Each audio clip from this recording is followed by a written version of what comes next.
Welcome to BALLBUSTERS Debate, Uncut and After Show.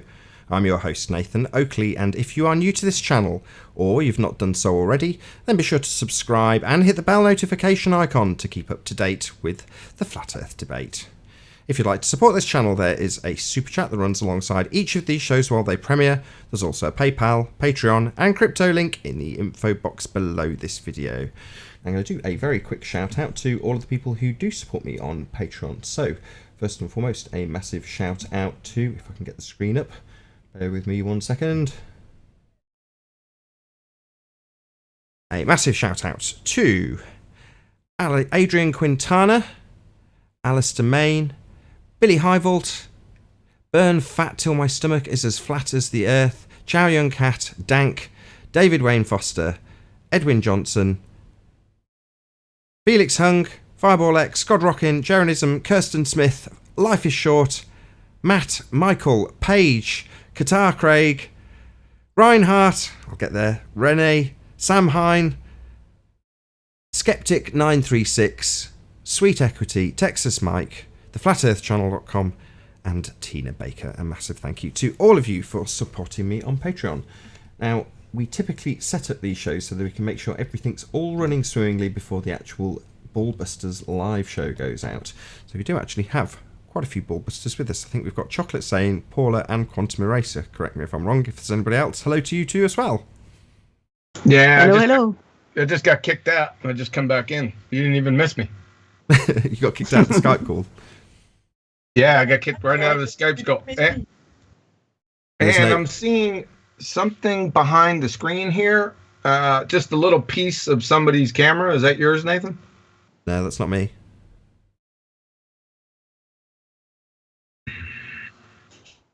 Somebody's got their camera on. I'm seeing a little bit of edge down here at the bottom. It could be yours. You never know. It's not mine. But There, for was those that of you, me? That's you. Good night. Sorry about that. okay. I'm Hudson. He's Hicks. Yeah, what was that in the... whose chat feed was that in? Say again? Oh, that was it. I sent you a video about a Jeep, didn't I? That somebody had put a giant V8 in. Oh, yeah, that's right. Yeah, it's just the aliens. You got to get on we're on the aliens thing, man. I know. I used to love Aliens. It was one of my favourite movies. Yeah, it still is. That's a great movie. Yeah. Oh yeah, I hate it. It's bad. I love it. It's one of my favorite movies, man. All right, sweethearts. Assholes and elbows. Hudson, come here. Come here. Game over, man. Game over. Game over, man. Game over. We could spend the whole Put crew her show in just doing charge. quotes from Aliens, right? Yeah, boys will be boys. Huh? Yeah. I love it. I love all those quotes. Yeah. All right, so is it going good, Nathan? Yeah, I'm going to do your trick and go, I'm just going to go and get a coffee. You guys talk amongst yourselves. Yeah, no, I'm leaving right now. What do you mean you're leaving right now? I got to go take care of some shit. You called me like 50 minutes beforehand. Yeah, that's what it takes. Dedication. Attention to detail. Making sure Oh, everything listen. works. That's what it's all about, right?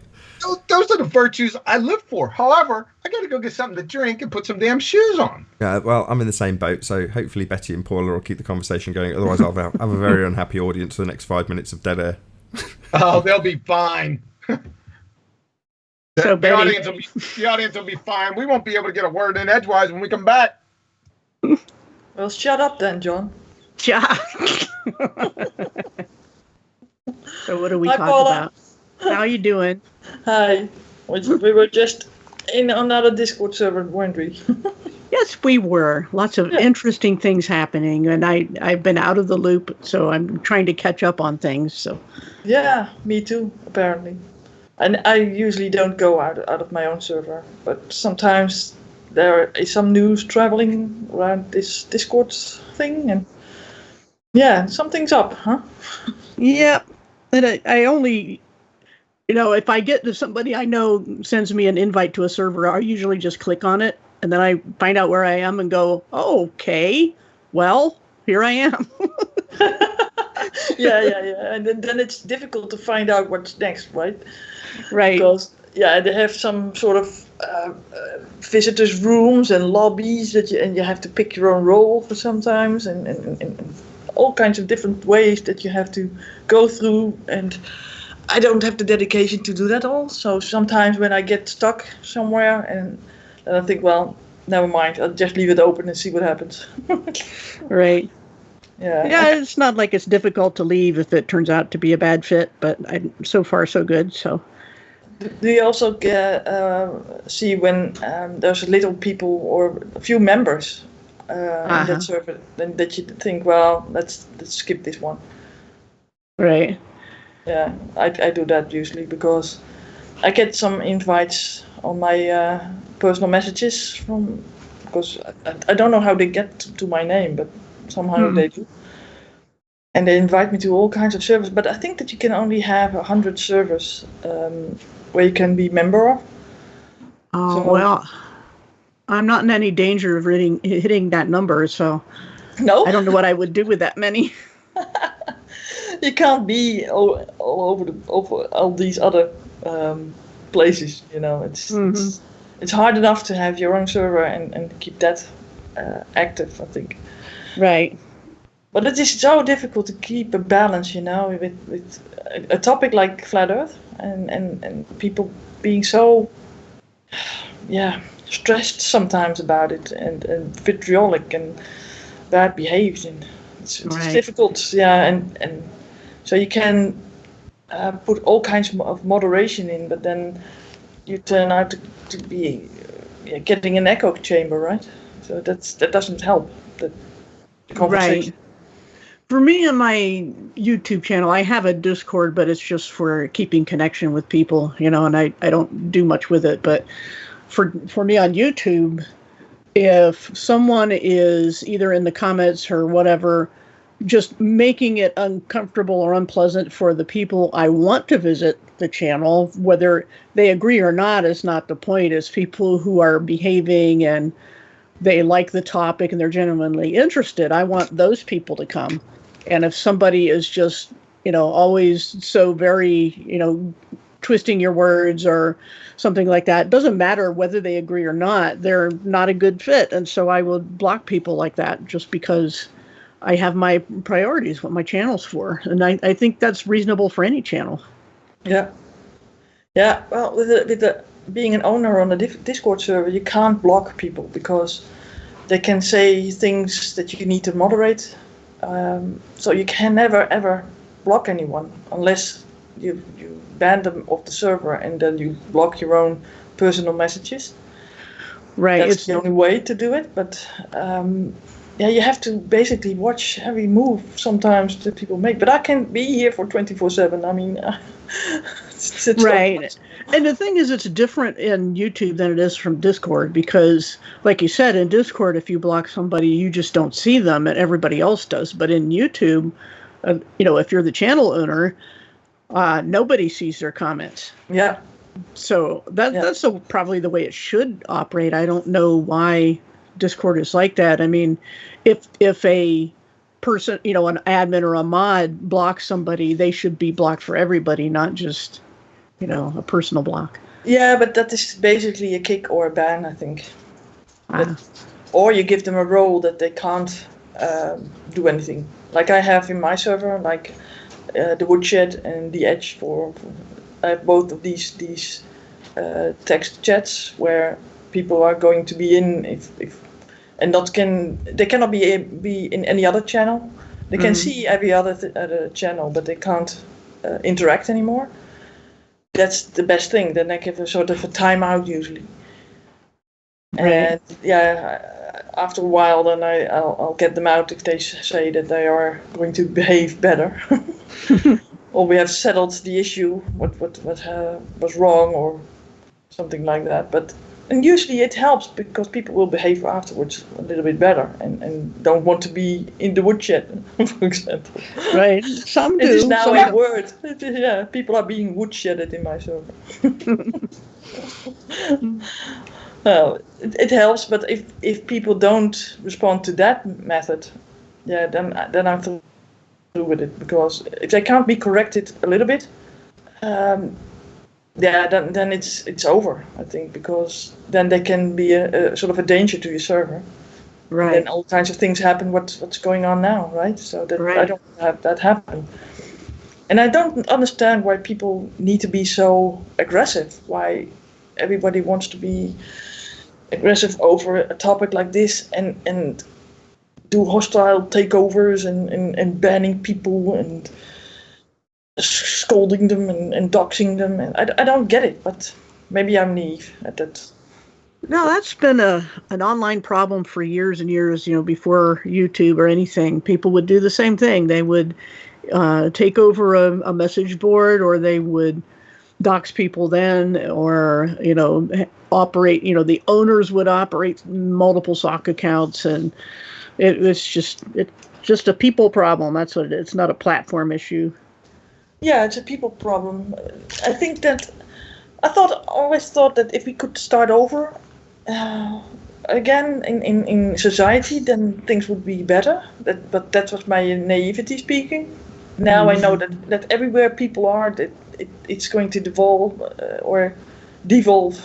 into a character matters. Yep. Yeah.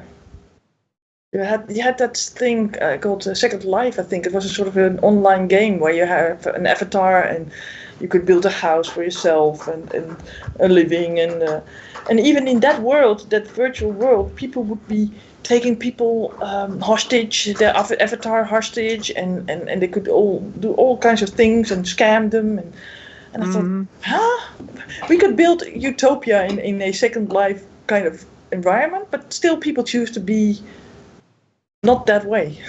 Right. Just do it in real life. Well, hello? Just do it in real life. Why do it in Second Life? Yeah. But the games people play and the way they entertain themselves is a big tell on any individual or society. Look at how they entertain themselves, and you can know a lot about them that way. Right. Let's see who'll win out of this bear and a lion. Let's crowd round and cheer. Yeah. Yeah. Well, people like the fights, I think, and the opposites, and maybe they think it's boring if you don't do that. Well, that's the thing, is if it takes something gory or horrible to entertain somebody and make it not boring, then it says something about the person who needs entertained. Yeah. Yeah, well, why do we watch these violent movies all the time? I mean, why do we like certain movies? I mean, there has to be some sort of a battle going on, although it might not be having to be physical, but it must be maybe psychological, because people want to strive for being better or be able to do something or having power, or I don't know. I think there's a line, though, between wanting to see good triumph over evil and living on a steady diet of, horrible things happening to people just because they're bad guys. It's okay, and that conditions you, and that's where it goes bad, I think. Yeah. Well, I used to love these kung fu kind of movies. I really like to watch those because it's not that as bloody, right? So but yeah, there is fighting in there, right? It's basically also a tendency to watch a fight and see some good guy, sort of good guy win. But since I've been a Christian, I've turned back on that, and I don't want to watch that kind of movies anymore. I do like the art of that fight. I do like the moves that the people make, and find that very interesting. But right, it takes a lot of skill and self-discipline and and fitness and all that. But there's other things that are just like boxing, for instance. I mean, a lot of people think boxing is a great sport, but its point is to knock the other person silly. Yeah. you know, to pummel them. There's not a lot of finesse in that. No. Yeah. Oh well. Yeah, it's just a difficult world sometimes. Hey, Nathan. Sorry to interrupt you, ladies. Hey, Nathan. Yes. Yeah, I just went back to this screen right here, and it said the reason why the time was screwed up, it said U.S. Pacific. Oh, that's okay. Just leave it well alone for now, though. Yeah, so I went in there and changed it to Central, and it says your changes were not saved. Please select the start time in the future. Shut the hell up. Yeah, so just change it to 2 now. If you've changed the time zone, Yeah. change it back to 2. It didn't save the changes. It said, heck with you. But yeah, change your 12 p.m. to 2 p.m. now. No, it didn't save the changes. Yeah, because it's on 2 p.m. Because it's on 12 p.m. You need to change that to 2 for it to save. It won't save and if it's in a time that's gone past already. There you go. Yeah. I'll be right. I'll be right back. Okay. All right, so we're good. Yep. Live in 4 minutes. So you know. Who's Where's on the call? Anthony? Hey, who's on the call? Is it the same? I went and got coffee. Say again? Who's on the call? Is it Quantum Eraser, Betty, Paula, and Chocolate Sane so far, or is there anybody else who's joined? I don't see Chocolate saying. Oh. Here? He used to be here. Chocolate. I No? don't think he is here. Okay.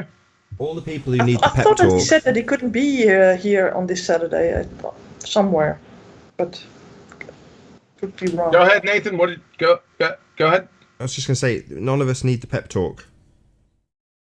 No, they'll come in afterwards, man. I know. That's what I'm saying. The pep talk is required for those who will come bloody late and needed to be told not to interrupt the presentation, but inevitably will, because they haven't been saying, can you get there 5 minutes early? Where's... Oh well. Yeah. And they'll join because they'll see it live and they'll want to be involved because it's live, as opposed to wanting to do it properly and being involved in the pre-show. Right, exactly.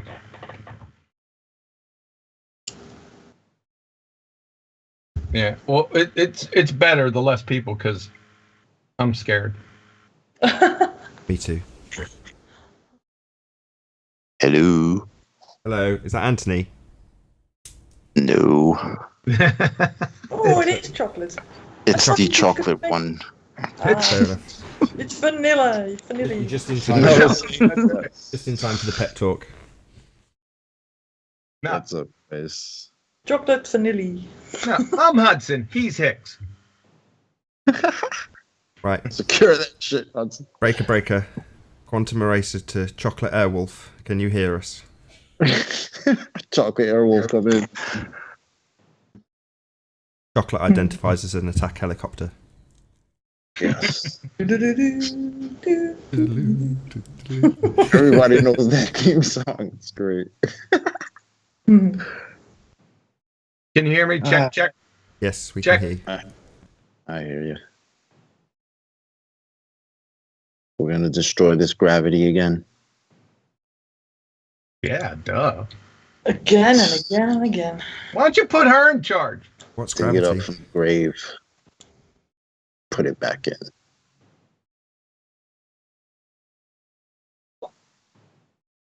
Ease down, Ripley. You blown the transaxle. You're just grinding metal.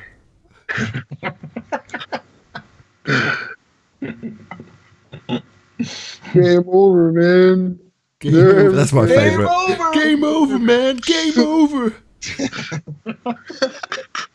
All right. You know the drill. Assholes and elbows. Hudson, get So Come here. you guys maybe want to go watch that now, man.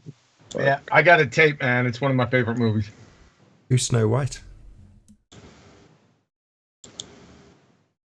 Who's Snow White? You don't know that movie at all, do you? You've never watched it. You don't own the VCR copy of that. What? the heck are you talking about? She comes out of the hibernation unit, and the other female character with the ginger hair goes to the Mexican girl and says, "Who's Snow White?" Looking at... Oh, that's right. Yep. Right, are we all ready to rock and roll?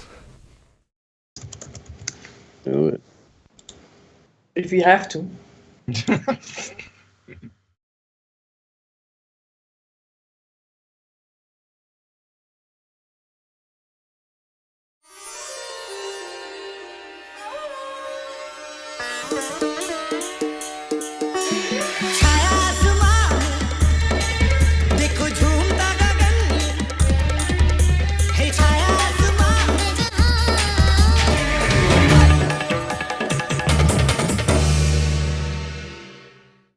Welcome to BALLBUSTERS Live. I'm your host Nathan Oakley, and if you are new to this, the Quantum Eraser YouTube channel, then be sure to subscribe and hit the bell notification icon to keep up to date with all the goodness from Quantum Eraser. If you'd like to support this channel, there is a PayPal link in the info box below this video.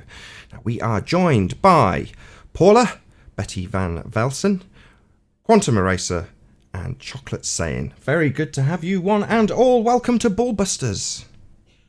Hello. Hello. Hello. Ahoy, hoy. Hello.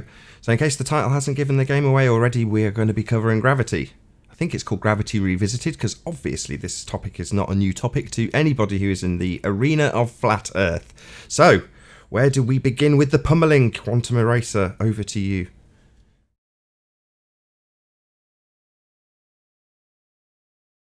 Or maybe not. I think he's scared. Sorry, I was off mute. We're going to start right now. No chit chat. You say this every time. Of course, we can have a little bit of chit chat. How's the weather there? It's surprisingly cool today, partly cloudy, and I got ants everywhere. How about you? Fantastic. Paula, how's the weather where you are? It's actually a very nice summer day. Partly cloudy, blue skies, believe it or not. Don't see that very much anymore. So not bad. Excellent. And the bending of a conceptual medium known as space-time, giving rise to a non-force force that you can think of as a force. Has that ever affected you in any way, shape or form? Just out of interest? I don't think so. Jolly good. What about you, Betty? Betty? I'm Hudson. He's Hicks. Yeah, well, no ants here, so... About conceptual Clear mediums that skies. bend? Any of those? Any of what? Well, Conceptual mediums bending? Conceptual bending of a medium, a conceptual medium, is happily keeping me on the floor, and I'm not floating right now. So thank you to space-time and Einstein. Peace be upon him. Thank you. Oh my God, prayers. Peace be upon him. Where's Anthony? I don't know. He'll probably turn up long after the show has started. Okay, Yeah, right. Let's get down to business for real. So, am I okay to stick you up and present you? Oh man, that's too quick. Well, what do you want to talk about? I'm not feeling it. You need more foreplay. I'm Hudson. He's Hicks. Secure that shit, Hudson. I'm just keen. I always like getting straight into the pummeling. Yeah. If we must. Right, let's get you up. Uh, Okay, yeah, you're presented. We're ready to rock and roll. We're ready to go? Yep. Yeah, I always like to start with this. Well, that's not entirely true. I like to start with the pseudosciences, but we'll forego those today. We'll get back to them probably later in the week. So let's start off with the scientific method, right? From the University of Rochester Physics Labs. The scientific method distinguishes science from other forms of explanation because of its requirement of systematic experimentation. So, what this is trying to say is if you don't have this, then you don't have this. Pretty easy to understand, although most don't understand this. Scientific hypotheses, California Institute of Technology physicist Sean Carroll arguing in The Edge that hypotheses aren't simply useful tools in some potentially outmoded vision of science. They are the whole point. The whole point. It's the whole game. It's the full Monty. If you don't have hypotheses, you don't have experiments. Okay? A scientific hypothesis from Lowell C. Cambridge University. A scientific hypothesis is based on cause and effect reasoning.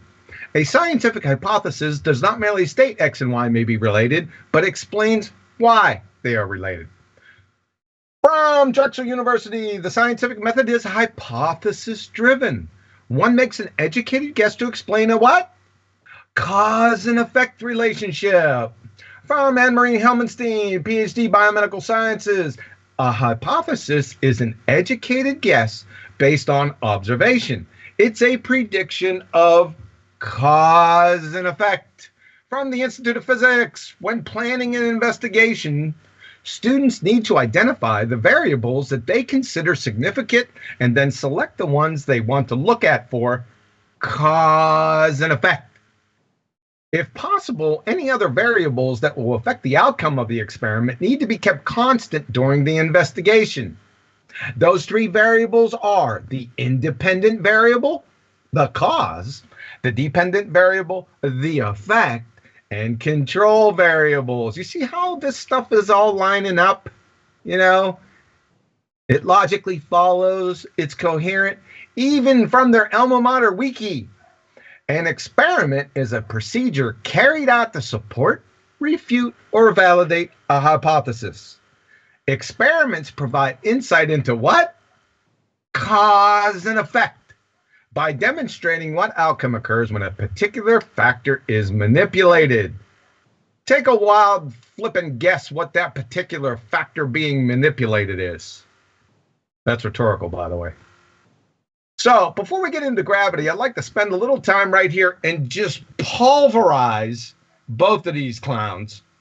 And then later we can just throw rotten eggs at them, right? Because they're dead after this.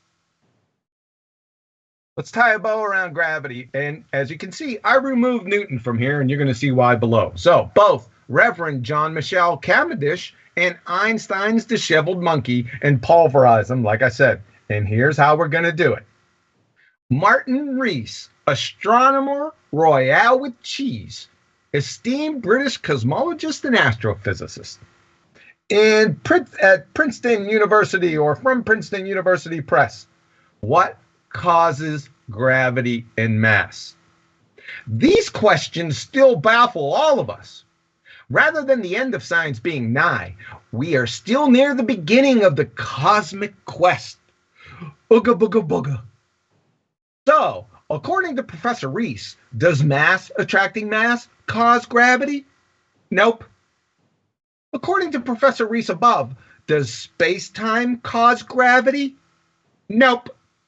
What are we talking about here? It's turn out the lights, party's over. They say that, oh, you know what I mean? It's over right here, folks. These people are laughing at you. By the way, real scientific theories identified, like I said, the cause of the effect.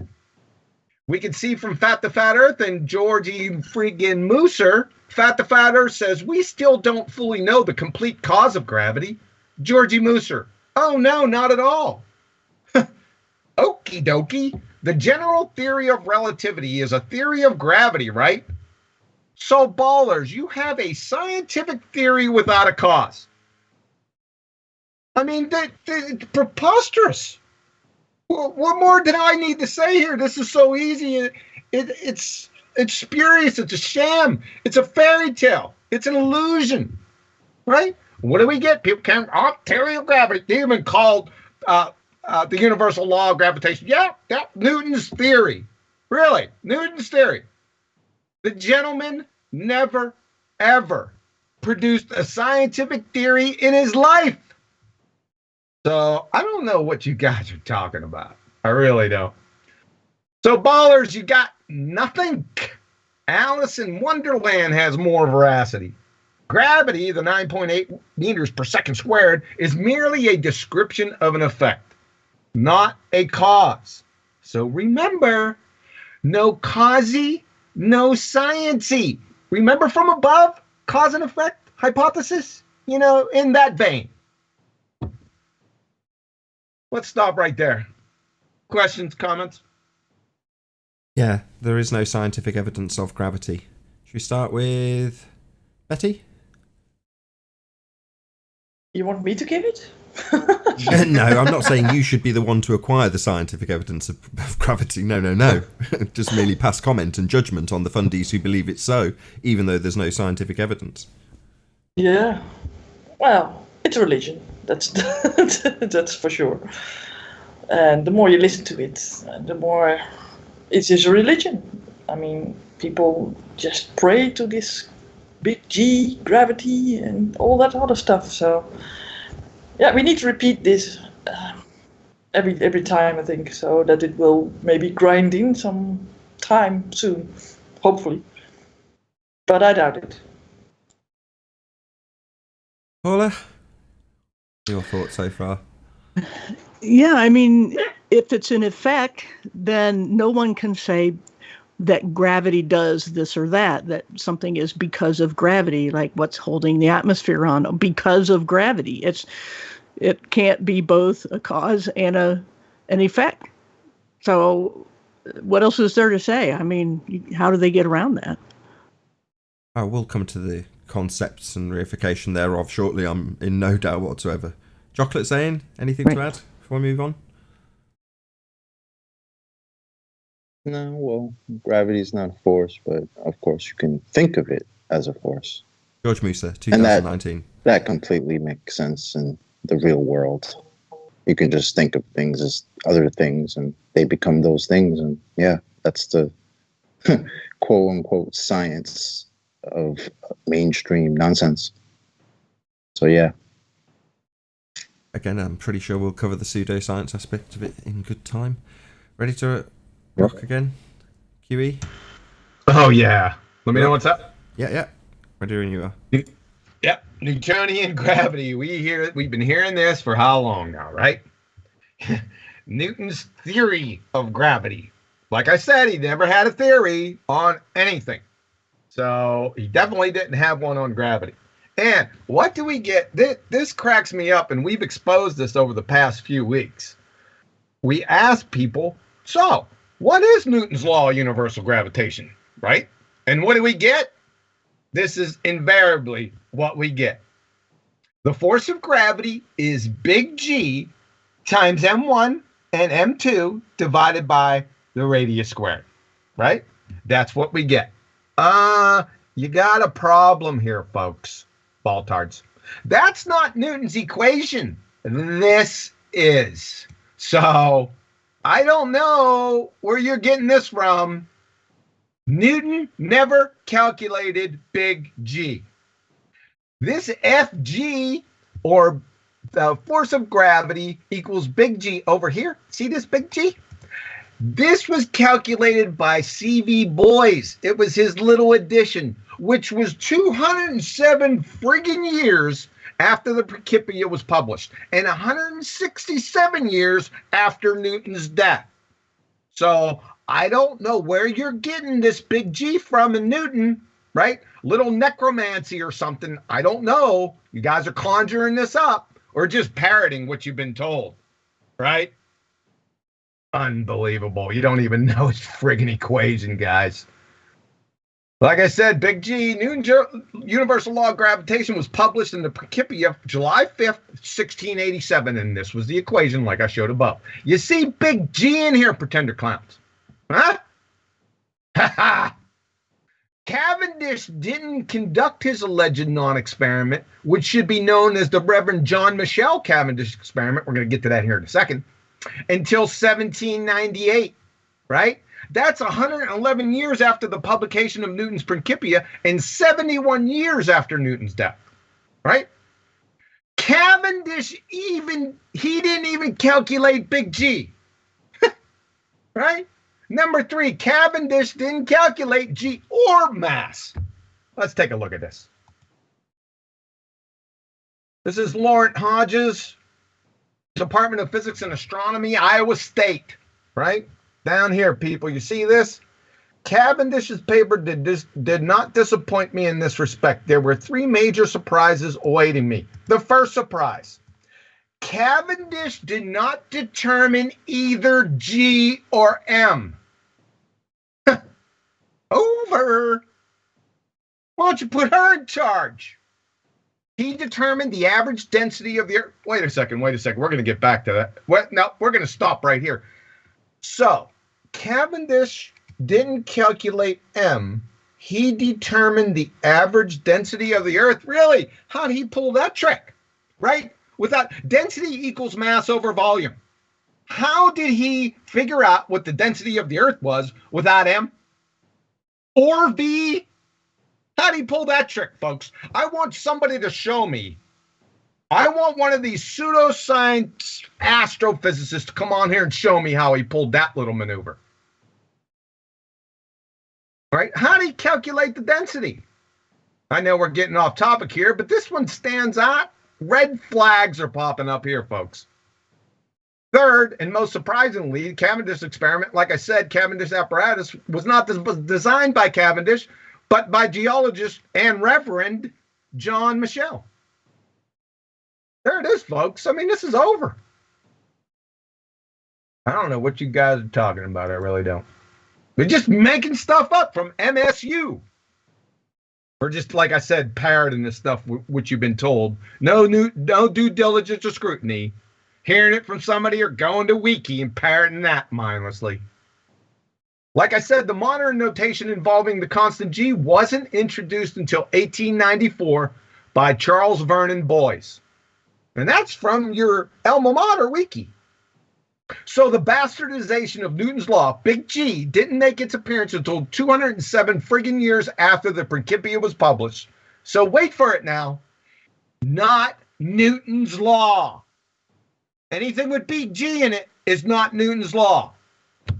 Got it? Doubt it. Moreover, the Baltards ascribed gravity to Newton. Well, let's go over this again. I love this. And this is from Stanford. In a letter to Dr. Richard Bentley on February 25th, 1692, Isaac Newton says, "'Tis inconceivable that inanimate brute matter should, without mediation of something else which is not material, operate upon and affect other matter without mutual contact, as it must be if gravitation, in the sense of Epicurus, be essential and inherent in it. And this is one reason why I desired you would not ascribe innate gravity to me." I don't know how this could be any more clear. That gravity should be innate, inherent, and essential to matter, so that one body may act upon another at a distance through a vacuum without mediation of anything else, by and through which their action and force may be conveyed from one to another, is to me so great an absurdity that I believe no man who has in philosophical matters a competent faculty of thinking can ever fall into. Gravity must be caused by an agent acting constantly according to certain laws, but whether this agent be material or immaterial, I have left that to the consideration of my readers. What in the world, people? Why are you ascribing gravity to Isaac Newton when he just said, I desired you would not ascribe innate gravity to me? Yeah, because he knew it was bollocks. So great an absurdity. I don't know. You guys are going to have to start defining terms again, right? Or redefining. Every one of them would not ascribe. That's a difficult one. Innate, another difficult one. Gravity, gravity to and me. You're going to have to redefine these. Absurdity, right? You guys are well aware of that. I don't know. So turn out the lights, you mindless wiki parroting pretender clowns. You're toast. You have absolutely no frigging clue as to what you're talking about. None. Zero. That's what you get for mindlessly parroting wiki and or preach from your ball-tard spitting space monkey congregation. That's what you get. This is what you're getting. I'm going to stop right there. Questions, comments? Should we start with chocolate this time, maybe? Age before beauty. Hey, relax with all that. Yeah, I don't. What do you say to this? This has been destroyed already. This Michelle Cavendish experiment doesn't prove anything. Gravity, even if it did, gravity's not a force. It's the bending of a concept. So whenever these guys talk about Newtonian gravity, it's like they just want to flip it and bounce it and use whatever works at whatever time, but that's not how science should work. So yeah, that's a problem. Paula? Yeah, only thing I can think of to say is that here again, people who hear this will think that we're promoting Newton at all, when all we're doing is quoting the ball earther side, quoting their authorities that don't agree with them. And that's a point that's lost all the time on people, but that's all that's going on here. And by their own experts, their own quote unquote fathers of their philosophical viewpoint, it's not working for them. It just doesn't add up even from their own people. Betty, anything to add? No, the only thing that I have to add is turn out the lights, the party's over. Fair enough. I mean, I would ask, there was a rhetorical question in there, which is why would they being the ball-tards, ascribe gravity to Newton? Why is it called Newtonian gravity? I know it was rhetorical, but what's the answer? I'm not asking. There is no answer. There is no answer. He was dead, right? And he had a reputation, so they just superimpose it on him. Well, Newton said it. Newton, the greatest scientist that ever lived, he said it, right? That's all they do. It's just word games. It's nonsense. That's all I got. Turn out the lights. Oh, yeah, back off your mic a little bit. Back off your mic. Right, let's get you back on screen. We ready to roll again? Indeed, we are. We'll take a brief stop here again with Laurent Hodges from Iowa State. I got a question, John. Okay. Yeah, that's cool. So how long after they assigned Newtonian gravity to Newton did they release this quote that he has to, I forget, about how he didn't want anything to do with it, pretty much. Like, I mean, there's a big disconnect there. Oh, somebody's got some read feedback. that, Sorry, hold really on. says that I want nothing to go on mute. This. Whoever's got their mic open, if you can just keep it closed. Sorry, Chocolate, carry on. No, I mean, when you read that quote, he's so putting this force off, just negating the reality of it. How can it just seems to me like such a sham. Love to use that word right now, pseudo sham, that they ascribed this to him. So I mean, how did that happen, John? If you know in any way. Well, they're relying on people's ignorance because that citation was from 1692. So they're just relying on people not looking this stuff up, I guess. That's I have no other answer than that, right? And we already know that people aren't going to look it up. They're too lazy to do their due diligence or scrutiny, correct? Yeah, it just seems to me like absolute doublespeak that, if this is a real quote from, who we regard as Isaac Newton saying this about this force, and now we call it Newtonian gravity, or, they call it Newtonian gravity, like, it's such pseudoscience wizardry nonsense that I can't believe it's really going on. But yeah, that's a. Yeah, they do it by fiat.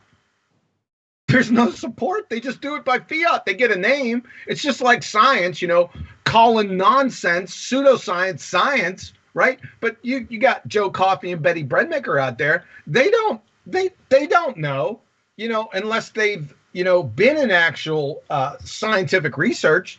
They don't know. They're just going to listen to the press or the talking heads and go on about their day making peanut butter and jelly sandwiches, right? That's what they're hoping for. They already know that's what's going to happen. The attention span of the average person is less than a plank time. They can get away with it easy, and they've done it. I'm just exposing it. Yeah, and that shows you how fucked the part of my language, but the educational system is, because when they're teaching you about gravity, they don't tell you they don't show you this quote. They don't tell you at the same time, he didn't really, favor this in any way. This was kind of just an idea. He didn't take it into reality. But, I didn't hear about this quote till many, many years afterwards. So it's crazy. It goes further than that, doesn't it? He's like, do not ascribe this to me. Right. And they did the exact opposite. Yeah. Fantastic. That's kind of why I led in with that question, although it's rhetorical. It's like, well, if somebody specifically says, I don't want to make ascribing to you, it's like they rub their hands together, whoever they may be, and go, well, that's exactly what we'll do then. It's like, you bastards. What? Exactly. Right. Anyway, let's get you back up on screen. Ready to go whenever you are. Yeah, just another brief stop right here. We're back with Laurent Hodges again from Iowa State. The evidence is clear that Michel and Cavendish both deserve credit for the Cavendish experiment. That was an experiment, which should probably be referred to as the Michel-Cavendish experiment. It was Michel who thought the experiment up, including inventing the torsion balance that is at the heart of the experiment, non-experiment. It was Michel who built the original apparatus for the equipment, an apparatus clearly capable of producing the results desired. The fact that the purpose of the experiment was determine the specific gravity, density, sure, of the Earth suggests that geology rather than theoretical physics was the motivation. So I just wanted to put a capper on here. That's why we call it Michel Cavendish. Non-experiment, like I said right here. That's what it should be known by. You're going to stop there for a sec? Yes. Yeah, I'm glad. Absolutely. So, Reverend John Mitchell, Cavendish gravity, and the emphasis, I don't know if you've highlighted this previously, but the emphasis should be on the Reverend part, right? Yes, he was a Reverend, right? That doesn't discredit you for being a scientist, though, necessarily. Right, John? No, it doesn't. No. That's not the point. The point is that this is often held up and revered by atheists. Right. Maybe start with... it wasn't so welcome, popular by the way. back in the old days. Welcome, by the way, Owen. Good to have you. Hello. Paula, any comments on Reverend John Mitchell / Cavendish gravity / CV Boys? Not really. The Reverend part, I mean, it can go both ways. Like it's mentioned about the atheists, that they claim exclusive rights to science, so-called, but that has never really been true. And they've tried to sanitize anything remotely theistic out of scientism, which only leaves them with no explanations. Is not just gravity, but origins of anything they don't have explanations for. And it's just ironic to point that out. I think it was the reason that was emphasized. Well, and traditionally, and this is in the wider world, it's mostly been the priests in history that's actually done the real research, the real field work, the what is it again? The monks' work. They actually did the handwriting early on and all that. So yeah, priests and thus religious priests have traditionally been doing the real science work. Something that atheists don't like to be remembered about. Right. And that goes way back. I mean, it's thousands of years into antiquity. The adepts and the priests who studied those things because they wanted them to predict the future for the kings and predict the outcome of battles and things like that. And of course, most of them were not exactly having any powers. Some of them actually did some kind of sorcery or whatever it was, and there's the demonic realm is real, but a lot of times they weren't. But the point being of all that is that that's where it came from. That's where studying the world came from. It came from a religious background. Indeed. See? You there? Yeah, I'm thinking about that Christianity is. This is not Christianity according to me. I think it's more the Catholic Church, maybe. Yes, ma'am. That does this. Yep. And so I don't think that we should mix this with Christianity or the true Christianity. So I would love to know more about that Reverend John Mitchell man, but I don't know that we will ever find out what his true beliefs were. But well, was he a Jesuit, for example? He was a Jesuit, wasn't he? Oh, yeah. That's very telling then. Yeah, exactly.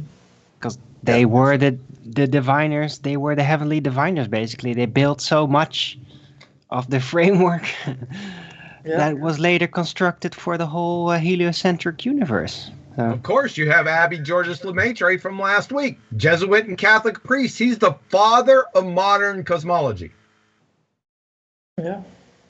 So they basically infiltrated then sort of Christianity ideas and the Bible and stuff.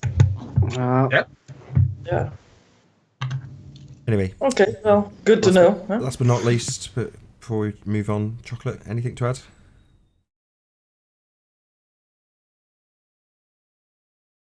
Nah, not really. It's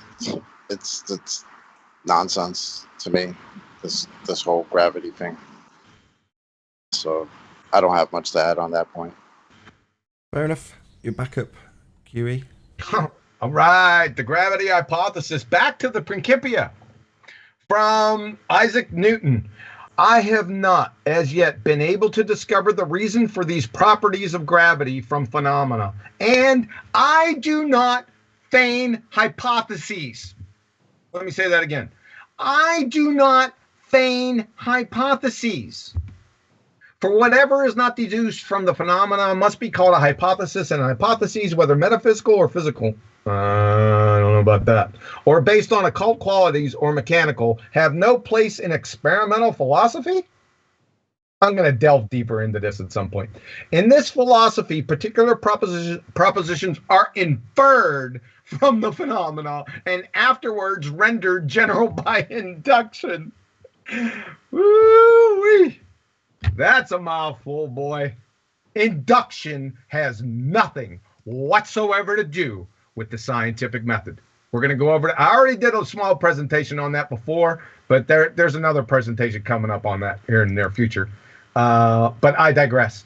So he said in the Principia, I do not feign hypotheses concerning gravity. He makes no hypothesis. Why? Well, because he can't. It's nonsensical. It's not science. Back to Sean Carroll from Nature.com. For California Institute of Technology physicist Sean Carroll, arguing in The Edge, hypotheses aren't simply useful tools in some potentially outmoded vision of science. They are the whole point. So, Sean, Newton said he has no hypotheses for gravity. So, how can it be friggin' scientific then? My word. Moreover, the baller scientific community, aka pseudoscientific non-community, doesn't follow Newtonian Cavendish gravity. Back to the guy. George Musser, Scientific American. Einstein created his general theory of relativity, which provides our modern understanding of gravity with the express purpose of expunging non-locality from physics. Isaac Newton's gravity acted at a distance as if by magic, and general relativity snapped the wand in two by showing that the curvature of space-time and not an invisible force gives rise to gravitational attraction. Game, set, match, over. Gravity is not a force. Ballers, you need to turn away or call your therapist right now. From Caltech, Einstein came up with the theory of general relativity, 1915, the prototype of all modern gravitational theories. Its crucial ingredient involving a colossal intellectual jump is the concept of gravitation not as a force, but as a manifestation of the curvature of space-time. Brian Cox, there isn't really a force of gravity at all. Georgie Mooser again. Gravity is not a force, but you can think of it as a force. From their alma mater wiki, gravity is the most accurately described by the general theory of relativity proposed by Albert Einstein in 1915, which describes gravity not as a force. From the universe today in general relativity, gravity is not a force between masses. Strictly speaking, gravity not as a force. From Fizzorg, according to this theory, gravity is not a force. From New Scientists, so although Earth appears to be pulled towards the sun by gravity, there is no such force. From Phys Text, the answer is that gravitation is not a force between two objects. From Physics Hypertextbook, gravity isn't a force. From Joyland Bloomfield. Oh, we've just seen this one over the past week. Well, we've seen only half of it. So to summarize, general relativity says that matter bends space-time, and the effect of that bending of space-time is to create a generalized kind of force that acts on objects. The rest of the summary. However, it isn't a force as such that acts on objects, but rather just the object following its geodesic path through space-time. The standard from their wiki and from their alma mater, the standard model of particle physics is the theory describing three of the four known fundamental forces: the electromagnetic, weak, strong interactions, and not including the gravitational force in the universe, as well as classifying all known elementary particles. How do they know that there are three or four known fundamental forces, but the gravitational force is not part of the standard model?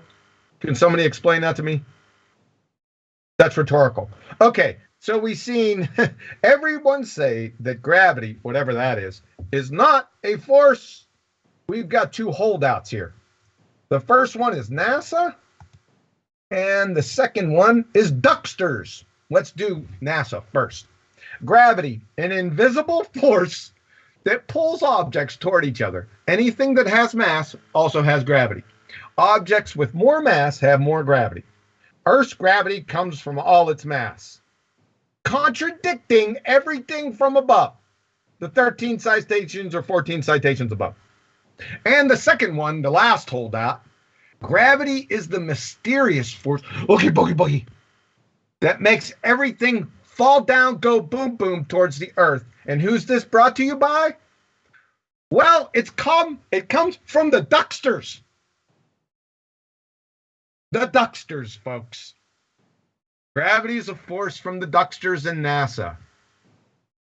Bedfellows, as it were. Does this relate to bird landing? Only in Shangri-La can we base reality on paradoxical contradictions. We could go. Let's go and stop right there. Questions, comments? Did you want to go first, Darwin? Just wondering, with the whole ducks thing as a source, does this relate to the bird landing cause? Oh, I see. The gem panda bird humping experiment is an unrelated issue to gravity.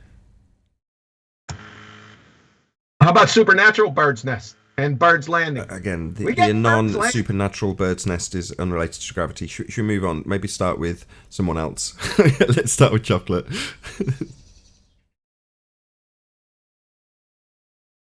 Yeah. Again, it's just I don't know where they get this from. It's not. There's no proof for any of this. It's just an effect that they've hijacked and just slapped a name on it by hijacking a word that just means wait and attributing it to this ridiculous force. It's bananas. And they've got everybody, oh, it's not a force, it's not a force. When some people say, it is a force, space-time. Like, what the hell is that? it's crazy. Betty? Yeah, I think that chocolate is correct. But with all that he said, it's just something that nature does. I mean, if we were all floating around and have no reference frame or a certain point to be on the ground, then we couldn't live. So I think that God arranged it according to some laws, like we do in a computer game. We have set some laws for what an avatar can do within a computer game. It's just basic rules, and it's for me it's a law in the sense of that we never can know what causes things to fall down, but it's just a law that it does. That's it, and it's hijacked. It's slapped with a term, and like perspective is also being hijacked. It's all, yeah, they make it out to be something really mysterious and mystical, but it's just the way it is. It's just what we experience, like Slick would say. Just what we would experience. Well, we'll get to Arwin last. I've saved Arwin for last intentionally, but Paula, if you can go next.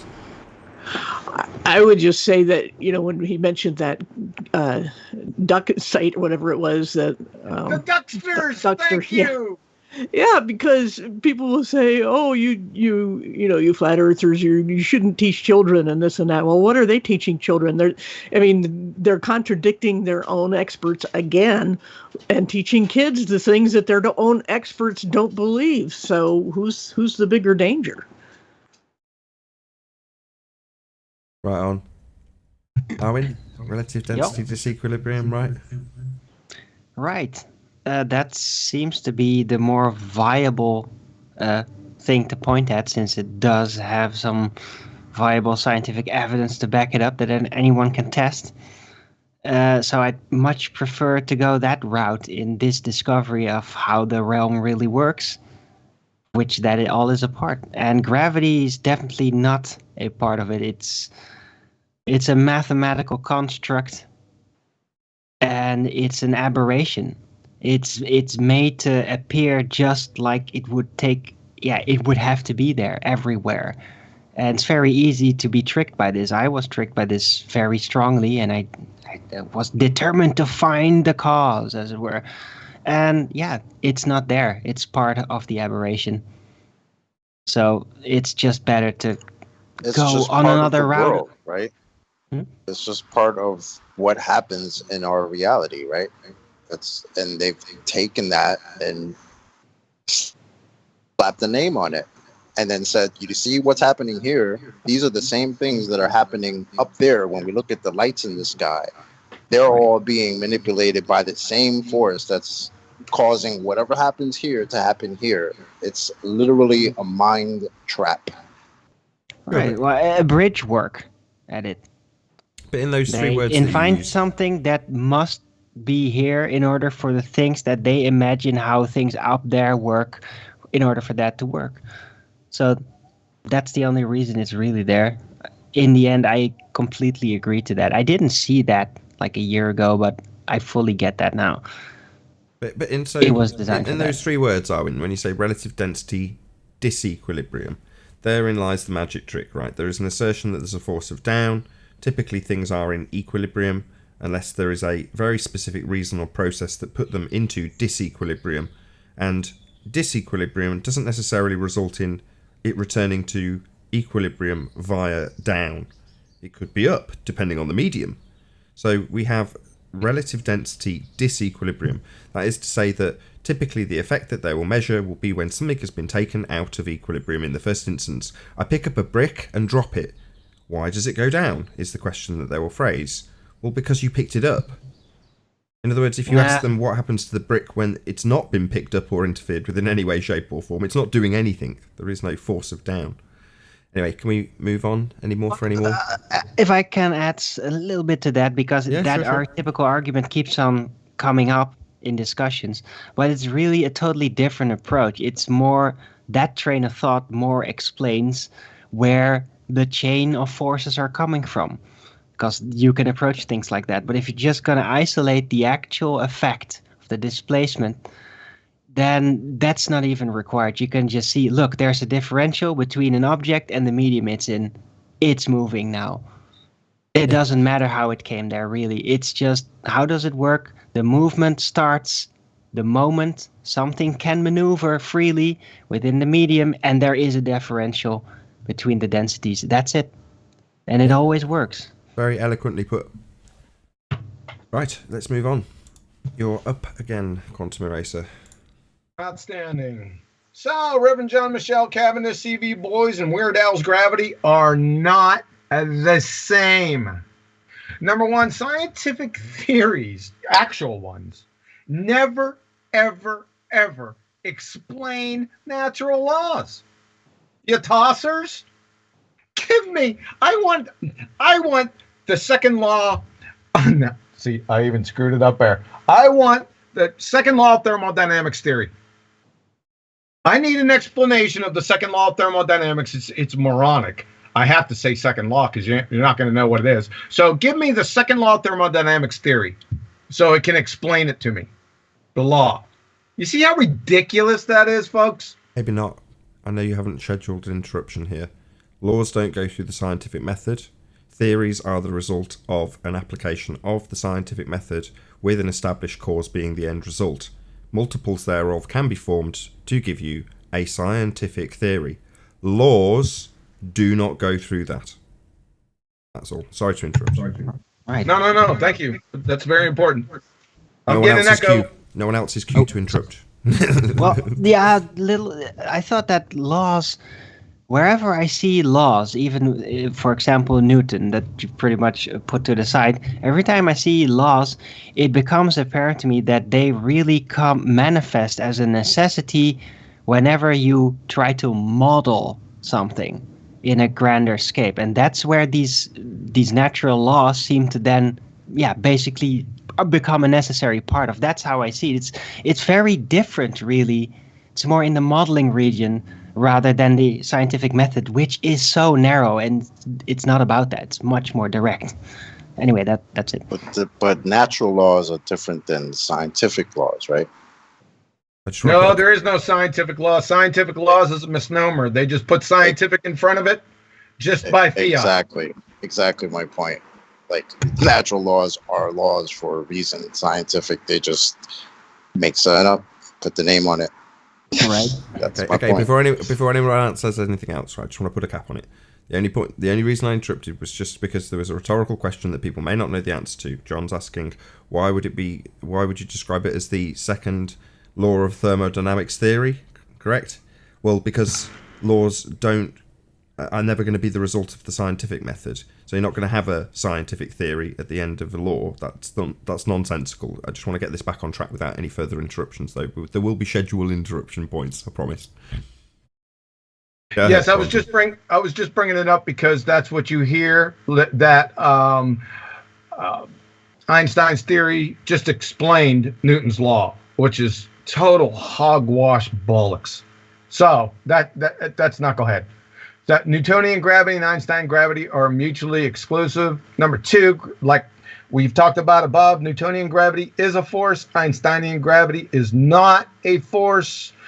Number three, Newtonian, the law of superposition applies. Einsteinian, the law of superposition does not apply. I'll deal with that specifically down here lower. Number four, they're not even in the same geometry, for crying out loud. Newtonian gravity is Euclidean 3 space, whereas Einsteinian gravity speaks to pseudo-Riemannian 4 space.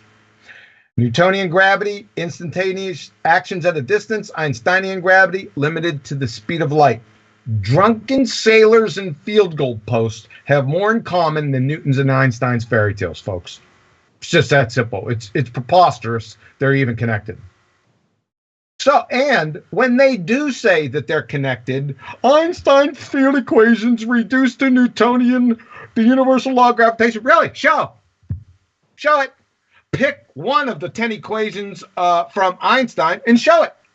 Step by step, show it. Right? Yeah. There'd be better chances of them resurrecting Alexander the Great's horse. It's all hogwash, folks. They're just posturing with nonsense. They're just parroting from Wiki or from their pseudoscience priest that they heard from. So why on earth are you still appealing to Newtonian? I should have took that out. I mean, Michelle Cavendish boys gravity. All that these crayon munching Wiki parroters are doing is taking the effect. Things fall down to the ground, go boom, boom, at 9.81 meters per second squared, which is bullshit to begin with. Helium balloon. And then conclude by mere declaration gravity is the cause. It's a non sequitur fallacy on its face. They use this value and put it into the fairy tale descriptive equations and say, look, it works. Then they say, voila, gravity exists. The attribution or cause of this effect has not been identified or isolated. That means scientifically validated. It's a joke. So what do we get? This is what they say. Mass attracts mass, right? Their hypothesis, if mass, then mass attracts mass. This Mr. Magoo's circle jerk of the millennium, folks. This is preposterous, right? Independent variable mass, dependent variable mass attracts mass. Clowns. This is your actual hypothesis. If gravity exists, then larger masses will attract smaller masses. That's what it is, but you got a problem. This is an affirming the consequent formological fallacy. It's a begging the question fallacy on nuclear steroids because you're trying to prove this. Duh. Have a nice day. And by the way, you'd fail 5th grade general science. All right, now this is one of my favorites. Please define mass. You know that words, they actually mean things. So from Anne-Marie Helmenstein, PhD, Biomedical Sciences, words have precise meanings in science. So for all you clowns that appeal to, oh, it's just semantics. Yeah. Duh. Dr. Mary Schweitzer, paleontologist, North Carolina State. Exactly. That's one of the things I drive my students crazy on. Words count. Words are important. Choose your words carefully. So let's choose our words carefully. Here we go. Mass definition number 1. Mass is both a property of a physical body and its measure of resistance to acceleration, a change in its state of motion when a net force is applied. Ruh-roh, Shaggy. Inertia is the resistance of any physical object to any change in its velocity. This includes changes to the object's speed or direction of motion.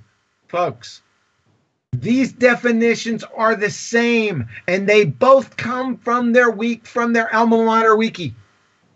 There is no difference in these two definitions. None. Then the Elmer Fudd sophists try and weasel their way out with velocity and acceleration. So, the velocity of an object refers to the speed in a specific direction. Velocity is nothing but the rate of change of displacement. On the other hand, acceleration is the rate of change of velocity with respect to time. So, acceleration, the units of measure are meters per second squared, and velocity, units of measure, is meters per second. If you're traveling at a constant rate, you have the velocity but no acceleration. If you're traveling and your rate is changing, you have velocity and acceleration. That's lovely. But who really cares? The compelling factor in the matter is if something is accelerating, does it have motion? Yeah. If something has velocity, does it have motion? Yeah. Clowns. Definition of mass number 2. There's a problem right here, right? Why are there more than one definition of a term here? Remember, words have precise meanings in science. We're losing precision here. Yoo-hoo! From the prestigious New York University, mass is a measurement of the amount of matter something contains. Ruh-roh, Shaggy. From Chemistry World, the mole became part of the International System of Units in 1971. Currently, it is defined as the amount of substance that contains as many entities as there are in 0.012 kilograms of carbon-12. These are the same frigging definition. The amount of matter something contains and the amount of substance that contains. Same thing. Just because a mole is a specified amount of substance that contains doesn't nullify or render null the fact that each, that is, mole and per the crayon muncher's mass, are entirely based on the amount of matter or substance that contains. It's something it contains. Doesn't make a difference. By the way, from Chemistry World, moreover, studies have shown that the amount of substance is often incorrectly identified with mass. Kablooey. By the way, the new definition of a mole from Chemistry World contains exactly 6.022 times 10 to the 23rd elementary entities. Just to dot the I's and cross the T's. The tangled web you mindlessly parroting weaves. Okay, let's finish it off with What is Mass by Taylor Edwin and Professor John Wheeler. Nature does not offer us any concept as the amount of matter. History has struck down every proposal to define such a term. Even if we could count the number of atoms or by any other counting method try to evaluate the amount of matter, that number would not equal mass. Bye-bye now. Questions, comments?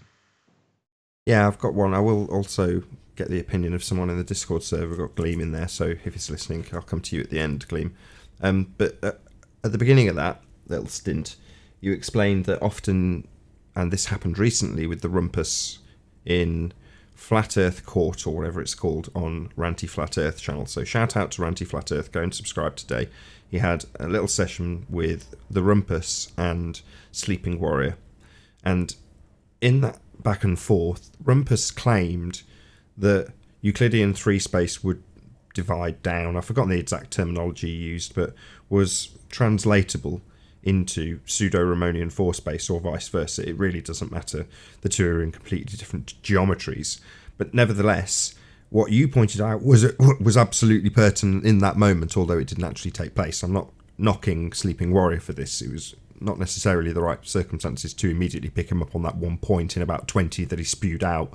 So he claimed it was just pure ignorance on Anthony's part. He wouldn't understand how the mathematics worked. But as you pointed out at Quantum Racer, ask them to show you. Oh, really? It translates, does it? Even though it's a completely different geometry. Well, then let's have a look at you doing it. Show me. Take me through it step by step. Show me how the two are translatable. They aren't. That's the main point. So while I'm saying ask them to do it, they can't do it. It's nonsense. They aren't the same. They're completely different in so many ways. But anyway, if we start with Paula, if you're there.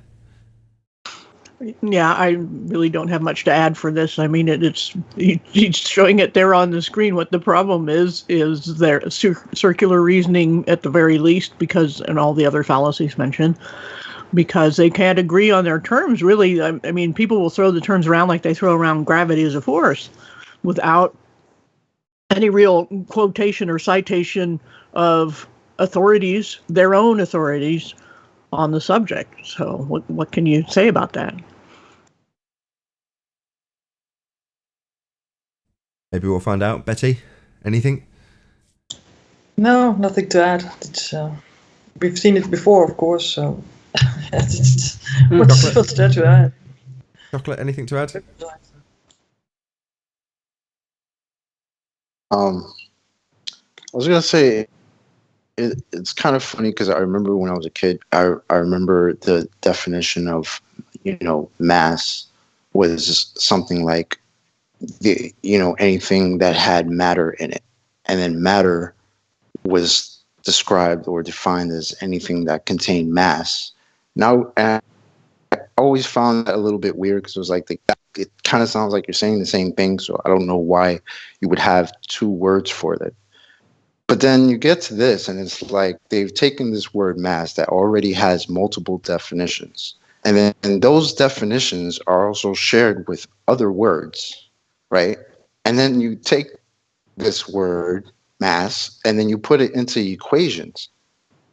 I mean, I thought science was supposed to be precise, to a certain extent at least, right? So how, like, it's so weird to see that it's got all these definitions shared with other words. How are you precise on any of this?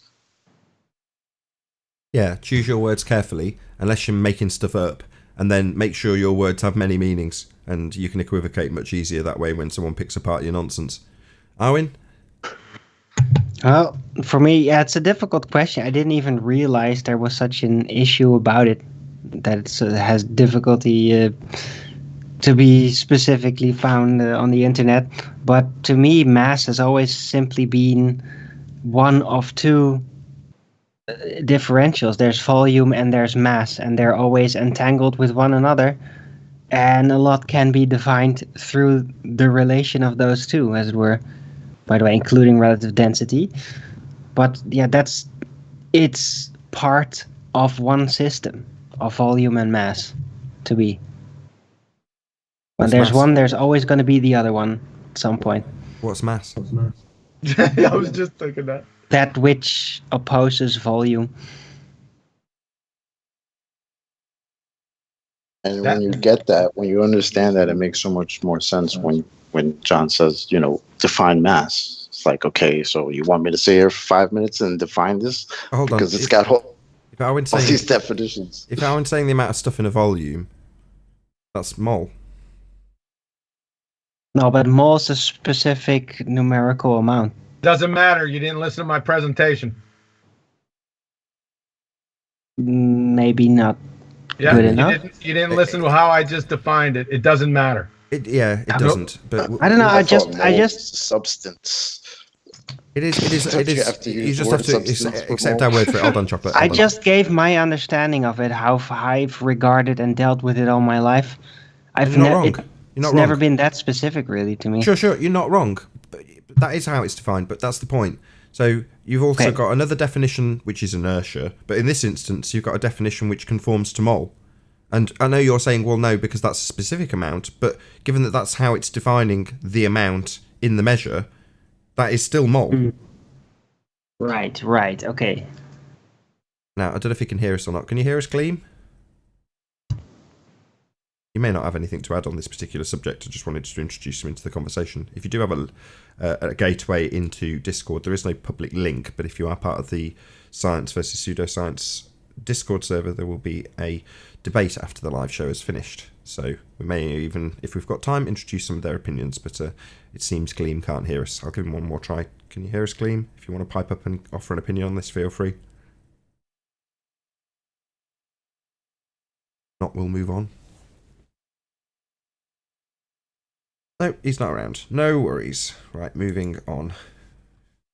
Well, before I move on, it's just shape-shifting via linguistics to use mass, because it's everywhere, right?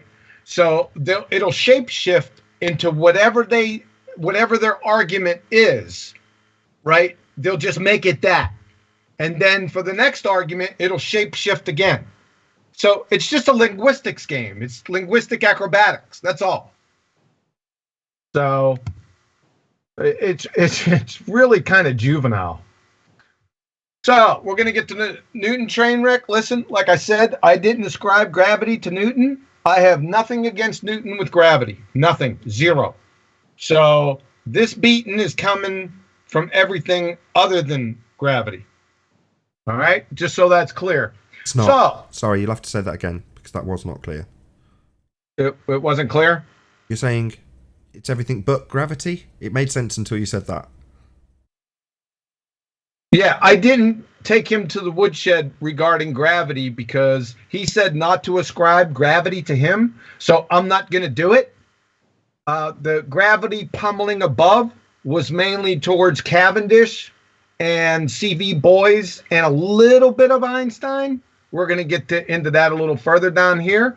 But this particular subject, right, I'm going to take Newton to the woodshed right here. But this has nothing to do with gravity because he said not to ascribe it to him.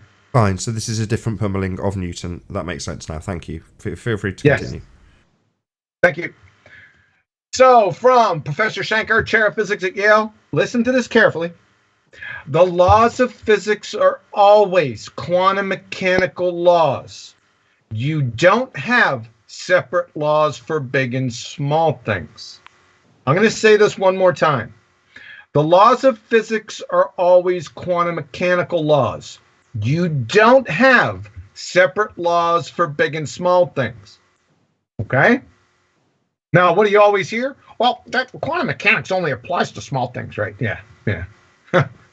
Unbelievable. All right, listen closely. Let me pull this up. From Richard Feynman, Discovery of Quantum Mechanics first, and then in the behavior of light, and then in the behavior of matter, finally culminating in 1926 with a full equation of quantum mechanics, which told us that the laws of motion of Newton were not right. Say it again. The laws of motion of Newton were not right. From the Chair of Physics at Yale again. All right, so today we're going to shoot down Newtonian mechanics and Maxwell's theory. We're like the press. We build somebody up only to destroy them. Again, from Professor Shankar. First, I want to tell you what goes wrong with Newtonian mechanics. The double slit experiment is a problem. That's what puts the nail in the coffin for Newtonian physics. So, all those are all well and good. They are citations. However, even though they're from the Professor of Physics at Yale, the Chair of Physics at Yale, and Richard Feynman, they are still baseless assertion fallacies on their face until we get cowbell. And here comes that cowbell. Ready, clowns? So we have a double slit experiment with a Newtonian particle and electron. We close one slit and fire a bevy of electrons and we get 10 hits of point A. We close that slit and open the other slit and fire a bevy of electrons and we get 8 hits of point A. The Newtonian prediction would be if we fired the same bevy of electrons with both slits open, we must get 18 hits at point A. Well, what do we get? We get a big fat 0. And what does that mean? Well, tell him, Professor Shankar, that is the end of Newtonian physics. Let me say that again.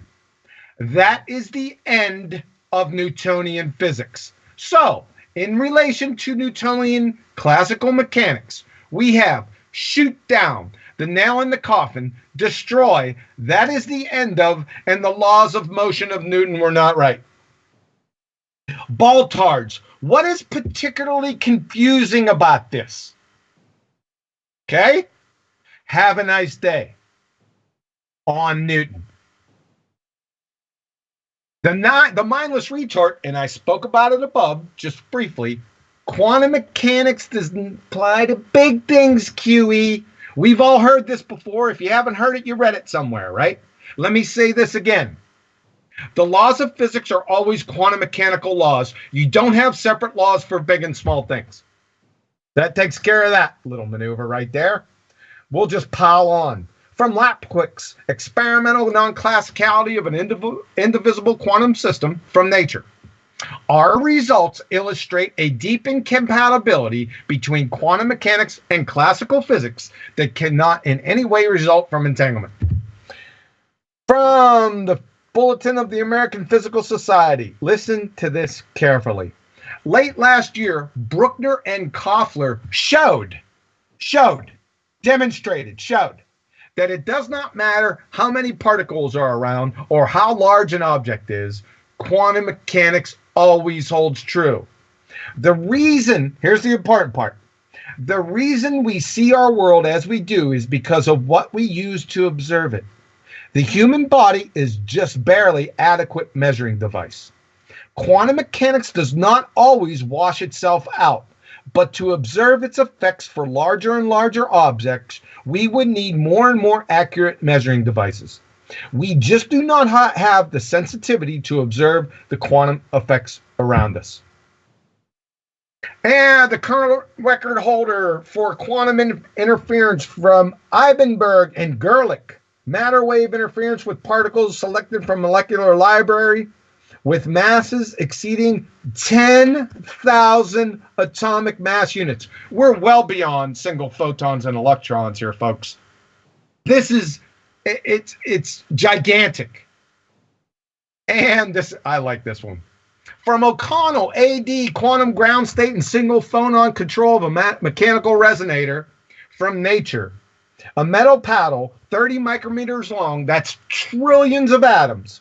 A team of scientists has succeeded in putting an object large enough to be visible to the naked eye into a mixed quantum state of moving and not moving. He shows it on here too, on a TED Talk. I got the, if you guys want this, I can maybe give it to you or put it in the video after. It's pretty cool. So, goodbye, Newton. Sing it with me now. Ready? Turn out the lights. Party's over. The party's over. They say that all. Oh, good things must end. You got it? All right. P.S. I got one little tidbit left for Newton. I think that we should rehearse. Hold on a second. No rumpusing. We should rehearse this song a little bit better. That's what I want to say. No rumpusing. All right. Just one last one. And this is over at Caltech. Einstein also replaced the Newtonian law of motion by the statement that free test particles move along geodesics, the shortest curves in space-time geometry. Professor Jacob Bekenstein. Replaced. Einstein replaced, right? I don't know what he's talking, Newtonian law of motion. Isn't there 3 laws of motion, Jacob? I don't know what you're talking about here. You might want to be more specific, but we get the gist. Okay, here we go again. Turn out the lights. Party's over.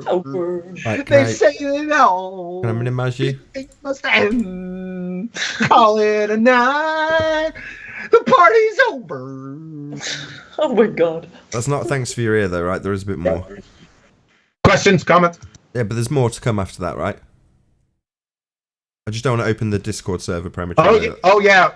We're gonna take a couple free shots at Einstein. Yes. Perfect. I'll just make the audience aware. So if you are already a member of the Discord server, a few people have asked me in chat, then you can join. There is no public link, but you can if you are already a member of the Discord server. So science versus pseudoscience. If you're a member, you can join. We will open the mics to people slightly later. Right. Let's start with Arwin. I dropped the Discord link in the. There is a Discord link. Okay, yeah. Apparently, there's a link in the info box. So if you do want to join, there is a public link apparently. So feel free. Right, Arwin, we'll start with you. Wait, what? Just sorry.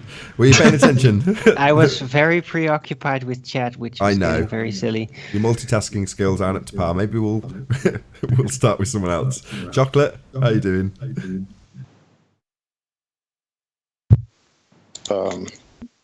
Yeah, I was kind of doing the same thing. But, oh God, we got nothing but BALLBUSTERS in the chat. Paula, we'll see if anybody's been paying attention. I was paying attention to the presentation. I actually did, listen, and is basically saying once again that you can't reduce one to the other between Einstein and Newton/Cavendish, whoever, because they're totally incompatible, and they can't both be true, and one can't lead to the other or be approximated by the other. I mean, how many quotes do you need to say that? But there it is. I mean, they can't say we've, not given enough of a basis for the claim. That's for sure. Anything to add, Betty?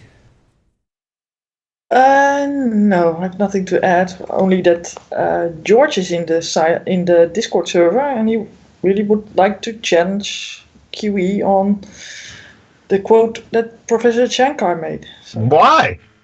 I don't know. George, the Pontiff Maximus of Retardia. Why does he want to talk to me? Go on Jose's show and talk to those retards over there. You've been exposed more than friggin' Mae West. Well, that said, you won't get your opportunity immediately, George, but the mics will be open once the presentation is over if you do want to hang around. Anybody who joins will get this. It's tough luck. It'd be like explaining trig to a 3-month-old. We'll get into that later. Let's not chew out time. Right, do you want to carry on? Or is there anything else anybody wants to add before I put your screen back up? No? Good. Right, Nope. Moving on.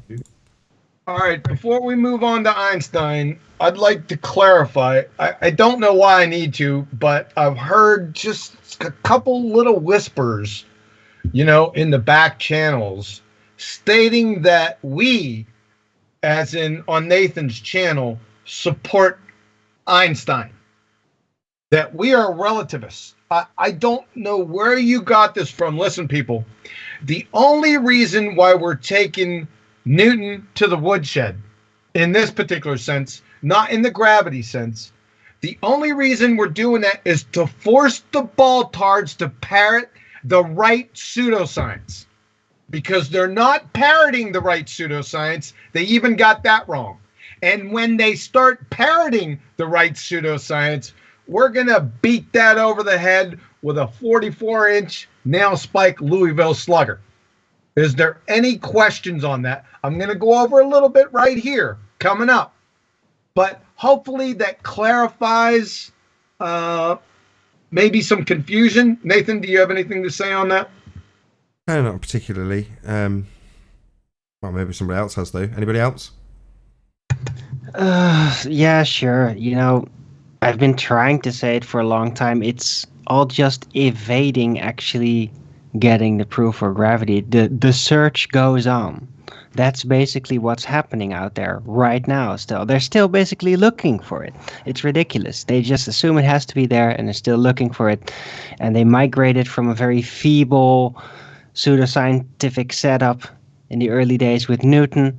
We didn't actually agree with it too much in Cavendish, and then moved on into a completely mathematical, conceptual realm with Einstein, and they're still trying to migrate back somehow. That's, in my opinion, the situation. By they, you mean the fundies, though, right? Well, yeah, and also, universities and physics departments, and Yeah, a lot of people are occupied with this. You definitely didn't watch the quotes roll by. You were paying far too much attention to the chat. Yes, that's true. No worries. Maybe watch the show back. The universities definitely, no, I'm afraid not. They're not trying to migrate back. I mean, this is 100 years ago that this changed in the modern fairy tale. But ultimately speaking, I almost stopped you, John. Aren't when they you working said, on all hold on those one second, string Arwen. theories and all that? Just 1 second. I almost stopped you when you said Newton and Einstein's fairy tales, and I thought, should I highlight this, that you're pummeling both? Because that also came up on the Ranty Flat Earth show with the Rumpus and Sleeping Warrior, where he's being questioned in regards to whether or not he's actually attacking both. Now, in that particular instance, Anthony, Sleeping Warrior, is just trying to tie the Rumpus to his contradictions with the two different versions of gravity, as opposed to say, I'm pummeling both. Whereas I can't think of a single instance where we haven't drawn, you or I, that is, or made it absolutely clear that we, in no way whatsoever, endorse Einstein's nonsense of gravity. Mm-hmm. It's a fairy tale. It's bending of a conceptual medium. We make that really, really, really clear. Well, what you were practically doing with constantly referring back from Newtonian gravity to Einsteinian gravity within the debates, this is what I've seen, what you were practically doing is forcing the Globers up the stairs to get deeper into it and to look what their body of science is actually telling them. So and it has accomplished that. They know, most of them know a lot more about it now that are actually kind of smart. And they try to jumble around and do all kinds of magician tricks and doublespeak, but they have moved up that staircase and actually learned more about it because of that process. Just so that everyone else on the panel's had an opportunity. I mean, This is a stupid question. Does anybody else actually endorse Einstein? I mean, don't get me wrong, he's got some scientific validity to some of the things he actually asserts. He has actually done experiments. But this instance is specifically in regards to gravity. Does anybody endorse Einsteinian gravity? Are we all aware that it's a fairy tale? It's a stupid question. I don't think he ever. Not you. Hold on, Arwin. Everyone else. He never Arwin, migrated. Arwin, other people want to talk. Arwin. Yeah. Okay. Anybody else other than Arwin, who's just spoke for the last 3 minutes? I was just gonna say, I mean, what the hell is space-time supposed to be? Right? In reality, if I pick something up and drop it, what is space-time and how is it affecting what I just did? That's what I want to know. Where is the experiment that proves that some bending of a conceptual medium is what is causing something that I dropped myself fall to the floor? It's nonsense. Did you drop a helium balloon? No, I'm only kidding. Moving on. Nah. Betty? Betty? No, not much to. I was also busy with chats and with George and with other people. Sorry. Right, I'm taking chat off all of you. Paula? You can't be trusted. No. It's the same problem again that Chocolate brought out about the conceptual medium. I mean, space-time is totally made up. Space and time are immaterial things. So they can't do anything.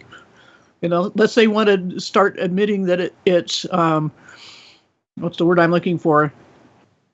Not pseudoscience. I just lost the term. Can't think of it, but... Conceptual? I'm sorry? Conceptual? Well, not just conceptual, but mystical. I can't think of the right word. I don't. Philosophical. Metaphysical. Metaphysical. That's it. Thanks. That's what it is. It's metaphysics. Right. It's not causing anything. Okay. Should we move on? I just want, like I said, I just wanted to point out that there was there may have been some confusion or misconceptions. We're just trying to get the ballers to parrot the right pseudoscience. Okay. Right. Okay. So we're going to go to Einstein here. I shortened this part of the presentation because I didn't think it needed to be longer. You're going to get the gist relatively quickly. So let's go through it. So Einstein. So relativity, special relativity and general relativity via different mechanisms, speed versus gravity, can dilate, bend, or warp time? Really? Primary school falsification. Time is a conceptual relationship between two motions. Specifically, it is based on an alleged single rotation of the Earth on its axis in respect to the sun. A day. It's a concept, people, non-physical. It is without chemical formula or structure, charge, mass, momentum, or spin. No millielectron volts, kcals, or kilojoules. No dimensionality or orthogonality. No direction or location. You can't put time in a jar and paint it red. I mean, come on now, let's reason together. Can you dilate, bend, or warp non-physical concepts? Is it your contention that if you have poison ivy on the brain, you could scratch it by thinking of sandpaper? Freedom is a concept also. Can you bend that? That which you are using to measure isn't the thing you're measuring. A football field is 100 yards long, but a football field isn't yardsticks. If I bend a yardstick, does the football field bend also? So if something affects, say, cesium atomic clocks or any modern clock for that matter, does that then ipso facto mean that the Earth's alleged rotation in relation to the sun is affected? These two mytho-mathematical fairy tales, special relativity and general relativity, were falsified 30 seconds after their respective publications by third graders at recess. For goodness sakes! In toto, each are massive reification fallacies on nuclear steroids. I'm stopping right there before I get to quantum mechanics. I want to stop right there to see if everyone understands this well-doubt point. Comments, questions? Yeah, I like the word mythomagical. Anyway, Paula, start with you maybe. That's very much what I just said a few minutes ago. It's the time and space are immaterial and you can't bend them. And people in the chat are trying to insist that yes, you can. But the examples that John just gave there say no, you can't. So what else is there to say? I mean, it's impossible. It's a reification fallacy to make something immaterial like time be a cause of something. It's simply a concept and something we observe a sequence of. So that's all it can be. It's a phenomenon. It's a observation. It's a concept. It's nothing you can manipulate. It can't be any kind of variable. Unless you're Doc Brown. I was going to say, I'm just going to 1.21 gigawatts. Well, I'm going to parrot something a bit more appropriate, which is to say that time is these are quantum erasers words. So time is the conceptual medium in which all things take place, in which we call the universe, in the medium which we call the universe. So it's a conceptual medium. But the way around that, Paula, is to say, show me. All right, you can bend time, space-time, can you? Do you want to show me that? Let's have a little look at you bending space-time. Go ahead. Yep. What they do is, this weeks ago in a chat, somebody was doing the same thing where they would say, well, the car moving at a certain speed on the highway proves that time is a variable. I don't know how I tried to untangle that knot, but the problem is that they don't understand that time is just our perception of the car who is not being caused to move by time, but caused to move by the mechanics of the car plus fuel plus the gas pedal and all these things, that those are the causes of the car moving. It has nothing to do with time. And they just can't extract time from that and say that, well, there's some other cause. It's not the time. Time doesn't cause anything. But I have never seen a way to explain it to somebody who believes it is. Well, in some instances, they assert that time is the independent variable of all independent variables. In other words, time does cause all things. But obviously, if you're going through the method of science, you're establishing the independent variable, that which you presume causes the effect that you've observed. Well, if time is the only independent variable, then time is the cause of all things, and there is no actual point in putting anything through the method ever, because you've always got the cause. What's that you say? You've got cancer. I've got the cause of that. That'd be time. What's that you say? Your garden's not growing very well. Time. That's the cause. In other words, herpes. Whatever you've got as an effect, you can always describe time as the bloody cause of it. A concept? No. It's just silly. Betty? Right. And sorry, I was just going to add that the car on the highway, if you leave it sitting still and don't start it, don't put gas in it, time won't make it go. And that should make it clear, but it doesn't. Yeah, petrol and a foot on the gas pedal with a working engine. Anyway, but the same way you could just as well attribute it to entropy. I was going to add that, but that may come up in the presentation, so I held off on that one, Arwen. But yes, you're right. Even though you're not moving anywhere, entropy is still directly proportional to time. Anyway, we'll maybe come to that. We'll go with you next, Betty. I will come back to you, Arwen. All right. Yeah, what's more to add with this, huh? This, if you think that it's something that you can bend, I think that is more a belief than believe in God, because God you can prove basically through nature and things having a design and stuff. But time, I don't know. I have something to add, though. I will come I've to you. been trying for some time. I'll come to you last, though. Chocolate? Anything? All right. Yeah, I was gonna say it's kind of hilarious how they say that time can be an independent variable, and I've seen some of these globers running around with the same I don't know how many, but I've seen one citation that does say time can be an independent variable, but it's like, okay, even if you've got that citation, can you back that up? Like, how can you make time an independent variable? How can you manipulate that? But once you could show me how you can do that, then yeah, maybe we could talk. But time doesn't cause anything, and until it can, I don't know how it's going to be a variable of any sort. Maybe a constant somehow, but can't manipulate time. Say it with me. 1.21 gigawatts. Mr. Fusion. Right. Owen? Yeah. I'm just wondering about the whole concept, the bending of space-time, okay? So what is claimed in a more earthly sense is basically something that causes displacement that could be considered a force. So where does, the bending of either space or time or somewhere in between actually arise to some kind of force in any way? What even is bending of space-time? What is bending? And how does it arise to some kind of force? I don't if even it's not bending? understand. What if I it's don't straight? even understand the claim fully, pretty much. That's the thing about it. That's really mystified me the most. You butchered that on the debate the other day, and we almost ended up in a row. But now you phrase it like that, I don't understand the claim. Now that makes a whole lot more sense. Right. You don't get what they're even claiming. Yes. That makes a lot more sense, Arvin. Where does the force actually come into being within the concept? Hold on, let's just correct that bit, though. Oh. There is no force. So it's not going to give rise to a force because gravity isn't a force.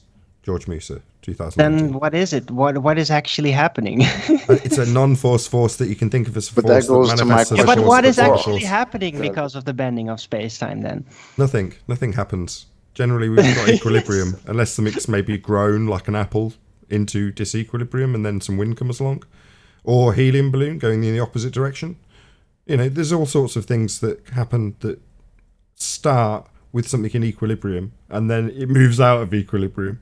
But you have no necessity to explain that which wants to return to equilibrium. There's no necessity at all. Asserting that we have 1G when nothing's happening, it's just ludicrous. So what happens when a helium balloon goes up? Does the space-time bend in the opposite direction? Is that how that works? Could be. I don't know how it relates I know- to anything I know you since want- there's no force in I it. know, so Arwen. I know. I get it. I'm still puzzled about that. No, your It's- question makes a lot more sense now. You don't get the claim. You don't actually understand what they're claiming happens, and that now you say it in that way, that makes more sense. Okay, have we got any more for any more? Did I miss anybody, by the way? Don't think I did I? Did I miss you, Betty? No, you just didn't have anything on this occasion. Okay, I've got you presented again, QE. Yeah, it is. But after number one, the primary school falsification, I really don't need to do this, but I will. The grown-up falsification, quantum mechanics, non-locality, brief synopsis here. Non-locality occurs due to the phenomenon of entanglement, whereby particles that interact with each other become permanently correlated or dependent on each other's states and properties to the extent that they effectively lose their individuality and in many ways behave as a single entity. Because of this well-established phenomena in 1935, which pummeled Einstein's fairy tales GR and SR, he coined the phrase spooky action at a distance, and then he and his buddies conjured a thought experiment. It's called the EPR paradox. Einstein, Podolsky, and Rosen, in a clumsy, feeble attempt to debunk quantum mechanics. Why? Well, he couldn't have anything traveling faster than the speed of light because his theories would implode. Side note, he never published in physical review letters again because he didn't appreciate the paper being peer-reviewed. Pretentious, pompous, pseudoscientific. Because of the seemingly impossibility of testing his thought experiment, it apparently covered this pretentious, pompous, pseudoscience, mythomathematical philosopher's butt, and the very public argument between he and Niels Bohr, who was of the opposite position, was relegated to the dustbin of history, never to be reconciled. But wait! But then, in the 1960s, John Bell explored Einstein's alleged paradoxical thought experiment and proposed an inequality called Bell's inequality. If it was shown to be false, Einstein and his theories would take a dirt nap. Then John Clauser, a frustrated grad student because of his poor grades in quantum mechanics, was rustling through some books and papers in the campus library when he came across John Bell's paper. And that, as they say, folks, is history. Bell's inequality was first violated experimentally in 1972 by John Clauser and Stuart Friedman. Then in 1982, physicist Elaine Aspay experimentally jacked it yard forever. Ergo, Einstein and his theories, they equal a dirt nap. He got debunked. Ever since Aspay's falsification, non-locality has been confirmed by experiment over 3,000 times, without exception. From David Bohm, renowned professor of physics and Einstein's personal friend, one could see that relativity and quantum mechanics, the two most fundamental theories of matter, really directly contradict each other, in the sense that relativity is local, it's causal, it's determined, it's continuous. And quantum mechanics is just the opposite. In the appropriately named, from Caltech, the final contradiction.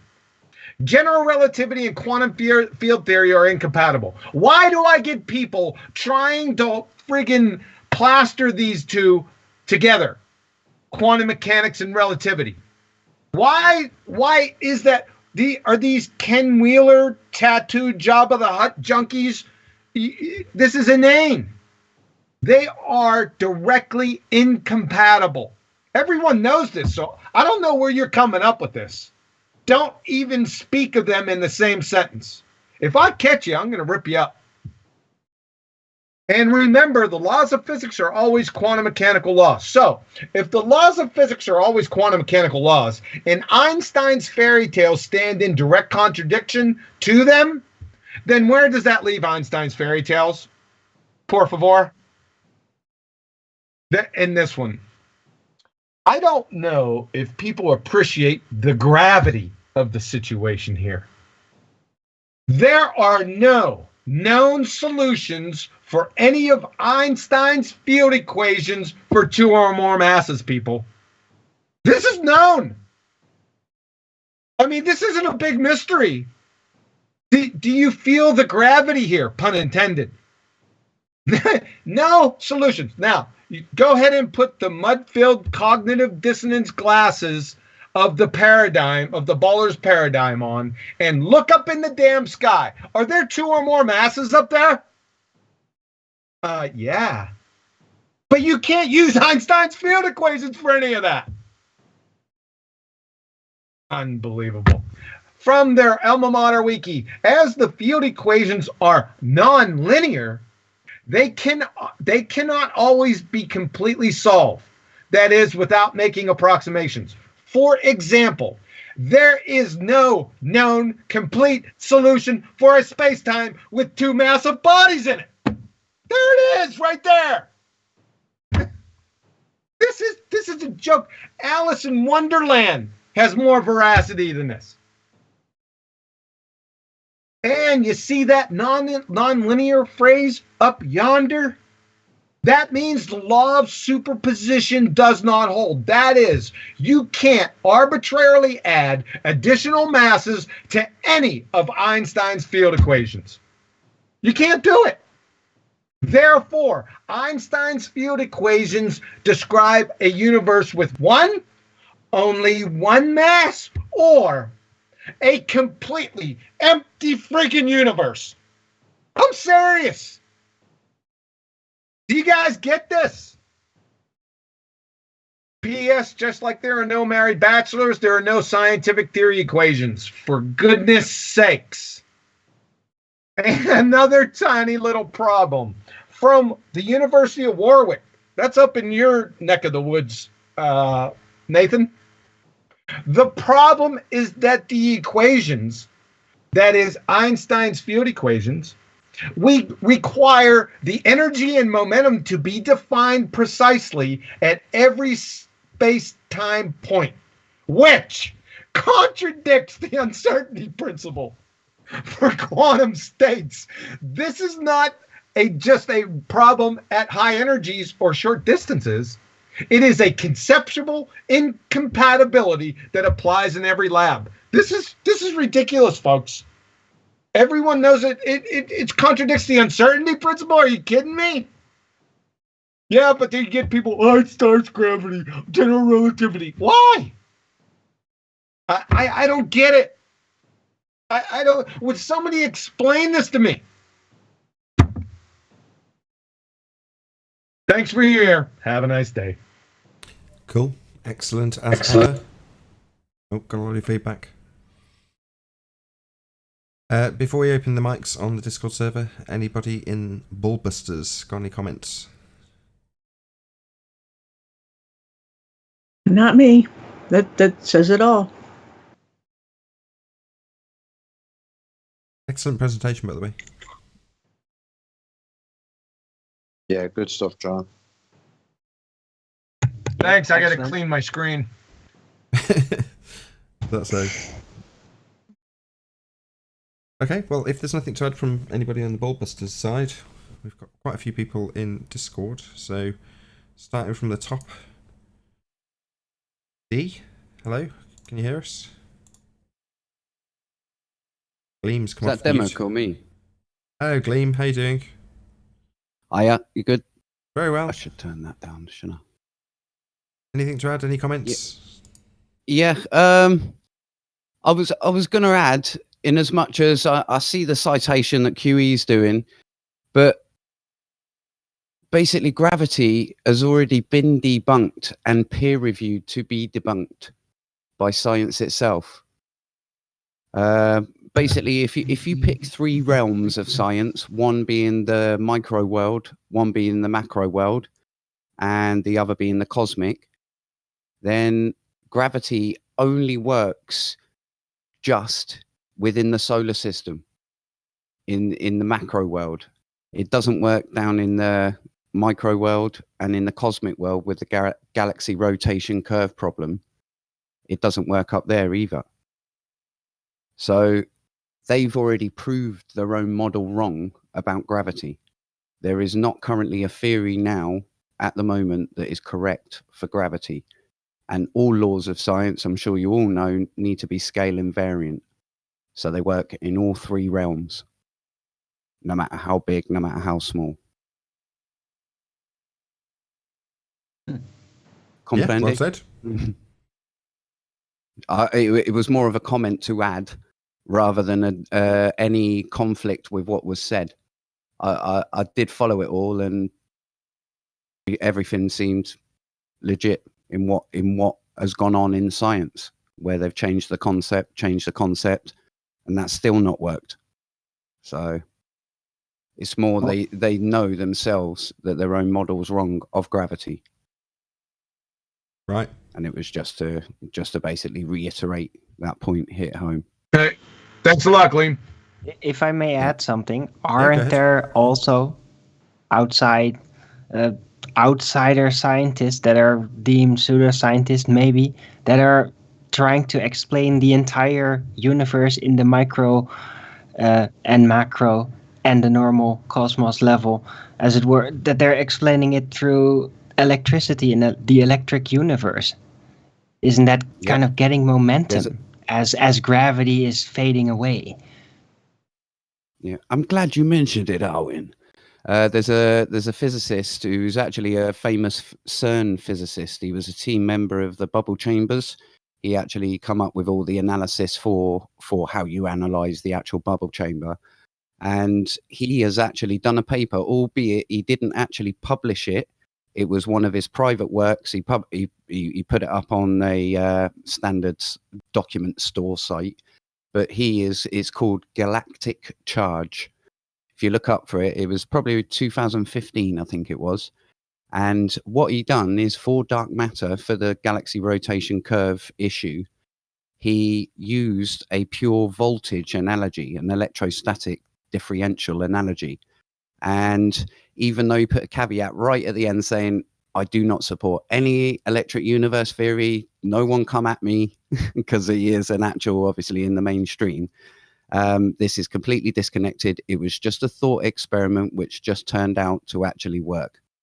And it says right in his conclusion, please do not see this. This is just preliminary calculations. Please do not see this as any sort of evidence that dark matter is just voltage differential. And you can look that up. Or I can even post it in the Discord. Yeah, that's handy. Always good to have your citations. Cool. Iron, is it? Anything to add? We've got about 15 minutes left of this interaction, public interaction, that is. Can you hear us, Iron? If not... Nothing at the moment, Nathan. No, fair enough. Unicorn laser eyes? Anything to add?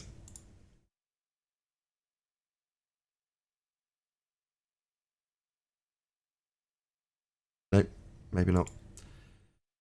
Zanik, I know you've got something to add. Blame it on the rain. Yeah, yeah. Zanik, anything to add?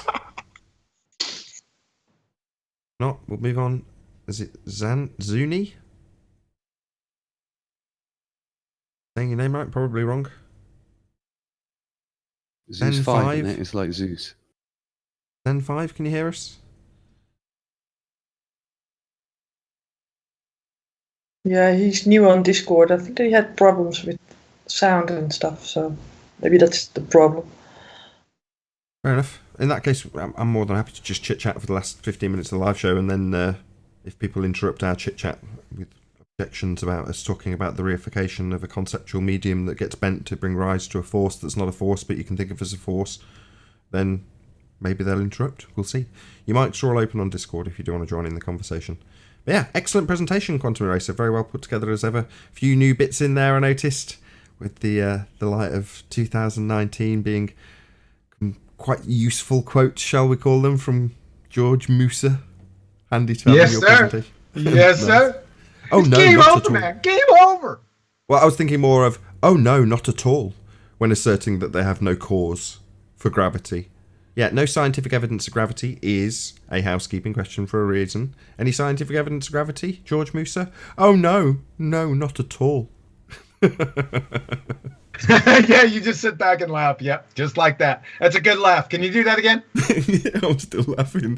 I love the George Musa I'm sorry, quotes. They'll never get old because they're great. 10th Man, you know, I hope he doesn't hate me for saying this. You know, sometimes his delivery will fall a bit short, but it doesn't matter what he says. If it's a George Musa quote, it'll definitely get a laugh. Yeah. He's really good with it, man. Sometimes I forget about it. He'll just spring it on you.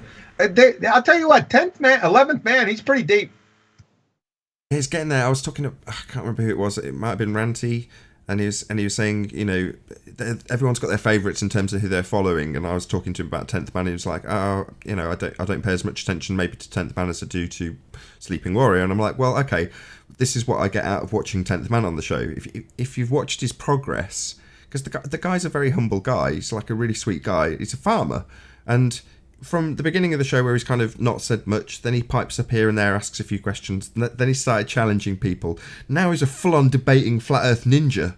You know, he's great. So, you know, if you're not watching Flat Earth Debate, there's actually going to go, one of the shows will go out in about 10 minutes on Nathan Oakley 1980. You might as well plug my show as I'm on yours, eh? So, Shamelessly. Be there or be sphere. here. Be here. Nathan Oakley 1980. Be here or be sphere. Anyway. This show will continue though, so if you are watching this on the re-up, which will go out also on Nathan Oakley 1980, stay tuned as there will be an after show to follow. This live show is not going to end immediately anyway. We may, as I say, get some audience participation. Typically, the second I press that stop button, everybody on Discord can't shut themselves up. But we're live, so Yeah. 10 minutes of calm. Yeah. God, I must have something to say about this. Typically, this is a subject that just gets everyone in knots, or maybe up until 6 months ago, everyone got up in knots about it. Now it's like crystal clear. The conversations get really snappy now when it comes to gravity. You can kind of debunk any assertion that comes your way within about 4 or 5 sentences. I was hoping that would be the case on this live stream, but we might not be so privileged. The ballers aren't feeling in the mood, maybe. Oh, Chris Berry in the chat is asking kind of an interesting question. Feel free to repeat it. Right, so he asks, what is your opinion on what actually governs motion, if it's not Newtonian or Einsteinian gravity? It says motion. Does he mean the energy that I might put into something to make it move? Bad echo, man. I think that's you, Yes, Arwen. Just turn I down think the speakers so. a little bit, Arwen, if you would. Oh, Yeah, what does he mean? I'll have to clarify. If he says Which motion, mode? does he mean the energy I put Well, into something to make it I move? thi- I misinterpreted the question earlier, so I gave answer to another question. But when I read it out loud, I finally read it right. Goody. But I think what he probably is aiming at, where it does the motion come in, and it's relative density disequilibrium. And whatever guides that, I don't know. Well, you just have to break down those three words. The density and what it's in. The relative density and then the disequilibrium thereof. In other words, if you don't have any of those factors, you're not going to have any movement. So you've got to put the thing into disequilibrium in the first instance for it to return from whence it came. Well, there's two things involved in that, isn't there? You pushing it into disequilibrium would be the most critical, because that's the bit that gets ignored by the globe heads. Well, I dropped this brick. Hold on. Why is it in your hand? You walking around with bricks at the end of your fingertips all day? No. You've had to pick it up. You've taken it out of equilibrium. So, yeah, I love those three words, Arwen. I've said this a couple of times now, but I mean it sincerely. So, without mentioning he who should not be named, Spurs chemo, we've had a lot of debate about nonsense that hasn't got us anywhere. Whereas Arwen and Sleeping Warrior debated this subject for a fair old stint, and it was great. You know, I'd taken Arwen's position prior to that particular discussion. At the time, I was definitely on Sleeping Warrior's side, but could definitely relate to Arwen's position on it. And at the end, you end up with those three beautiful words: relative density disequilibrium. Marvellous. But how does it continue to accelerate? That's Yes. that's the big question. Continue to accelerate. Well, what do you mean? How does it continue to accelerate? It doesn't just go back to its spot. It goes back to its spot in grand glory of Yeah, it does. acceleration. You're saying if I pick up a brick and drop it, it won't go back to where it came from? It's not like you have some like return switch and it just kind of that goes back to this original spot. It actually It comes does. back with an No, acceleration. as which is as part of long the as force. it is. You don't want Why to break does it a law start of nature. accelerating? Hold on. Accelerating in Hold the on. first I want to hear. place. Hold on. I want to hear the end of what Zanik's asking. Go ahead again, Zanik. So you don't want to break a major, agreed, and observable law of nature that all things that accelerate require a force. So if you, I agree with you. You lift something up, you're pulling it out of equilibrium. You can think of it that way. You start storing energy in that object because now it's farther away from where you moved it. You let go, and suddenly it starts to accelerate.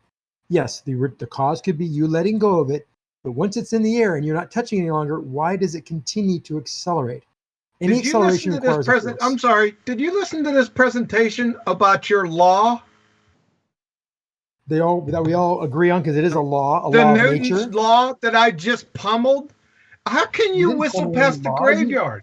Blame it How on did the you- rain. Tell me how. Huey, Yeah. How do, Come on. Very how do you easily pummel a explained, physical though. law? Look, as long as Give me the like object the one is in sentence overview of how you disequilibrium with its pummel environment, it will keep nature on law of nature. exerting that force, and that force naturally causes it to accelerate. So it will just keep on accelerating until the friction of the motion through the medium slows it down to a maximum velocity, or until it's stopped within the motion by something else. That's just, it really That's does the law. work out. Exactly. And we can call it drag is a type of friction, but yes, when that drag equals the force created by that force of due to gravity or whatever you want to call the force No down, relative density yes, it'll stop- disequilibrium. It it'll all stop depends on the accelerating. object within the medium. I just said that. Right. So when not you're in gravity contact with the then. medium, you'll have drag being produced by that object, will it not? Oh, right, hold on. Right. Okay, so in terms of a brick that you've not interfered with, this is deja vu. Where are you going to get that from then? What's your vector, Victor? It's not ringing any bells? We already gave Victor. Victor, we gave you that vector. What, What's your with clearance, Clarence? Yeah. Roger. What's your Just ask vector? my question again. So, what about Vector, the Victor. brick? What about the brick? Daryl, down. What down, about Daryl. what about the brick that you're yet to pick up? Where are you getting a vector from So it then? has a vector, Victor. What is its vector? Daryl, we talked about this. It's down. Oh, no gravity. Daryl. No gravity. What are you talking about? This down thing then? One of the biggest confusions a lot of first year physics students So have what is down? force Whistle past versus it. I'll just acceleration. keep repeating it. So what down then?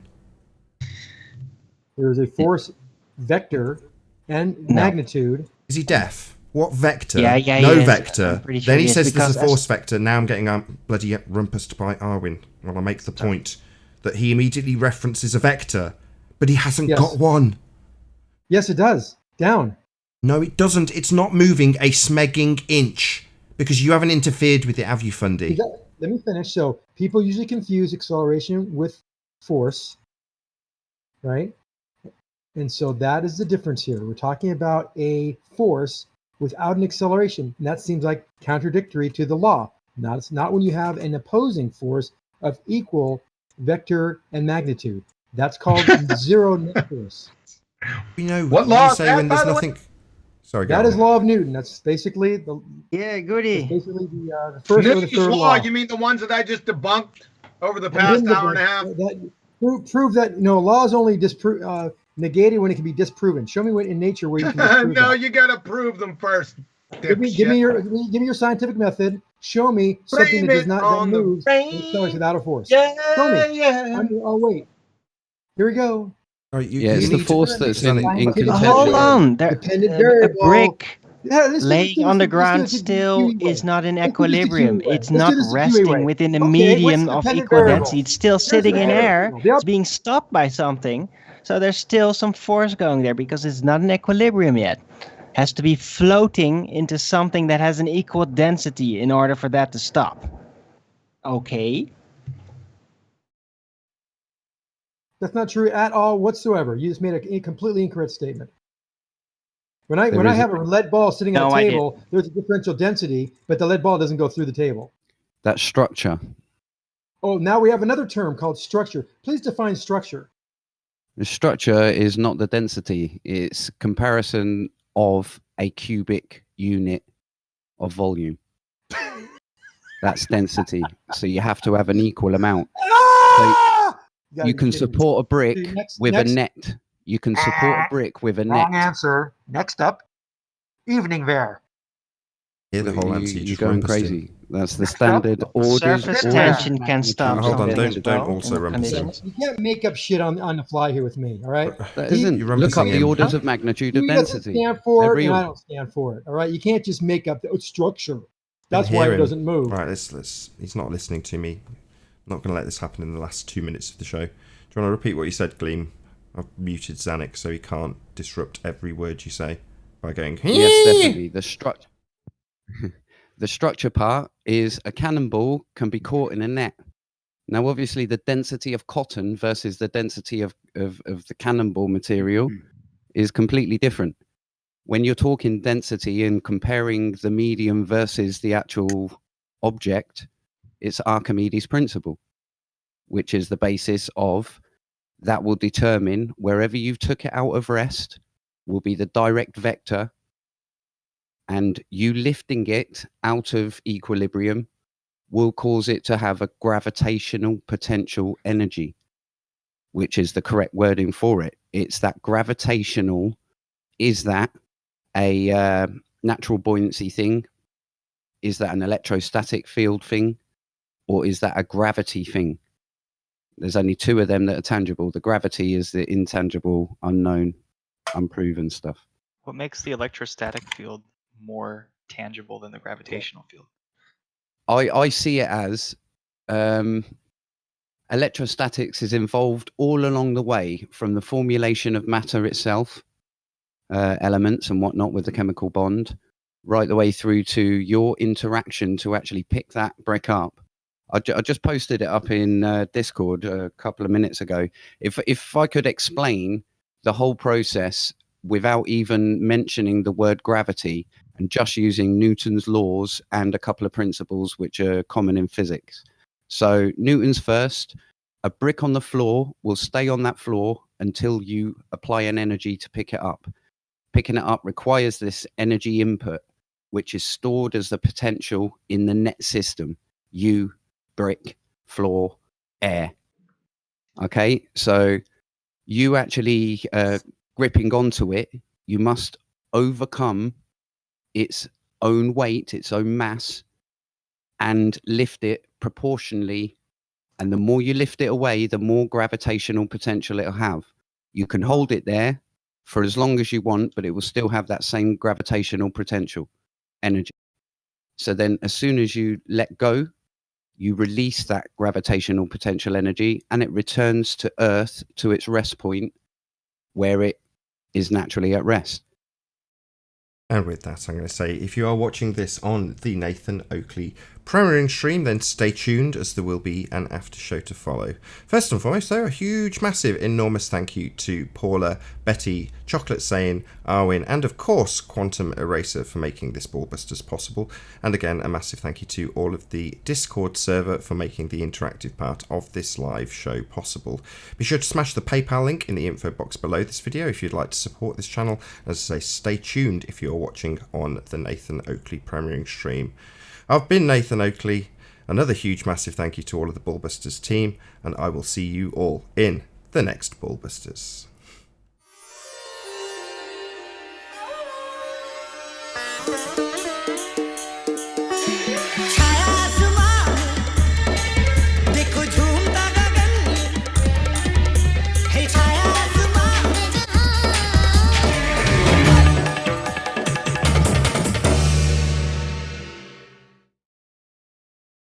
A pretty broad assertion. Well, you just said that. But like, that's the use of the word gravitational potential that really confused the shit out of me when I first heard it in school, because it's totally different from actual gravity. It's something else, but it just sounds so much alike.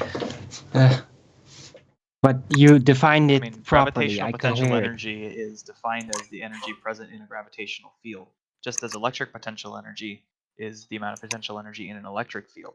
It requires and is predicated on the existence of a gravitational field.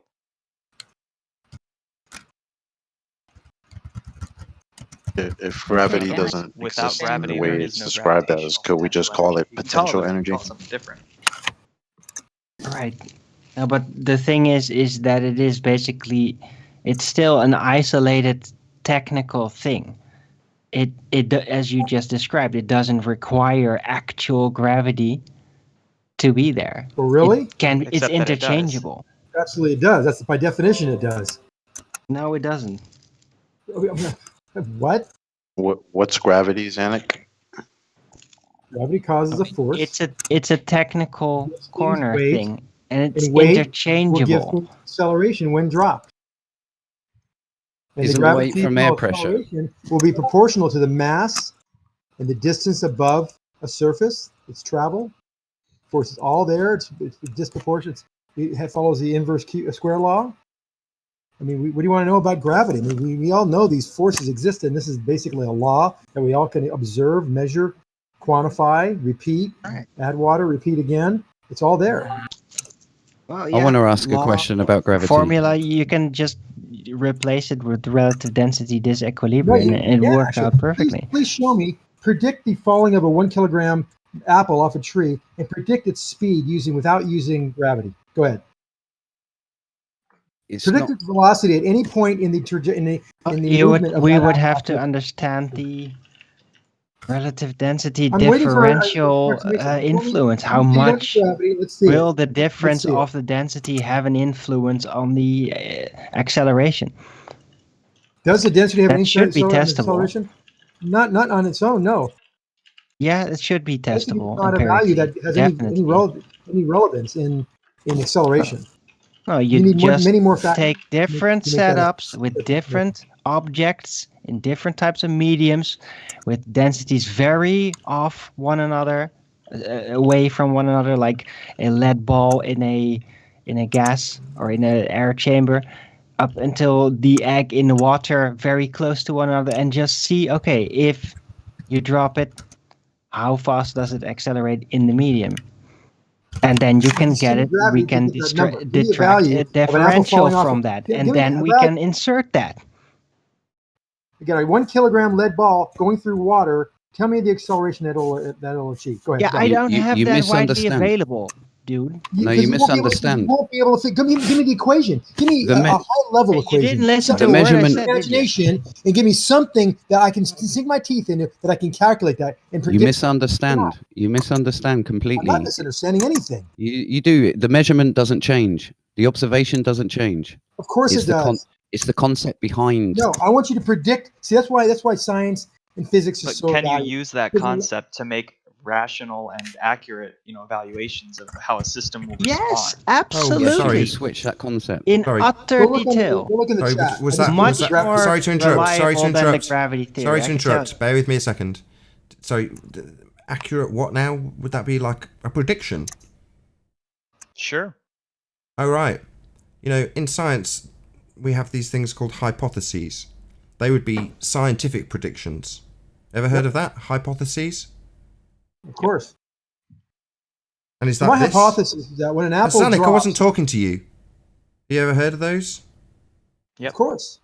Zanik, second time. Not talking to you. I thought you said you were talking to me. No. Sorry. Third time. Not talking to you, Zanik. The guy who specifically said... Well, he didn't specifically say predictions. He just alluded to them without that word. No, he actually said that word. So predictions. Are these scientific predictions?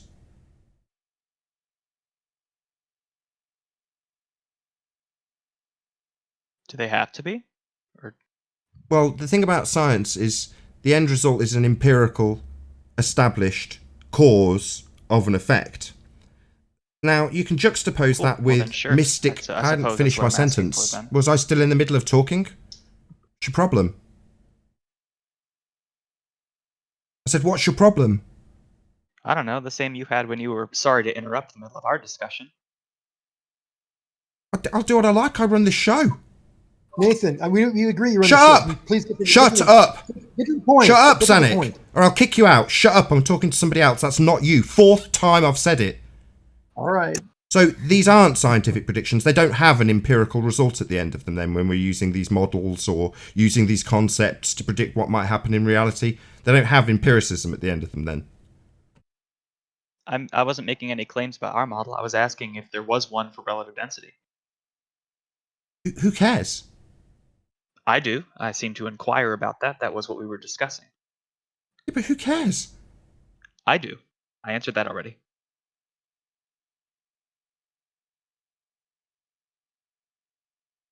Anyway, can we continue our conversation? Well, what's the point? I Are we would going to like- have Mystic make predictions? All right. You run the show. If you don't want to hear about it, that's fine. What am I Anything going to else you hear want about? My us to point has discuss? already been made. Unless we've got some scientific validity, some empirical data to actually back our assertions, what's the point? We're going to have a little Mystic Meg session. Should we get a crystal ball and start looking into it as well? Because that's about the level of validity we're offering here.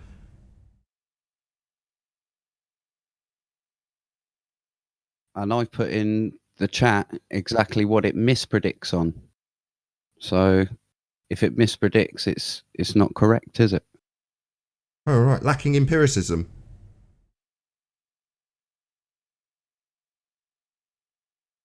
Where is this misprediction?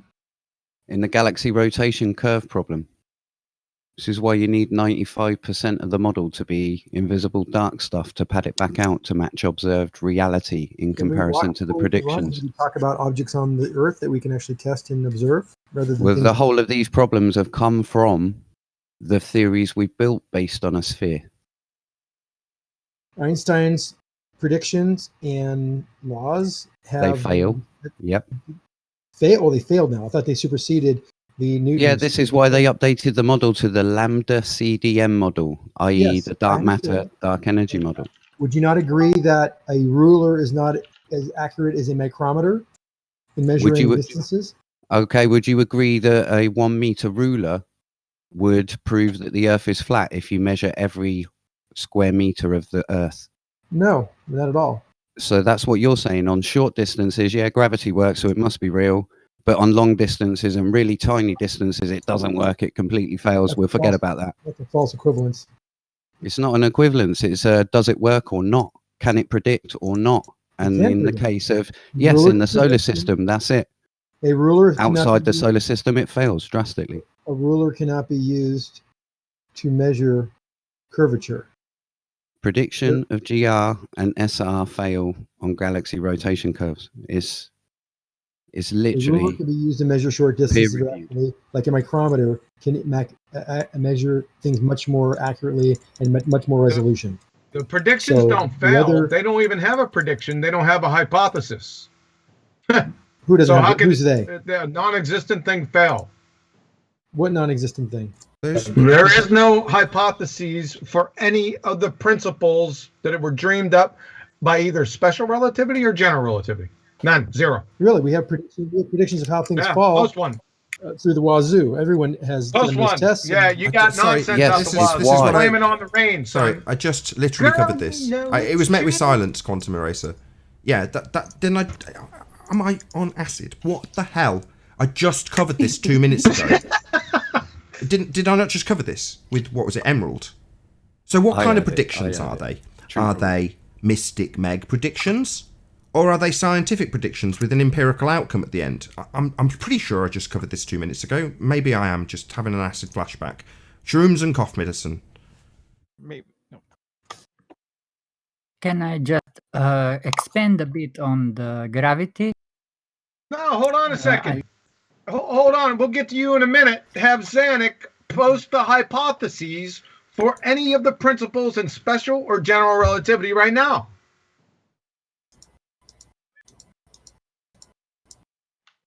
That objects fall at a constant acceleration based on their No. mass. That's not a hypothesis. Right, Joey, yes, we will get to you, Joey, yes. But, no, that's not a scientific prediction. For third time. What? No, this isn't going to I give us drop an any empirical object and I outcome can when put get through systematic acceleration. experimentation. Constant We acceleration. He's already now rumpusing toe-tagged me. you with this. He's now rumpusing me, of course. We already toe tagged him with this. He's been toe tagged 4 times. One of them was this. Right. Do you want to go ahead, Joey? Go ahead, Nathan. I'm going to take a break for a few minutes. Go ahead. There's a guy in the Discord Thank that you. wants to... Go ahead. I want to just expand literally on the gravity because they say in the Boller model that it expands in infinity, right?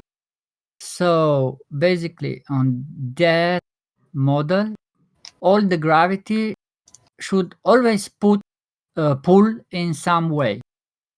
So where the mass is the biggest.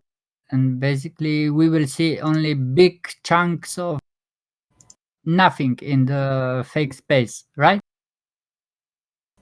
And the second about time, why it is the occasion of entropy the only occasion which confirms to or relate to the time, really. This is what I wanted to say.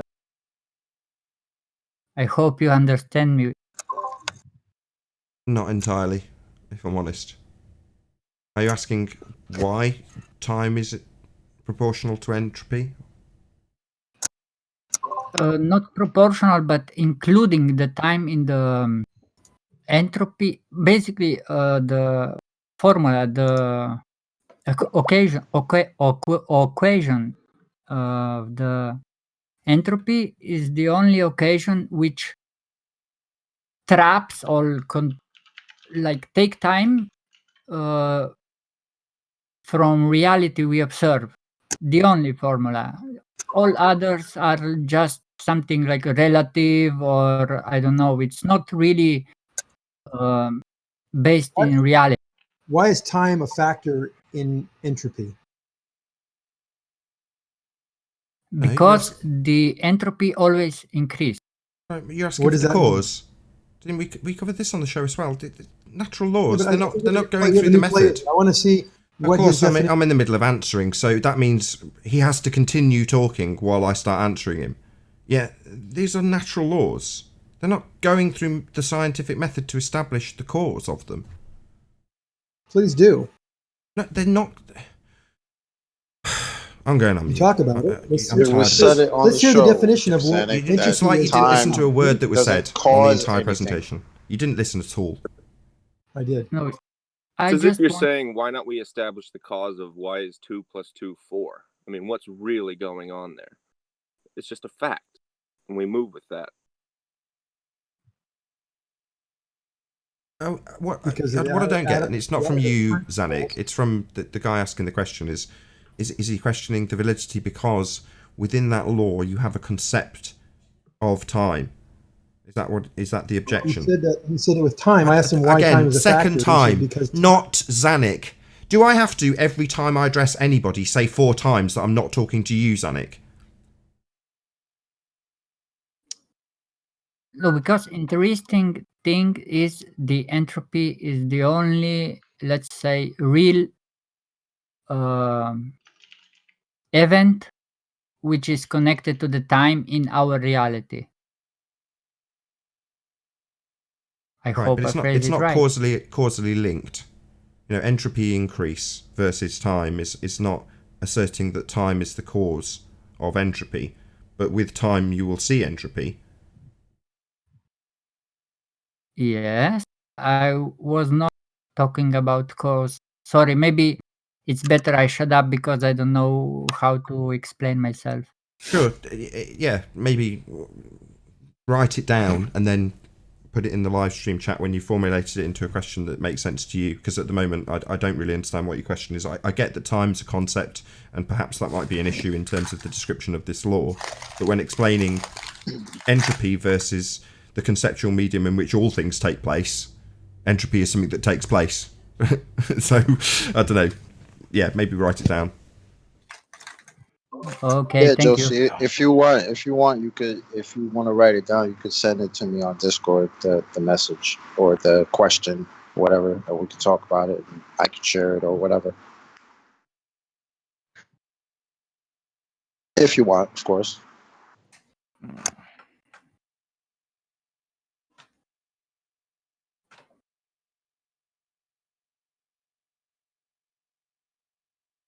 So, anybody in Discord still believe that gravity's real, given that there's absolutely no scientific validity for it, and it's the bending of a conceptual medium? how do you explain that force? What force? The What force? that causes objects to accelerate. What, the brick that you haven't meddled with? What about that? Is that accelerating? What force How many started them to how many accelerate? times? No, the brick can be on the table on a scale. It could be on a scale. No, it's not. You haven't picked it on a up and put it scale. on a scale. I've just said the brick that you haven't interfered with, and you say the brick that I've put on a scale. Well, that would be a brick that you've interfered with, wouldn't it? No, just a brick on a scale. Yes, the brick you've not interfered with. It seems that when you can't make your examples, you get all fuzzy and can't quite comprehend the words coming out of my mouth. Not a brick that you've picked up, interfered with, and placed on a man-made measuring device. Not that brick. The brick that you're not touching. Has that got a direction? So I'm curious, is this about displacing something from its place of origin and how the energy changes when that's involved? No, it's about a brick that hasn't moved yet. What's the vector for the brick that's not doing anything, that hasn't been interfered with by a fundy globe head? Oh. It's straight down. No, it's not. It's not moving an inch. Are you mentally retarded? The clue was in the description. The brick that ain't moving, you're telling me it's going down? No, it's not. It's not moving an inch, you stupid fool. Doesn't have to be. Oh, what? To assign a Accelerating vector? coffee cups. You think that you can assign a vector to something that's not moving, do you, bonehead? Oh, don't sigh, you fundy zealot. No, the answer is no. Before you mess with things, you've got no vector, but you've got an affirming the consequent for a force of down after you pick it up. Sure, and after I pick... Not sure? No! I keep asking you about the vector for the brick you've not picked up. Not sure? Oh, you mentioned picking it up. Oh, right. I can pick up from my fundy belief from here. No! The brick that you've not picked up. Why does it have weight? So you find a brick that's naturally on this planet somewhere. You look at it and you say, okay, I wonder what that brick weighs. Does it have Natural a force brick. acting on it? And some brick, Well, a rock. take a A rock. rock somewhere. Perhaps. A brick of A an rock. apocalyptic world. Like everyone's dead. A rock. Anywhere you find a rock. And you look at it and you say, what does that weigh? So I take a spring... No. I haven't asked what it weighs. I asked very specifically for its vector, not what it weighs. Is it a cognition problem? Are you deaf? It's directly Are you down. deaf? Are you deaf? Down. Are is you the vector. deaf? You know what a vector means, Nathan? It's not bloody moving. Are you insane? Do I know what a vector is? What, for something that's not moving? It does not have to be moving. But it still applies. What does vector mean? Vector does. With a vector, Correct. it does. What does vector mean? Vector definition. Come on, let's hear it. What does vector mean, Zach? Let's hear it, vector. What is it?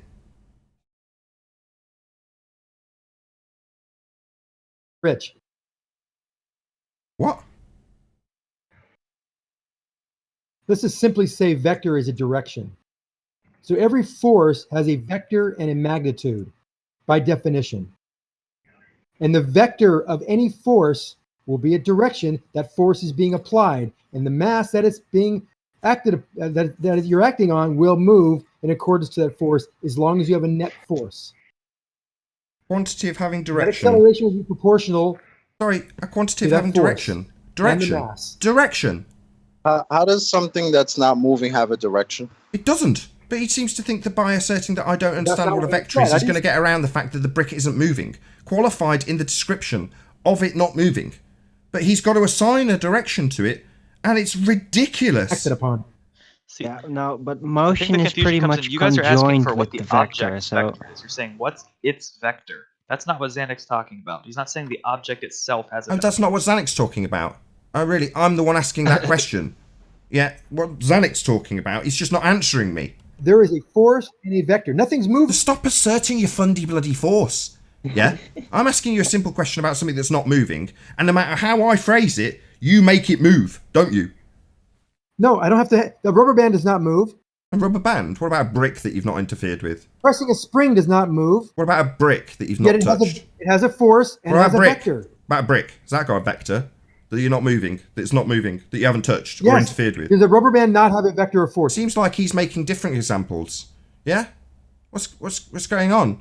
Maybe a little wingman Xanic, Emerald you can know, bail him he's out here. saying Emerald, what's brick. going on? Why He's does he not keep saying making rubber different band. equivalencies? Why doesn't he just answer my question? What's going on? Because I think both of y'all aren't understanding what the opposite person is saying. Xanic is talking about the vector of the force, and Nathan's talking about the vector of the object, like the total acceleration on the Yeah, because every single time we have an assertion of gravity, people pick up objects. What, now that I ask you about the vector of an object that you haven't picked up yet, that's suddenly a problem, is it? So what, objects aren't allowed in these examples anymore? What, you've only allowed to assert your fundy belief in a force when I'm saying the object hasn't been interfered with yet? No objects Can I allowed no clarify more, something? just the fundy force now, is it? What force? You going to show me that force? Let me guess, you're going to pick something up and drop it. Try and move it. Just try and move it. Excuse me, here. Xanic, this is another one of those times that I'm clearly not talking to you. I said, your wingman, Emerald. Did he say that a stretched rubber band has a vector? I think he said it has no vector. It has a vector, yes. Oh, it does. So is the vector shooting away from you when you release it? Again, Emerald was very clear about saying Because- we were both because talking I've about seen two different people things. I'm snap talking about the themselves in vector the of face force. with rubber You're talking about the bands, and vector vector of the was a movement of different the object. direction. Yeah, I've asked him to give a vector to something that he hasn't interfered with. He can't do it, so he's only going to apply it to his fundamental religious belief instead. Of course. Well, that's reasonable. Emerald, will you help me out? Not Emerald, Nathan. My name's Nathan. The guy handing you your ass with your religious belief that you cannot justify when I simply tell you not to interfere with the thing you're going to make an example with. Then I get told, oh, it's unreasonable to use an object in this instance, my wingman, and you start telling me about your zealotry and your force that you're going to apply this to. Oh, right, so the vector only applies to your imaginary force that we're not seeing exampled in my brick example that you keep whistling past. Can I say something? Great, Nathan. So Red just came in and said, he said that I thought there was a force attached to a spring-loaded... He's just going to keep doing it. No force, brick, not moving.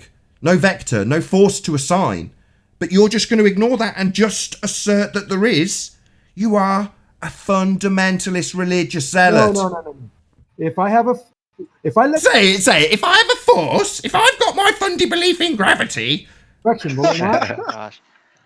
Say it, go on. If I have a force. Can I try my hand at explaining this concisely? Go ahead. Okay, I'll ask you then. No worries. You've got a brick. You've got a brick on the floor. You've got a brick on the floor, Yeah. Emerald. Okay. And it's not moving. Yeah? Mhm. Now, what I want to know is, given that you've got a downward force to assign to things that you're dropping, if you don't pick it up first, where'd you get the vector from? Right. So, what the globe model says is happening in this case with a brick on the floor. Oh, sorry, I is didn't. that- You'll have to approve that model before you start appealing to it. Did you hear what I just said? Did you hear what I just said? Yep. You'll have to prove that model before you start appealing to it. Is it a scientific model? Are we back to this, the thing you didn't understand about 10 minutes ago, where we need some empiricism with these claims as opposed to appealing to your religious belief as proof of something? Yeah, that's not going to fly, Emerald. Do you want to start again? I got a question, guys. We can wait. Go ahead, Emerald. Okay. Try not to appeal to your religious belief this time. All right. Are we fine with using Newtonian mechanics here? What, the ones that are wrong? Superseded / replaced by Einsteinian? No, you're 100 years But out of still date with that, my applicable at the friend. scale I of hadn't a finished brick on the telling you why no, but you seem to want to interrupt when I point out that no, you don't seem to be parroting the right pseudoscience. Okay. So Well, in why this would you case, want to if give we me don't- that? Why are you even asking if I want 100-year out-of-date pseudoscience? No thanks. Because for intents and purposes at the scale that we deal It's 100 years out of date. Are you deaf?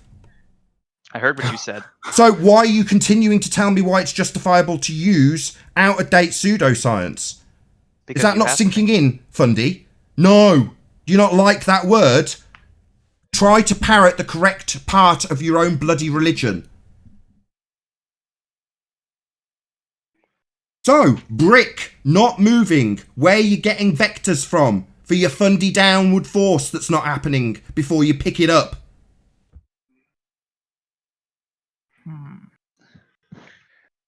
If we're not going to explain this in the mechanism of If we're not going to explain it, you're being asked to explain it. We, Awesome. So if you, I'm- okay, but Fundy, I'm you, asking you. not we, you. I'm asking, you're not answering. There's not a we here. There's a me asking you about this brick that ain't moving. Awesome. And I'd like to ask under Don't ask me. Answer me, not we. You answer me. Brick not moving. What's your vector, Victor?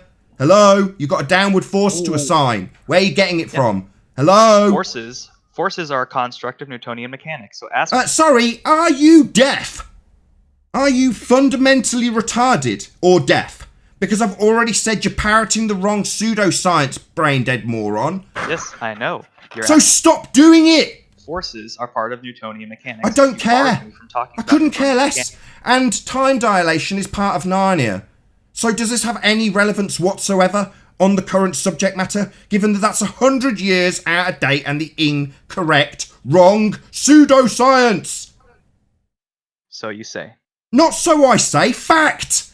So you think that you actually still believe that this Newtonian mechanics is in effect, and it's not Einsteinian? There seems to be a long pause after I ask you these difficult questions about your 100-year out-of-date rhetoric. Do you believe that this is still in effect as opposed to Einsteinian bullshit? To a level above reasonable accuracy, yes. Wrong! It's 100 years out of date and wrong! It is incorrect. Superseded, replaced by Einsteinian nonsense. Which is Added to debunked by by- quantum mechanics. How far- Both are okay. nonsense. But you're not even parroting At the the right scale- nonsense. Question. At the scale of a brick on the floor, what is the difference between the estimated force in Newtonian mechanics and the estimated force in Newtonian? I asked for its vector, not a question. Downward I'm force, asking- mate. If Hello? you want me to not use... There's basically no difference between the Einsteinian and Newtonian models at this... Horseshit. Why Euclidean can't free you space guys just versus answer the pseudo-Riemannian question? force space. Why- You are how wrong. does a Gonna- brick that's not moving have a vector? He's just said they're the same.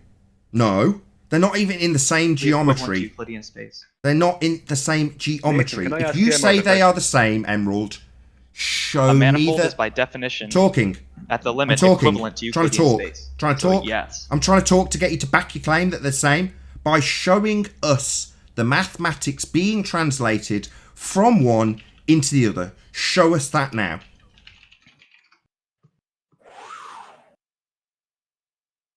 Seems to be another long pause, Emerald. You've just claimed they're the same. Right, now he talks after a long silence, and I start talking. Yeah, long pause, no posting in Discord, then I start talking and then you start answering. What? So it seems like you've answered.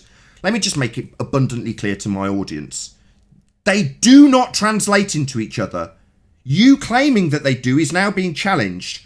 The long pause came after me telling you to prove that. So prove it. They're the same, right, Emerald? That's what you've just said. So show me that. I said they're locally equivalent. So show me that. That's what I'm doing. I'm finding a citation that you'll trust rather than... Finding? What do you mean finding? You're telling me you've made this claim without it being at your fingertips, without you knowing it, beyond absolute certitude. You're now searching for it. What the hell? I do know it. No, you're having to search. You just made that clear, dipshit. You don't know, or you wouldn't need to search. You'd have it at your fingertips. Like all of the bloody citations that have just gone by on the presentation done by QE. They were all on screen. You are now having to go and search for your claim that pseudo-Riemannian 4 space is the same as Euclidean 3 space. Yeah, if they were the same, then they wouldn't have different names.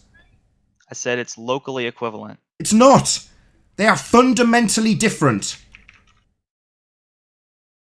Mass attracting, mass bending of space-time, they are totally different. And I'm asking you to show me the mathematics that translate these totally different things into each other, which they do not. You are just wrong. I'm sorry, but the definition of manifold doesn't agree with you. The definition, I've asked you to show me the mathematics being translated. Another long pause. Show me them being translated from one into the other mathematically. Go. That's your claim. Locally the same, locally equivalent. Show me it mathematically. Definitionally, that's the case. I have asked for Are these people deaf? I say mathematically, they say colloquially. In mathematics, the definitions are quite precise. I don't care about the definition. These are geometries. Show me them being the same mathematically in any way, shape, or form. These two totally different geometries. You're not. There's another long pause. Why aren't you showing me these maths translating into each other? Oh, I'm sorry, I don't have like Blender open right now and can't screen. Blender? You've made the claim. I expect you to have this at your fingertips, not at a search, not after you've double checked in Blender. To show you within 5 seconds. I'm sorry. Well, why are you making the claim then? I guess I shouldn't claim that I know what addition is either, because I don't have the... You should claim what you know to be true. I know for a fact that these two geometries are fundamentally different. One's got an extra dimension, and you think they're translatable. You ever weigh a fish on Actually, a fish they're more scale? precisely homeomorphic, which means there is an injective continuous function in both directions between them, which means they can be transformed one into the Oh, other. really? Yeah, in that case... Here's winner no, hold on. Where in Euclidean 3 space is space-time? Euclidean Yeah, 3... I'll repeat my question, because you said it with a slight upward inflection. In Euclidean 3 space, 1, 2, 3 space, where do you put your fourth dimension? No. Sorry, was that no? Exactly. Was that no? That was a no. So, no, they're not the same. They're not translatable. They are, at the least, fundamentally different! Oh my god. Goodness gracious. So, giggling twats in Discord, in this case specifically, the moron known as, what's your name, Emerald? You've said they're the same. Locally, no, they're not. You're just fundamentally wrong.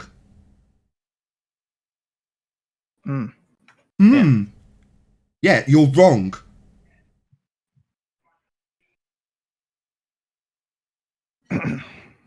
Another uncomfortable silence for the fundy. That's right, yeah, you can't put space-time into Euclidean geometry now, can you? Even though I've said they're the same. Even though I've said locally and colloquially. No, you're wrong. Just going to get uncomfortable silence after uncomfortable silence, or are you going to tell me where you're going to massage space-time into Euclidean 3 space?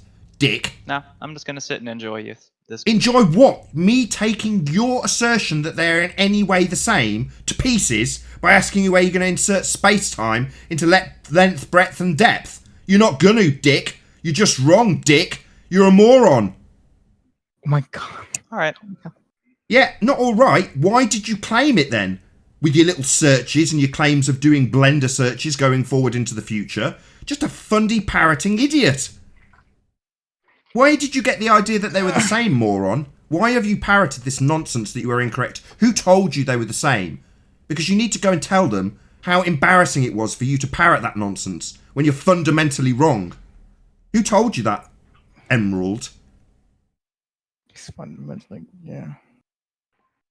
Another uncomfortable silence. Nathan, you ever weighed a fish? Emerald! Yeah? Not Wingman Zanuck. Yes.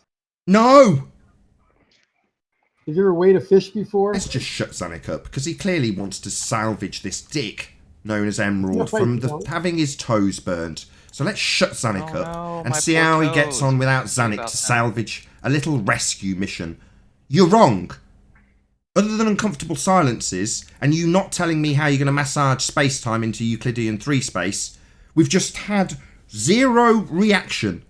And you say, I'm just going to enjoy you. What, me pointing out how wrong you are 50 more times? And endless uncomfortable silences? Sure. I mean, any attempt I've made prior to this has not resulted in any progress, so I don't expect. Yeah, because you're wrong! What do you expect to make progress when you're fundamentally wrong, do you? Yeah, progress comes when you concede you're wrong. The one thing I will say I do expect is that sometime in the future, you will learn the definition of a manifold and how it applies to Euclidean geometry. So where At does the current moment, I time don't factor expect you to fit do that, in? so I don't expect In the that. 3D red herring. space realm? Red herring. He hasn't answered my question. He hasn't massaged space-time into Euclidean 3 space, which is what I asked when I said mathematically translate one into the other. I've just defined it verbally.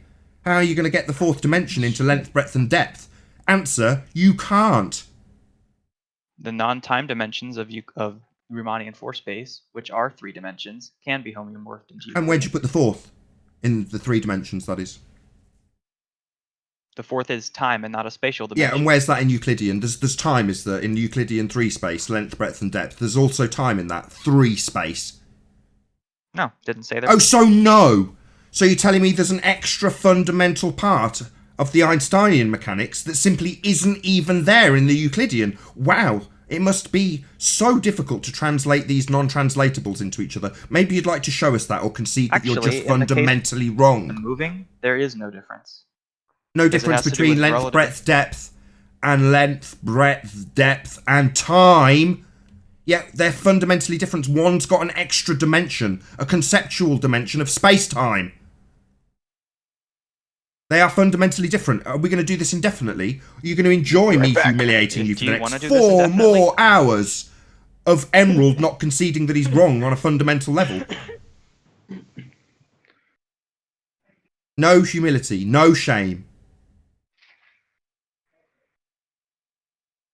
Emerald, people who are on your side of the fence, who are higher up the ladder than you, will tell you that you are wrong. Nathan is right, you're wrong. Mainstream science at the highest level will tell you we are wrong. You're Okay. incorrect. I'm not just saying it, that's the way it is.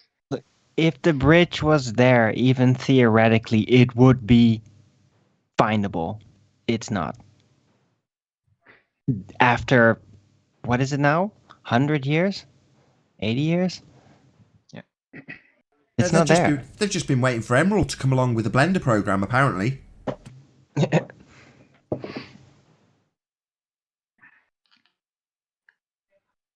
Those same. Emerald. Yep. Sorry. Most of this argument is down to one word, and that is weight. Now, an object's weight is its inherent density within its volume. So why do you need a force for that? What force is needed?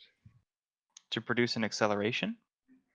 But you don't. It's like if I hold a brick straight out from my shoulder height and leave it go, there's nothing there to support it. There's no medium that's dense enough to support that brick. So until that brick hits a medium that's dense enough to support it, it's not going to stop. Okay. It's about support. There isn't support there for it. Okay, but support could Right, be that fits in formalized relative as density it theory, yeah. providing a force in the opposite direction that it's trying to move. Sorry, say that again to me. Sorry, someone spoke. That idea of support can be formalized as providing a force in the opposite direction of its motion. Right? It's like a wall would support me leaning against it because it's capable of providing a force that balances my falling or my leaning, right? Yeah, but that the wall is dense enough to support you. Sure. You know, it's like your density is supported by the density of the wall. You know, if you lean against maybe a wooden fence, it will probably hold you. You know, things like that. Things that are dense enough. You know, they will hold you. But I mean, Sure. if something doesn't have any support, how is it going to stay there? It's going to go through. It's going to go Sure. down. But I mean, it's not just density though, is it? It's also the total mass of the thing, right? Because you could theoretically hang a steel ball bearing on paper, right? As long as it's a small enough ball bearing. Yeah, but that's what I said. When I said it, I So said what it, if you've that got an waterfall? object No, it's purely Hold on, relative hold on. density. What if you've got a waterfall? You're going to If lean what? against that? Is that wall of water going to support you when you lean against it? Or are you going to go through it? You're going to go through it. Oh, right. So, doesn't matter how much you've got then, really, does it? It's just the density. I mean, it Yeah, seems. what? I mean, something Sorry. less dense than water, if thrown fast enough, can still go through it. Right, so still just the density then. Or no, it seems to be more about how much it requires to decelerate that object, and decelerations are imparted by forces. When moving Seems to be- sideways through a wall of water. Sure, or when leaning against a wall, or when sitting in a chair, or really any scenario where two Look, objects are you're in contact. trying to we're trying to combine here the basic Newtonian force mechanical system, which is kind of useful, I guess, but it includes gravity as a natural law in it or whatever, and you're trying to make that compete with a system that includes fluid mechanics, all kinds of things. It's not compatible. You're just trying to compare the system. It's not complete. It's not about that. Wait, which system includes fluid mechanics? Well, relative density definitely deals with fluids, the medium. Those can still be explained in the context of forces. Newtonian mechanics just deals with physical objects, pretty much. Solid objects. That's really what it's all about. Or not necessarily. I mean, you can think of pressure in a water or hydrostatic pressure as the equivalent weight of the fluid above you, which is merely just a downward force attributed in Newtonian mechanics. Or if you have an object that is containing something that has a weight, that's still the object. So it doesn't deal in even fluids. if that object's a liquid It doesn't. or gas, It's not provided to do that. Newtonian mechanics. It just deals with solid objects.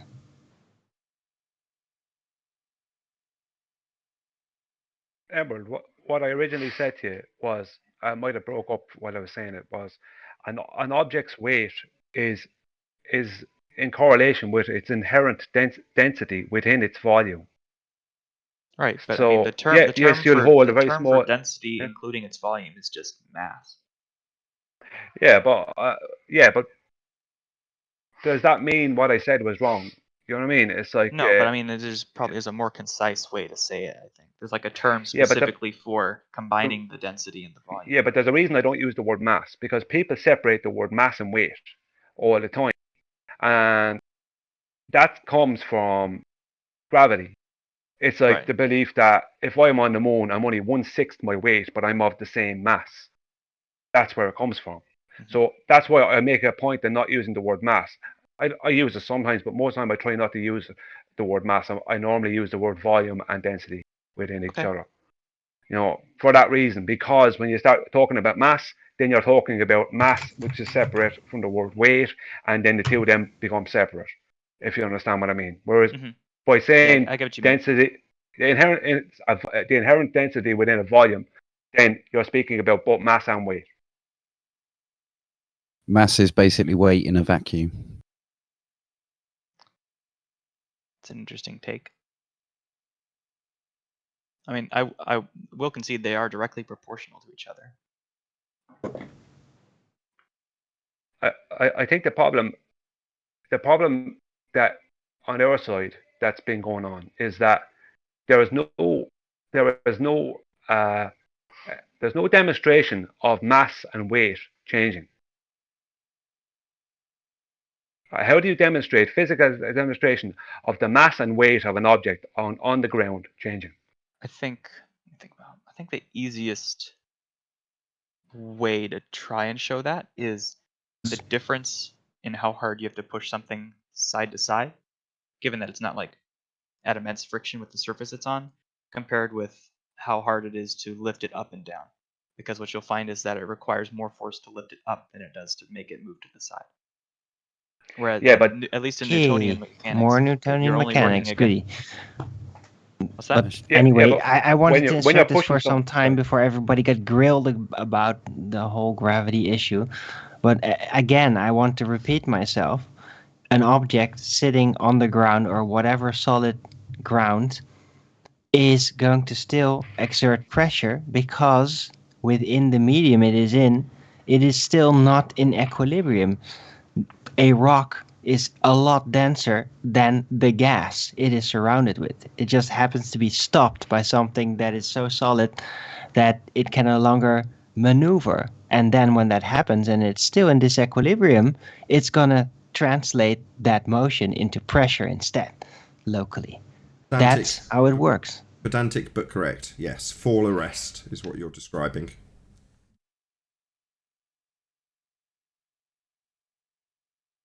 When you're saying, sorry. No, I see it as a like a first order effect is the actual air pressure itself, and it's what's behind that air pressure which is what is being questioned. What, in other words, what creates the medium? Has nothing to do with this. Oh, hold on. So you're saying it's what creates the medium to have the relativity or the relative nature? Exactly. What gives it the sorting order? I see. Is the argument. Yeah. In other words, if you've got that tower, albeit with liquids that Anthony describes, when he shows the cherry tomato, well, what Gleam is saying is the mechanism or the cause of how they order themselves would be what's on the table, as opposed to just a fundamentalist assertion of a force of gravity pulling everything down. The relative density spectrum division, the axis. Exactly. As I used to call it. Yeah. Because you can test the air pressure immediately with a if you get a polished metal desk like a workbench and you get a polished metal brick or a sheet just brand new polished, if you put it on top of it, it removes the air gap beneath it, so you'll never be able to lift it upwards, directly upwards, because you'll have that ton of air pressure coming down but not pushing back up to equalize. So you have to slide it off, and it's still hard to do so because it's got that pressure on the top of it. That actually sounds like an interesting point for the Spurs no pressure. I've said it to him directly, but I just got some nonsense. Right, because I've been looking for something like that where you can clearly show that there is something pushing on the object, in this case the air pressure. Well, that's exactly what you were saying there, is pushing it side to side. You've also got that ton helping you as well. All right, whereas but I mean, there would be less underneath. This is more of an in general phenomenon. Even if you're holding it in your hand and there's air both above and below it, you can move it side to side more easily than you can upward. Downward would be easy. But the side to side, you have your own weight to push weight against it. You don't have that when you're lifting up. When you're lifting up, it's just a case of lifting it straight up. You don't have anything to lean against it. You've still got to overcome its actual weight itself, right, in order to move it anyway. So you've got to overcome the F equals ma proportional to whatever acceleration you want to give it. But within that sort of framework, side to side, it's just F equals ma, right? It's just m there, just the mass. And Whereas the upward, whole you have to overcome mg, which would mean there's more than just m. It's m times like 9. well, it's the acceleration, because G's equal to acceleration, and it's again that is what's the dispute. The core So I underlying guess I should thing be is more precise with the example then, not just to move it back and forth, but to make it accelerate at like, I don't know, 1 meter per second squared. It would take more force to accelerate it sideways than 1 meter per second squared. It's worse than you think. To accelerate it upward.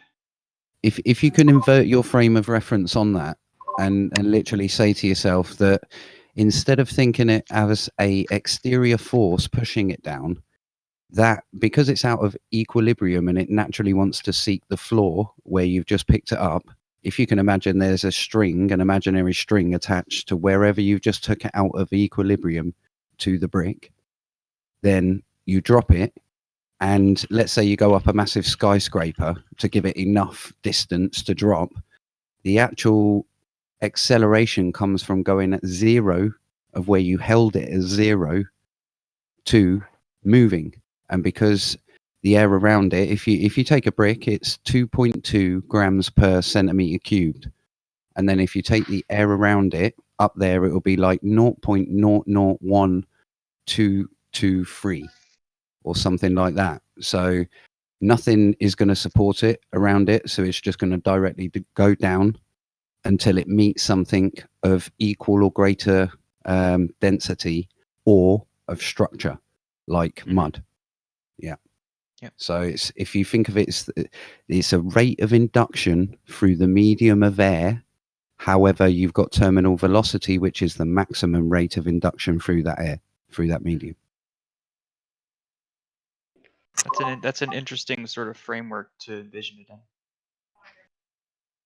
It's just removing the concept of gravity altogether as a. But it doesn't work though. Well, in my eyes, it does because it doesn't give us any back to square zero. I mean, I can understand it as a general concept. It sounds fine.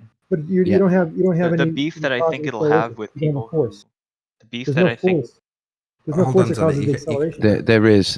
I was going to add on and tag on the end. Differential pressure is not the force. Everyone's rumpusing everyone. I just want. Here, I want to hear what Emerald replied. You can can go next, Zanik. I just want to hear Emerald's reply. Sorry. I want to hear what Gleam says he's going to add. Or Gleam. Yeah. The core, I think of it as if you look up the air pressure gradient, where it becomes its minimum, it's actually 0.1% of the surface value. It's around about 50 kilometers up, 31 miles.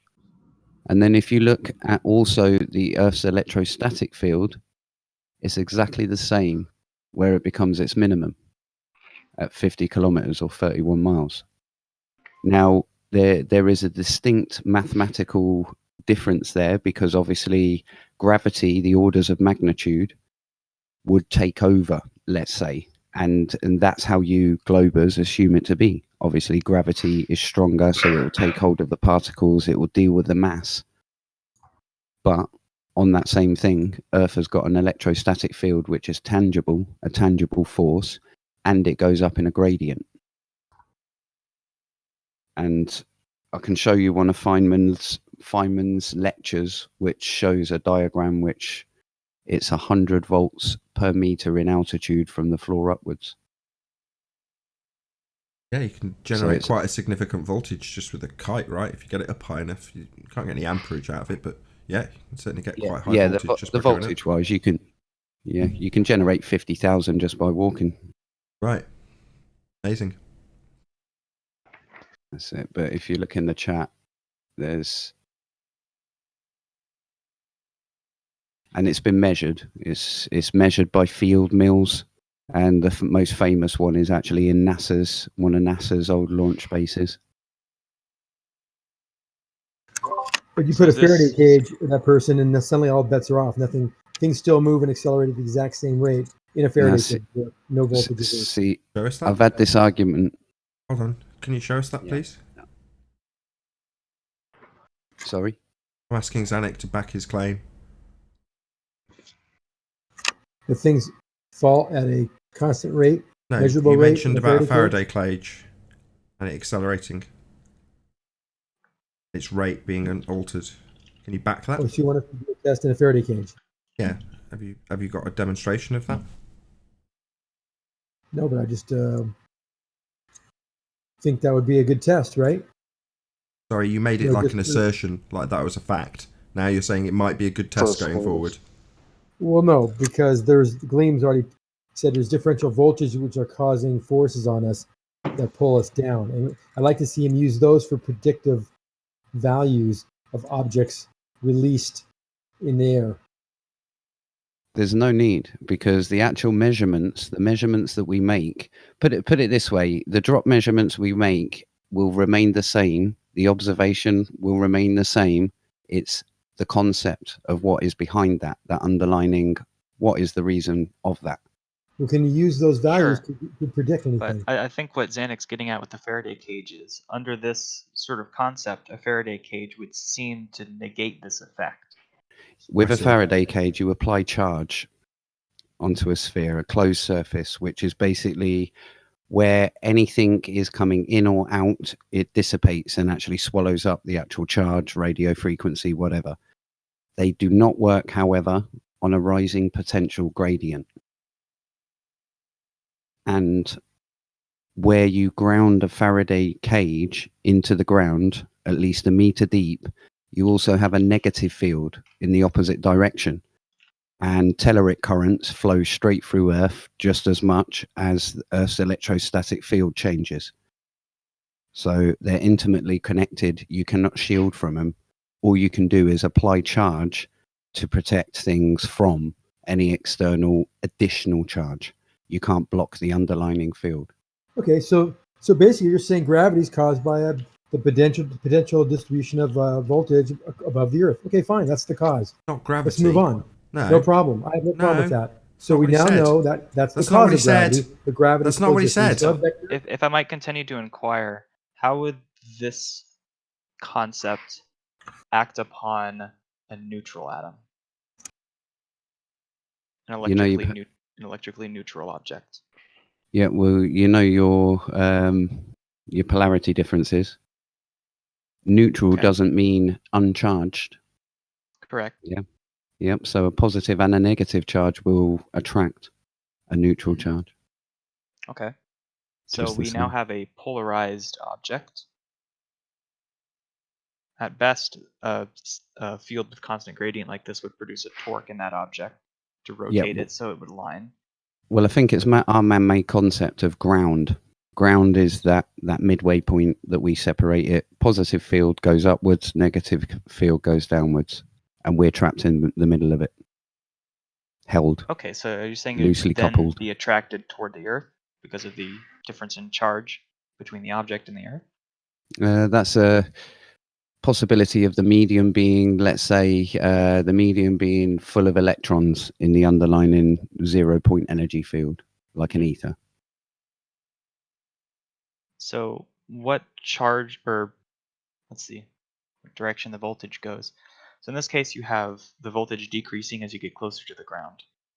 Yeah. What if we took an object with net negative charge, which in an electric field would tend to move toward higher voltage? Yep.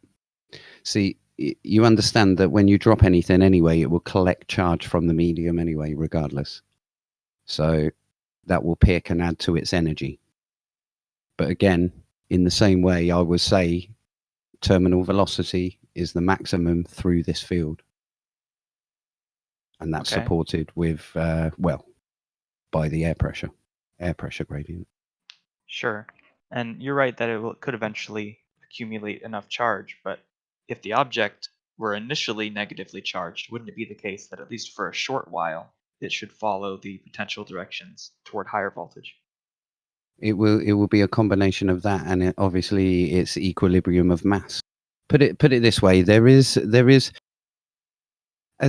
as the general thing goes, gravity does not interact with the electrostatic. It just goes straight through it, muscles past it, and it will grab hold of all the molecules, grab it to Earth, and create this gradient. Now, in the grand scheme of things, the electrostatic field would have a pressure above you, but you would be able to disconnect from ground. It's not as if you are glued to the ground. So if you disconnect from ground with enough force, you will go through this medium and you will collect it. Now, the core evidence I have is a guy called Boyd Bushman in Lockheed Skunk Works, who basically created two equal masses. One had two massive neodymium magnets pointing the opposite way, and he actually screwed them tight as he could get them, and it created a massive magnetic field about 1 meter wide. And he done a series of over 8,000 or 1,000 drop tests or something, and it all got signed off and peer reviewed, so to say, in Lockheed Skunk Works. And every single time, without fail, the magnetic field fell last. So there was some resistance from the medium. That's interesting. Do you know what journal it was published in? It's actually one of, if you look on the internet, Boyd Bushman, yeah, I'll put it in the actual thing. I'll put the full video in there, and he shows you his paper that he's got signed, and he is actually half a whack job as well, who is in on the aliens thing, but he's definitely worked for Lockheed Skunk Works. You'll see in this video. All Can right. I ask Will a this question? be in the there, live Liam? stream chat? Yeah, it'll be in the live stream chat. Yeah, give me 2 Awesome. seconds. Could I say something there on this matter? If an object's inherent density within its volume, how does that need gravity or magnetism to fall through a medium that's you, Emerald, and I'm so sorry, Brian. I wasn't actually concentrating. I was just trying to find this point in this video. You broke up a bit. Sorry, as well, can you actually, repeat Brian. that? Can you repeat it? You broke up again. anyway. Okay, sorry. How does, let's say, an object's inherent density within its medium, how does that need or magnetism or any acting upon it to fall through a less dense? What I'm saying is everyone not just for years and years and years complicating the hell out of something that's just very simplistic? I think it's because there generally isn't a well understood mechanism that directly links something's density with it accelerating. However, it is general knowledge that forces cause things to accelerate. So I think naturally the explanation is put in terms of forces. But if you can derive a mechanism by which the density just sort of inherently produces an acceleration, that'd be interesting.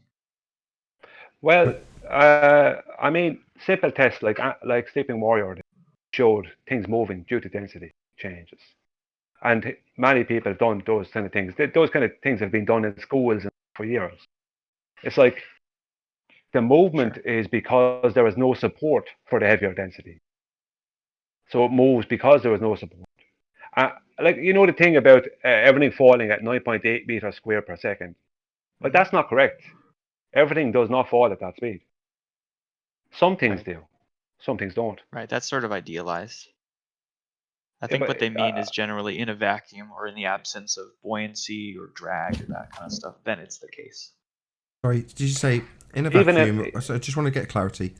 In a vacuum, things fall at 9.8 meters per second. Is that your statement, Emerald? In general, No. yes. Sorry, 9.8 meters per second per second. Sorry, yeah, per second. Per second. Yes, sorry. Yes, per second squared. Yeah. My bad. Okay, so we've got your setup, we've got your vacuum chamber, and we've got a brick in it. It doesn't seem to be moving. Right. This is another one of those uncomfortable silences, isn't it? No, I mean, in general, it's things fall at that rate. They will, of course, eventually hit the floor. Yes, I heard your statement and I repeated it. Things generally fall 9.8 meters per second. Yeah, so then I gave an analogy of a brick in a vacuum chamber, and it's not doing that. Yep, it's not falling, so it isn't going at 9.81 meters per second. Right. So when you say things generally fall at 9.8 meters per second, what you mean is after you force that when them... they're falling, they do it at that speed. Yeah. And why are they falling again? Because of a force? Or because you picked them up and dropped them? I mean, that wasn't the claim I was making. I was just clarifying what people say when they mean things fall at that speed. Is it because of a force? Is that because of a force?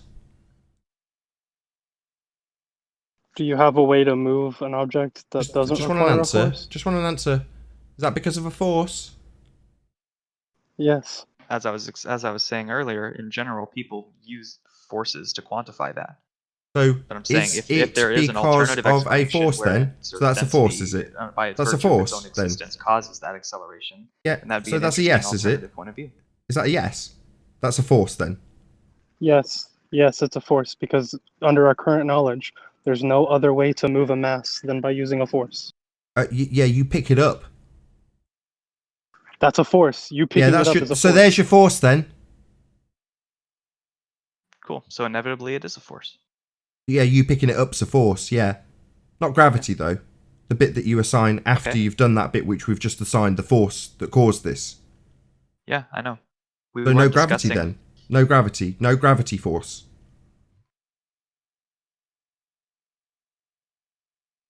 Gravity is the force you have to overcome to pick it up. Overcome? So yeah, when you we have get... to overcome it. Do you know why things are hard to pick up? Sorry, because they're accelerating at 9.8 meters per second? Yes. No, they're not. You seem confused.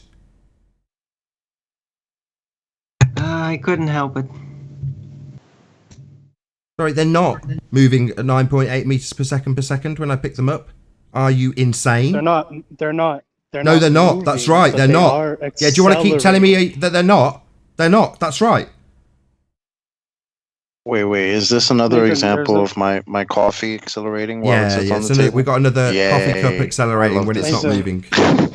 There's a difference between movement and acceleration. Really? And is my brick moving or accelerating before I pick it up? It's accelerating. No, it's not. Again, are you slightly deranged? It's not. Are you deranged? Moving. I'm asking you a different question. Are you deranged? It's not moving. That's right. It's not, is it? So why do you keep saying it is then? Moving. Not moving. That's right. Accelerating? Yeah. Let's have a few more long, drawn-out silences while the fundies here contemplate that stuff isn't always moving down. I didn't say it was moving. There's a difference. But when you pick something movement. up, you start assigning forces to it, going back down again.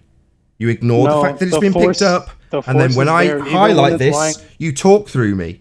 Yeah, the fundies do that to me a lot, because I point out that they explain that you need to assign a force to a brick dropped in a vacuum. And I go, well, what about the brick that you haven't picked up and exerted a force on it? Yes, the force still applies to the brick that hasn't been picked up. What? It's moving, is it? You've got a vector for it. It's got a direction that needs something assigning to it. I didn't say it was moving, Nathan. Stop putting words in my mouth. It's not moving. Can I ask you a question? What force then? What force? You're going to quantify this force based on its direction and the speed that it travels, the increase in velocity. Direction and while I'm asking, he starts talking. I don't get it.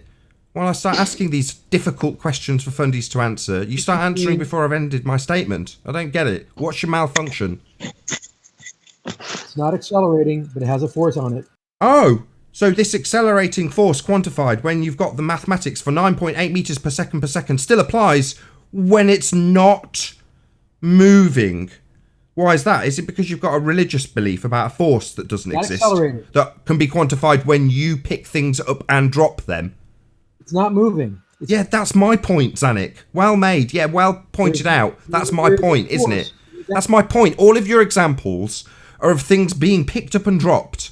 And as soon as I go to something that hasn't had that happen first, all you've got is your fundamentalist religious belief and a whole load of interrupting me. Of course. None of you fundies want the demolition of your religious belief in a downward force that doesn't exist until you put it there.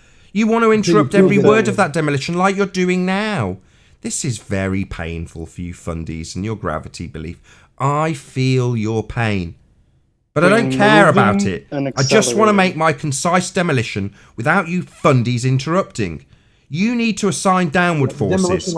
And every single time I point out that first you're going to have to pick something up and drop it, and you can't assign that directional downward force to something that's not doing that because you haven't interfered with it, I get rumpusing and long drawn out silences when I consistently get to make my point without interruption. That's when I get long drawn out silences. But while I'm making the point, you can be damn sure that the fundies need to be talking, don't they? They need to be talking through every word I say in this instance, because we're going to be describing what happens when you drop things, aren't we, lads?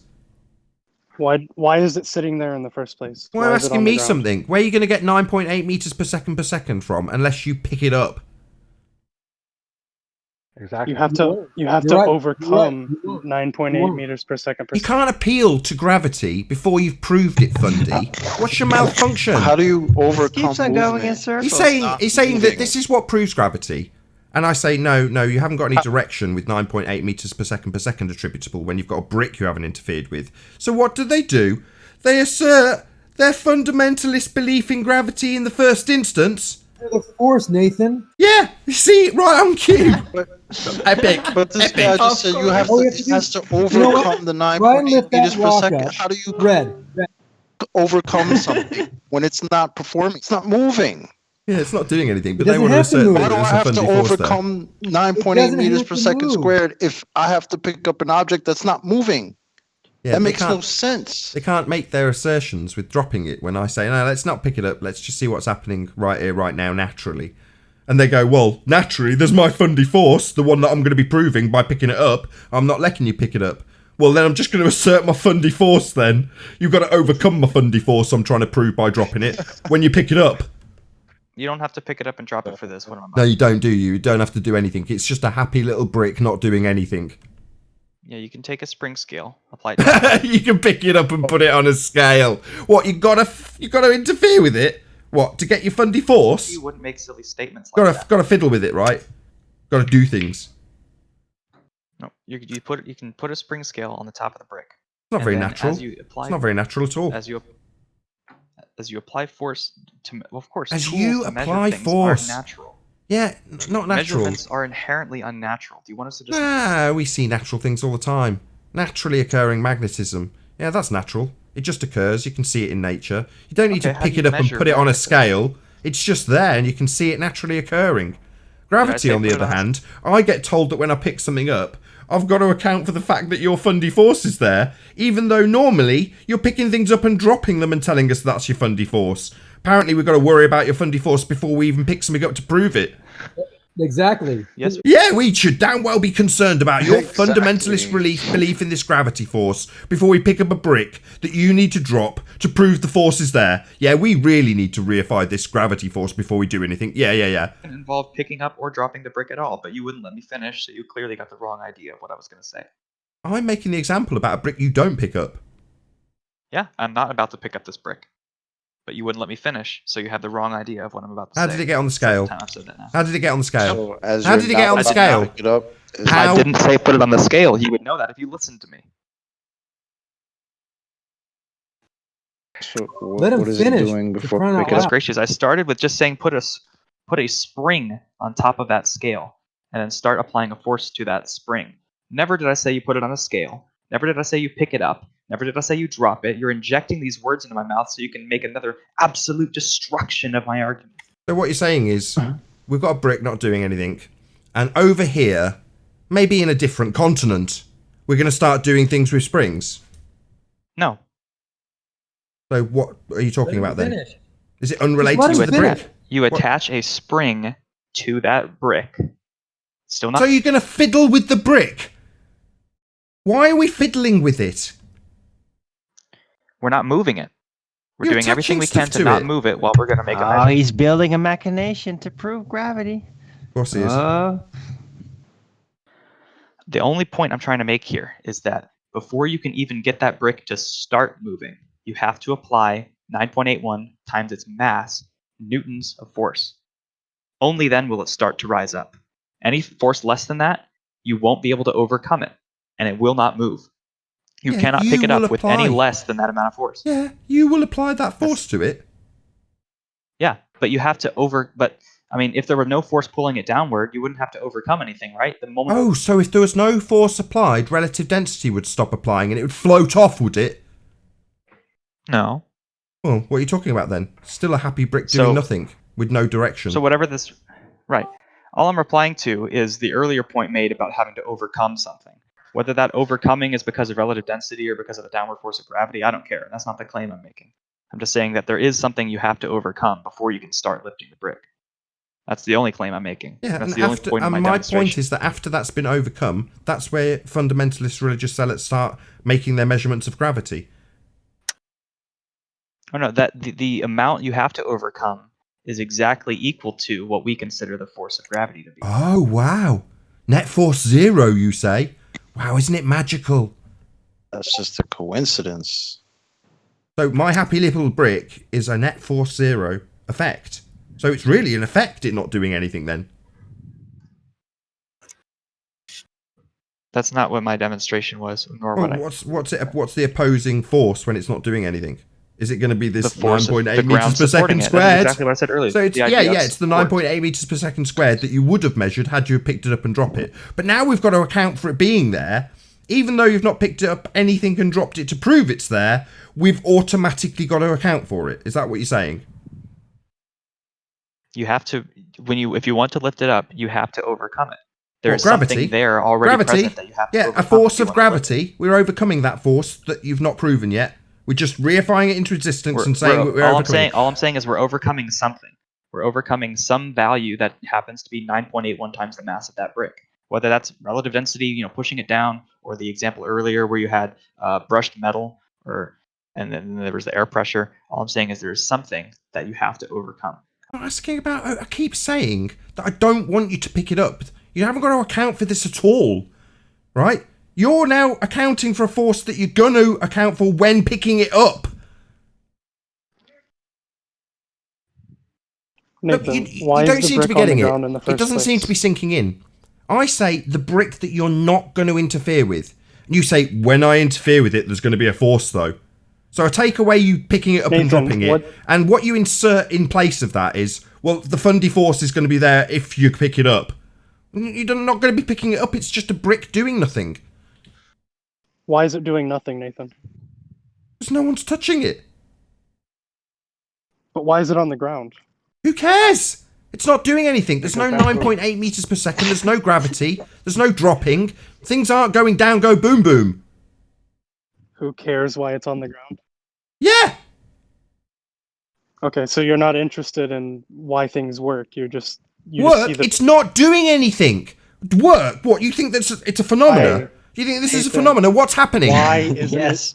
Why is nothing happening? This is an amazing phenomena. Really, I should look into how things work when nothing happens. Do you realise how absurd that is? Can I ask you a question? How things work? Nothing's happening. There's no phenomena to study. Well, apparently. No truth. Can I ask you a question?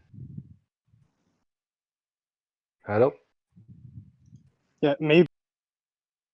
You're cutting out on me.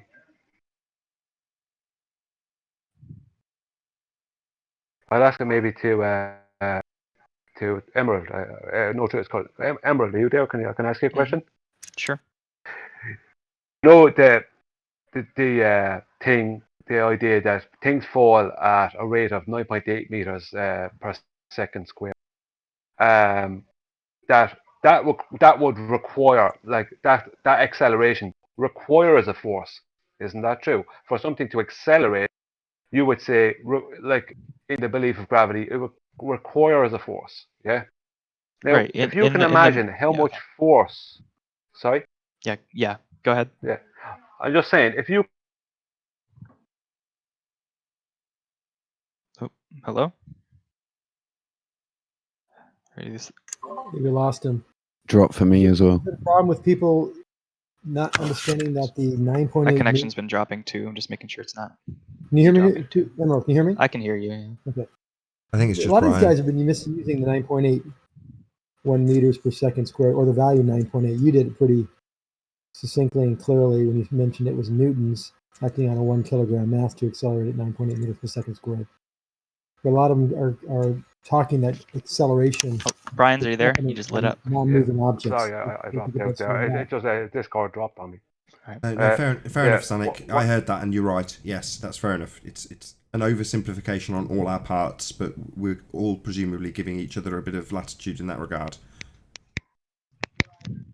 Just beware that we are uniform in our opinion or our understanding of Newton's laws, in that it takes a force to create acceleration. If there's no movement, there cannot be any acceleration, obviously, but there still can be a force. The forces have to be opposing. So that means there's a zero net force. There's not movement. There's no acceleration. I think with this, maybe, I don't know if this would help, but there's more than one way to have numbers sum to zero. It could be the case that all the numbers are zero and there's just no force at all, or it could be the case that there's multiple forces that cancel out. And I think what the argument is for the force always existing is that the brick, when it's sitting still, has a force downward acting on it due to gravity, but it also has the floor supporting it pushing up, and those cancel out, which is what gives you the zero net force. How about a better example? You're on a bench press, Nathan. You're going to work out, and someone puts 300 pounds on the bench press and lets it go as you're trying to hold it above your chest, and it slams on your chest and you can't move it. You're trying to move it. You're using all the force possible, but you cannot move it. Your body, your arms are supporting that 300 pounds or the 200 kilos or whatever that weight is. It's not moving, but you're pushing. The bar's pushing down. You're pushing up on the bar. That's a zero net force. Nothing moves. Yet there are forces being applied in both directions. But there isn't a force being applied in both directions, Zanik. So the only force being applied is up the way. Weight's got up there in the first place. All forces. Sorry, they were given kinetic energy when they were put on the stand. Every force. He's just going to rumpus the shit out of me because, of course, I'm going to demolish that nonsense. So, no, unfortunately, Zanik, they were given a certain amount of potential energy when someone put them on the bench press stand. Somebody presumably a lot stronger than me. There's no way I could bench 300 pounds. I don't disagree. Potential right. So what goes up must come down. Not net force zero.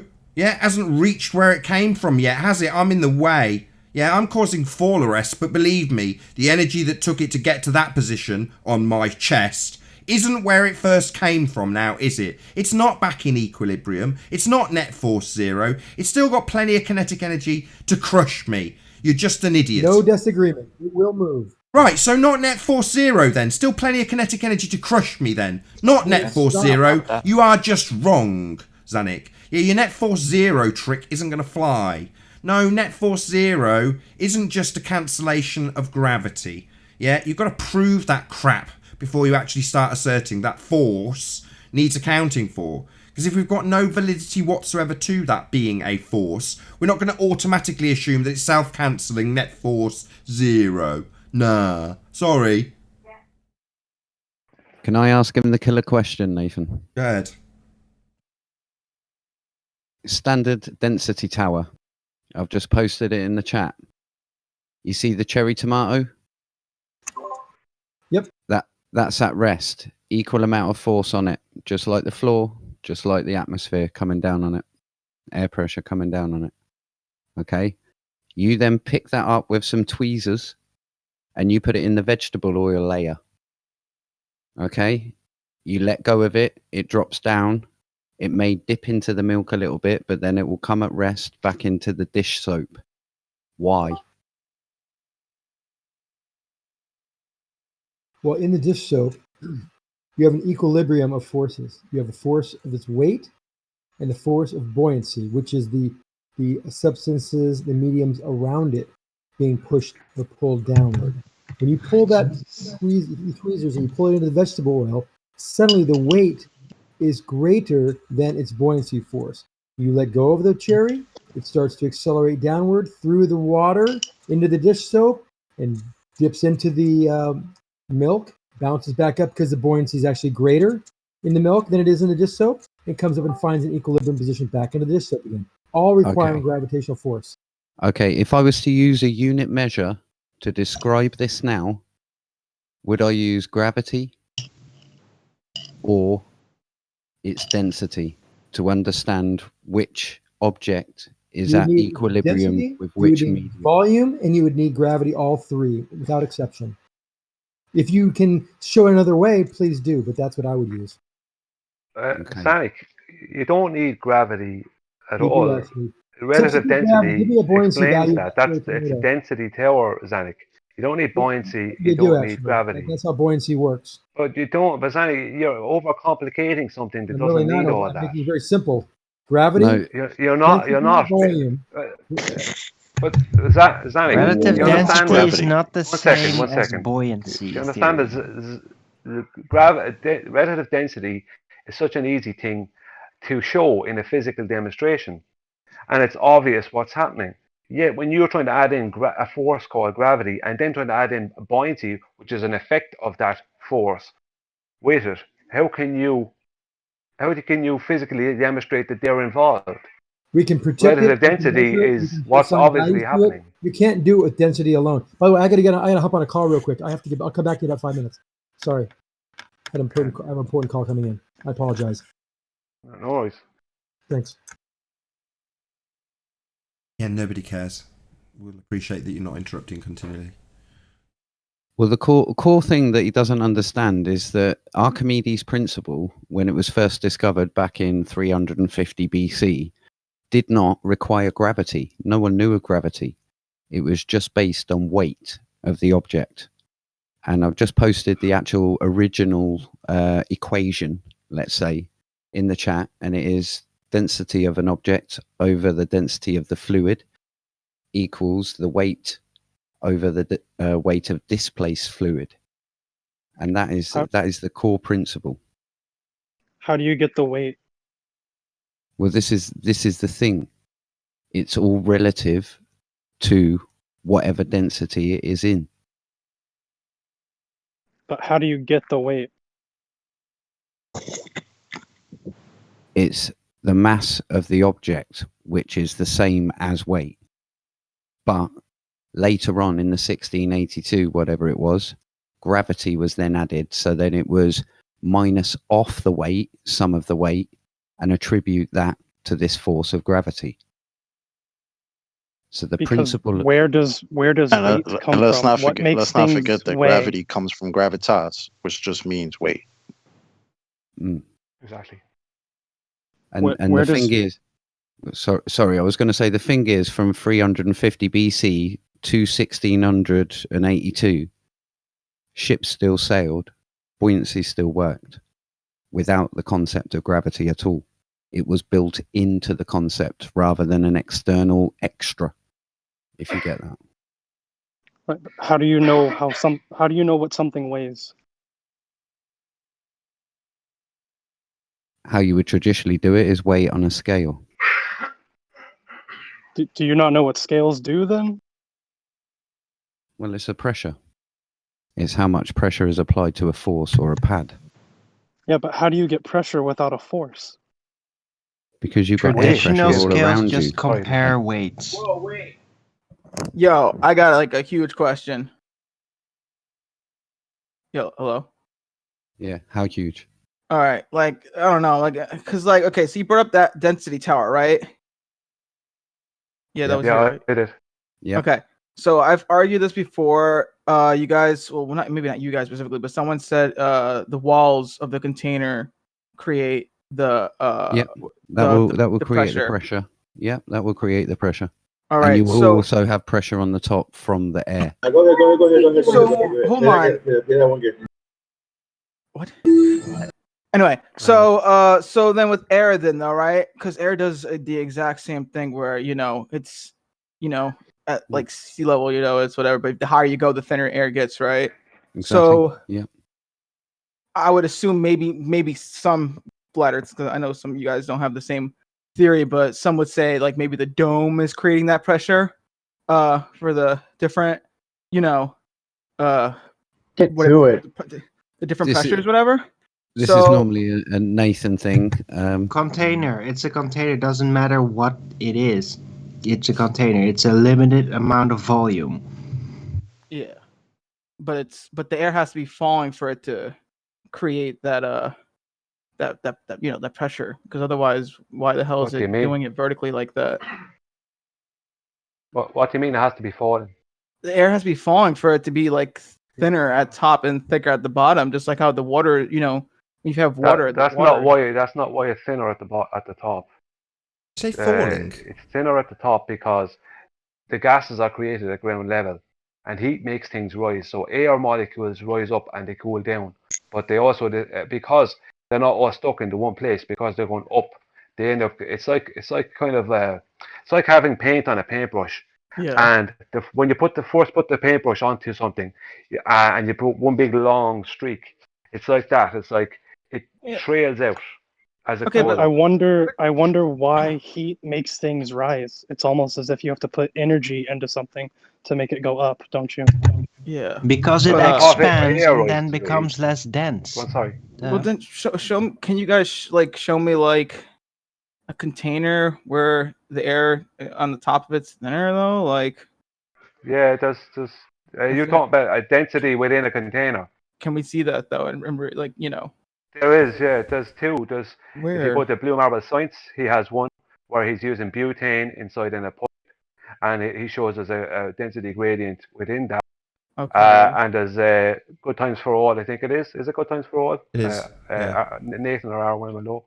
Yes. Good Times for All, he has it as well. He shows pressure gradient within the container. Is it? You can't have Wait, a is it the gradient same? without having pressure. Is it the same gas or different gases? Well, same gas as our atmosphere, like, is that what you're asking? In the Blue Marble one, it's different gases. In Good Times for All, it's one gas. Yeah. It's okay. Hold on. So in the little experiment, it's the, what was it? It was the one gas, or is it multiple gases? In the Blue Marble example, the Blue it's Marble two. Science is. Sorry, are you talking, Nathan? Yeah, you go ahead, Or did Brian. Nathan say? You go ahead. I just say in the Blue Marble Science, it's just butane. I don't know about the Good Times for All, Nathan. You'll have to Just butane. Okay. Why does heat cause air to rise? because it brings down its density. Yes, but So- why? It makes it less It dense expands. because it becomes less heat, dense. Heat causes things to expand, and cold causes things to contract. Like So- when you're cold, your muscles contract. That's when not, you're warm, that's they not expand. accurate. Do you It's know not why? accurate. Hold on, that's not correct. So it's going to expand anyway. By its very nature, gas will expand anyway. But if you heat it up, it'll do that more quickly as you inject more energy into the particles. Why do you have to inject energy into something to make it travel upwards? I just said it. That's not the case. It will expand anyway. It's going to expand to fill the area that it has to fill. It'll expand to There's a fill the differential as well. There's a differential. I at the just want cold to front. state it once. Gas will expand to fill Why the does it do available. it faster? Is there any chance you can not interrupt me? The gas will fill the available volume. So your idea of it needing more heat to go up is wrong. More heat makes it go up faster, though, doesn't it? Just increases the energy. Why does an increase in energy result in it expanding? I didn't hear the last word, sorry.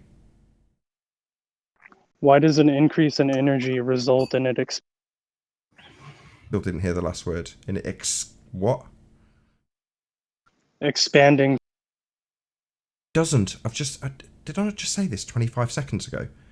By its nature. Yes. No, but yes. Just to repeat it. Try not to Okay, talk through I me heard for you. the second time. That means shut your mouth, listen to the reply. It's the second time I've said it, so shut your mouth. Gas, by its nature, will expand anyway to fill the available volume. Yes, but did Yeah, you I not was the one say that stated that earlier if you and was technically incorrect. Nathan, did you not also say that if you heat it up, it will expand faster? Expand? No, it will have more energy. Okay, well, maybe I heard you wrong, but I'm pretty sure you said it'll expand faster.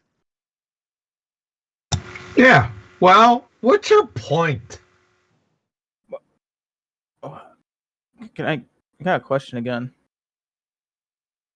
So if you heat up a gas, it has more kinetic energy. That means it's going to move faster. Yeah, it'll expand faster. Yes. What's your point? Why does more energy help it move faster? Because it gains more kinetic energy, for crying out loud. What? I know Did you it gains more graduate fifth grade energy. general science? The molecules bounce around more. Are you really asking why would something with more energy move faster? that doesn't compute to you?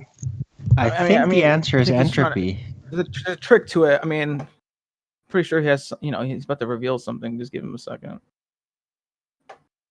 Well, when the brick is lying on the ground, you have to put energy into it to move it up, right? Hold on, we're not talking about bricks at the moment. We're talking about.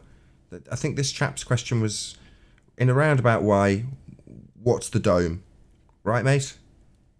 Yeah, the dome. Right, number one. Okay, let me rephrase the analogy then. If you take energy away from the gas, what's it going to do?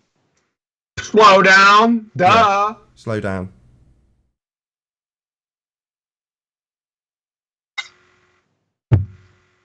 So you need a container.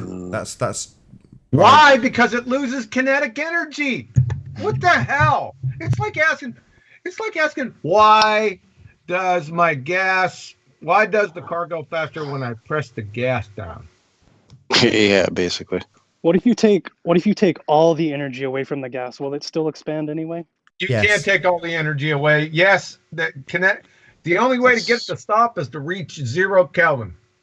Can't, but yes. Doesn't matter how slow. I think I know where he's going with. Doesn't matter how slow it goes. Doesn't matter how much energy you remove. Firstly, it will never reach 0. Secondly, it will always conform to gas law. So if a gas has no energy at all, it'll still conform to the gas law? Yes. You can't have no energy. Well, at that point, wouldn't it just That's be like not a what I liquid? said. Yeah. It'd be like a liquid. You said if it has no energy. Malformed. You can't reach 0. Absolute 0 it can't be achieved. It will always have a certain amount of energy. Oh, okay. I in real life, yes, but can we not think about it conceptually? Why? Why? Who's typing? Not me. I don't think there's any material out there that's gonna be in a gaseous state with no energy in it. I Can't think have no pretty much energy. all material Entropy turns to always some kind of increases. solid when Can't that have no happens. energy. You can't reach 0. At theoretical 0. Yeah, absolute 0 cannot be achieved.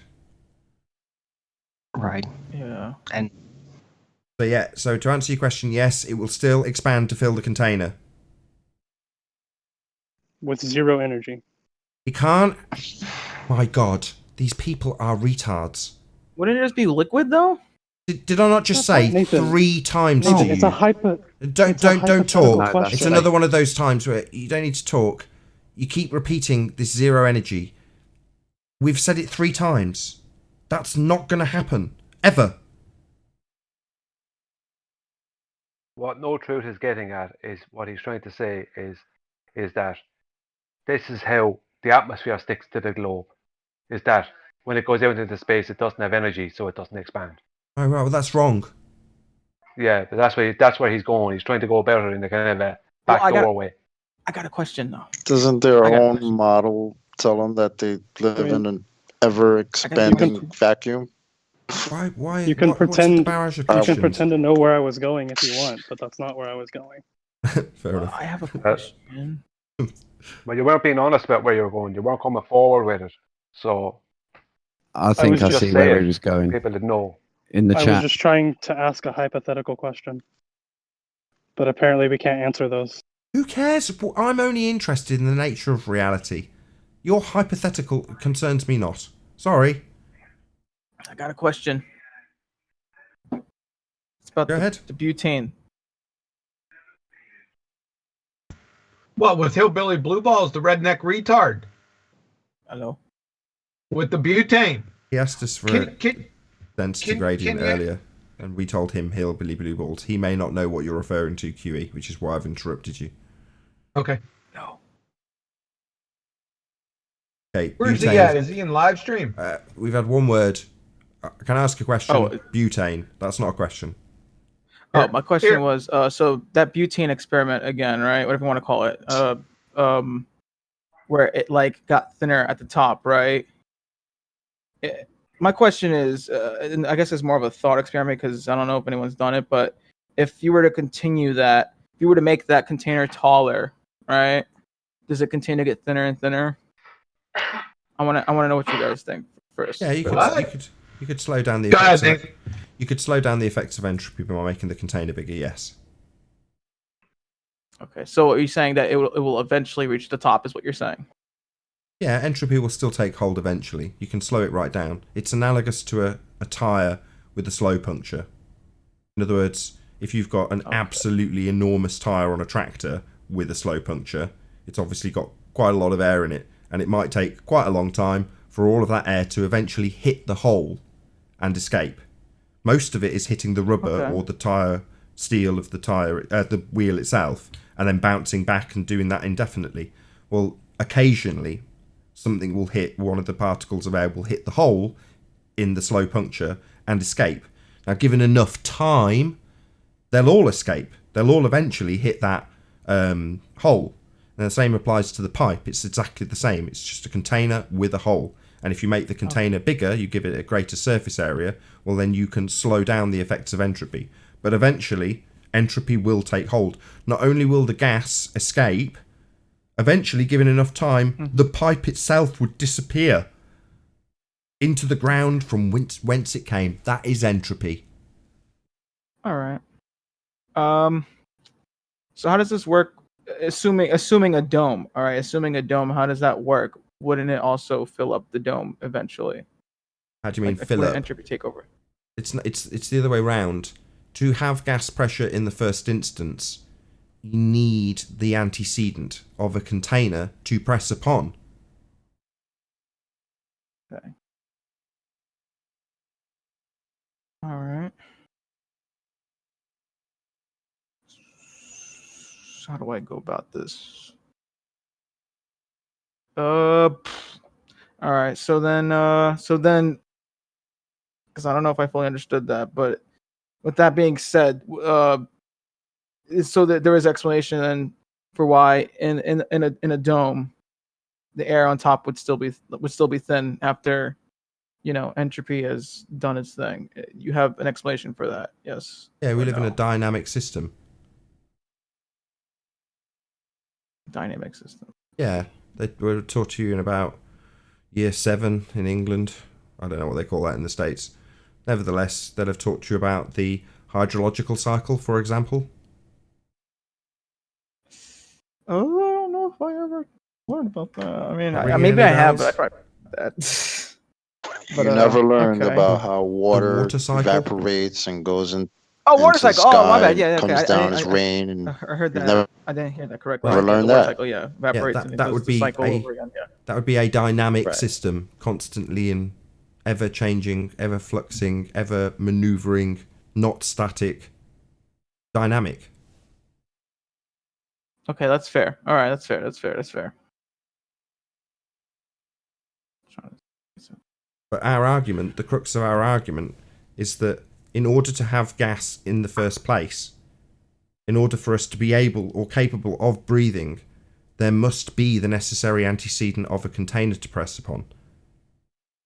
Without the container, there is no pressure, because, as I said to you earlier, the gas, by its nature, will fill the available volume.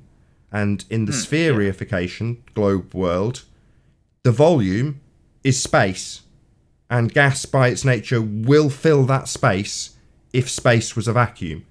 It just isn't, because if it was, we'd all be dead. All right, fair enough. Okay, that's all I got because I thought I was getting somewhere with that.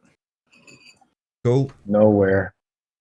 It's not gas by its nature all the time, though. It's gas by its nature in the absence of anything else. I don't understand what that means. You have to expand on that a bit. Boom, boom.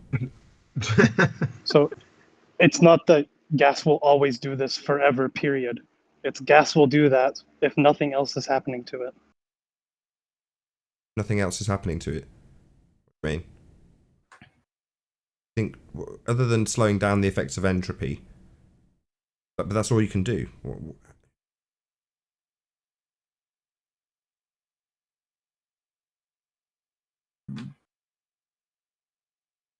What's the special circumstances that it doesn't behave in the way of, or the way think of a described in helium gas law? balloon. Does a helium balloon always expand to fill the container, or does it stop expanding at some point?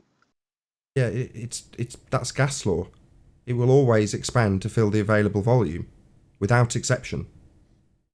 So if I put a little puff of helium in a balloon, it'll fill that balloon up until it pops it, or will it stop at a certain point? If you open the valve on a helium balloon once, whatever amount of helium you put into that container, it will fill it equally. Well, that's different than what you said earlier. Earlier you said it'll keep expanding no matter what. Yeah, it will.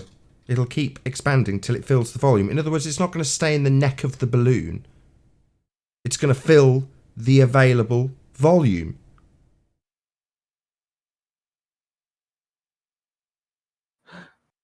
You've just inserted available volume. You didn't say those words until just now. I must have said those. I must have said those words about 1,000 times. I mean, the available volume is the container we're referring to when we say the necessary antecedent is a container. Well, that's your available volume.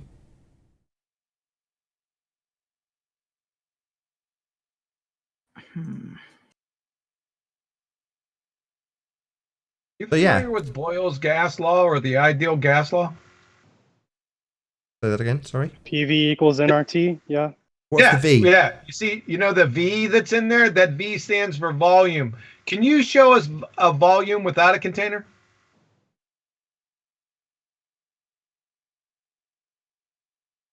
The prosecution rests. Have a nice day. George Netanyahu Does over the barrel on this. Atmospheric pressure operate under PV equals nRT? We have gas pressure. I didn't say gas pressure. I said atmospheric pressure. Does That it is operate gas under pressure, PV though, isn't equals it? That nRT? is gas pressure. It's not, though. So you're saying atmosphere is not a gas at pressure? Are you nuts? What is the atmosphere made of? Sorry, hold on. We've got Nathan, a new Spurs. Sorry, let me get this straight. You're taking Spurs' line that atmosphere is not at pressure. You're aligning with Spurs schemo. No. So it is a pressure then. It is pressure then. It's not gas pressure. Yeah, it is.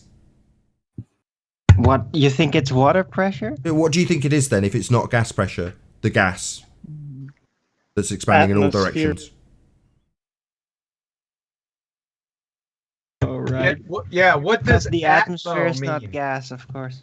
Yeah, right. What does atmo mean? See, saying that since the atmosphere is made of gas, therefore it's gas pressure, is a false analogy. Really? What? So you're saying it isn't at pressure? It's one of those long, awkward silences. So the contrapositive to your assertion is that gas is not pressure. Correct?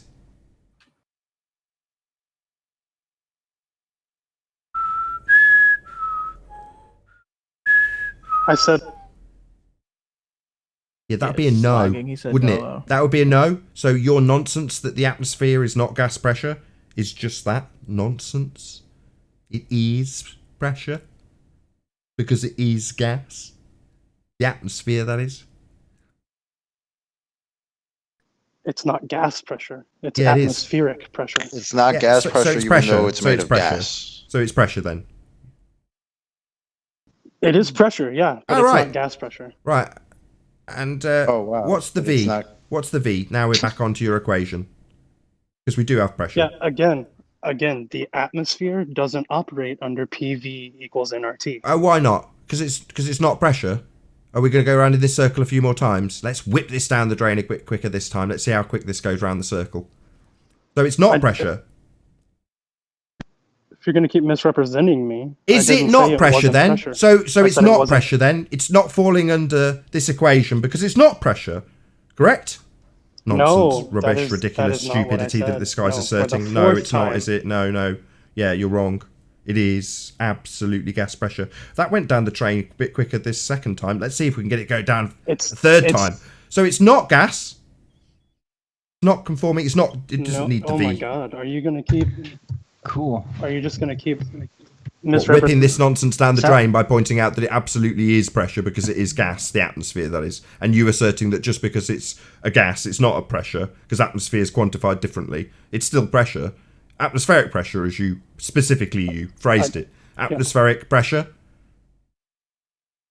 Yes, atmospheric. Yeah, so it's a gas pressure then. So it is a gas pressure then. No, it's not. It's not. What? So it's not at pressure. Round the drain we go again for a third time. So this gas isn't at pressure. Oh my god. Oh my god, I'm being demolished over and over again. Quicker and quicker each time. Let's blaspheme, quick. If it's not gas pressure, what kind of material state is it then?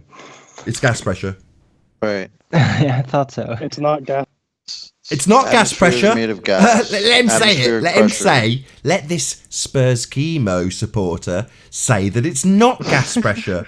Go on, say it, mate. Let your stupidity dedicate itself to this recording. Gas. Not gas pressure. Say it. Let's hear it. Let's hear this nonsense said again. Okay. It's not. You're breaking up now. It's spoiling the fun. It keeps cutting out. Is it pseudo-Ramonian pressure? Yeah, it is. It's gas. It's gas pressure. Atmospheric. Pressure. Yeah, like I said, what does atmo mean? And like I said, that's a false analogy. What does atmo mean? False analogy. What does atmo mean? Not an analogy. You've said atmosphere, and he's asking you for what the prefix means. Yeah, how is that a false analogy, bro? Not. You're literally speaking about atmospheric pressure. He's asking you, what does atmo mean? You know that it's in the word atmosphere, right? That's exactly what we're talking about. How is that a false analogy? Are you all right? Atmo means because I know where he's going with it. Atmo means air. So go on. Give me the next Sherlock. Air, you say? Right. Air, like air pressure. Yeah, sure. Air pressure. Not No, gas atmospheric pressure is air pressure. Gas pressure. So it does have pressure. No. Then. No. No. Let's rip it down again. What Fourth is air? time. Let's get this down the drain again. So air pressure isn't pressure. Do we have to define air now? Yeah, it seems that way. I mean, that would be air, but nice. This is embarrassing. I'm feeling embarrassed for you at this No. point, my friend. Do you realise that? I feel slightly embarrassed for you. I don't really. I'm just doing that to highlight it to the audience who will be watching this. Well, ask the audience seriously, to look dude, up the it's not- definition of gas pressure and then look up the definition of atmospheric pressure and compare and contrast. How about that? Gas is air, you knucklehead. Jeez, Yeah, oh and man. that is Go a back false to analogy third fallacy, grade. quantum Stop eraser. wasting our time. For goodness sake, sir. If you give me more than 5 seconds to talk, I could explain it. Oh, you've had 25 minutes. You're a moron. Hey, Nathan, I got to go in like 2 minutes or so, man. Okay. Might be my opportunity to round out then. Good show. Yeah, outstanding, man. Yeah, this was fun. Come on, get them out. Fundamentalist beliefs. Spew them towards the end. Share your pain. Bring Tell out your us globe. again how Bring air out your is a globe. false analogy of atmosphere. Tell us that again.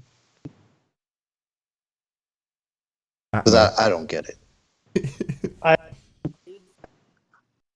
I knew where quantum eraser was going with it, and that's the false analogy. His conclusion is the false analogy. What do you want to summarise why? Is it because your atmospheric gas pressure definition somehow can violate the second law of thermodynamics and entropy won't take hold and filled space? Well, do you know what the fallacy of false analogy is? I'm asking you if in this instance your claim of a false analogy is going to demonstrate that gas won't follow gas law. No, that's not my claim, but I can explain. Right, well that's a bummer because that's precisely what we need, because there's a claim that space is a vacuum and the second law of thermodynamics, entropy, would dictate that the gas would fill the available volume. So that debunks space.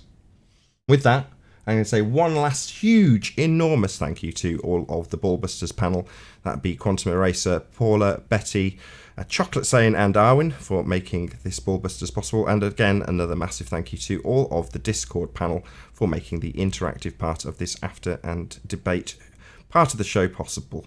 Be sure to check out nathanoakley.com and the Flat Earth Debate Forum if you want to keep up to date with the community debate. Massive thank you, of course, to all of you for tuning in, hopefully smashing the super chat, liking, commenting, sharing, subscribing, and all that good stuff. I've been Nathan Oakley, and I'll see you all in the next Ballbusters.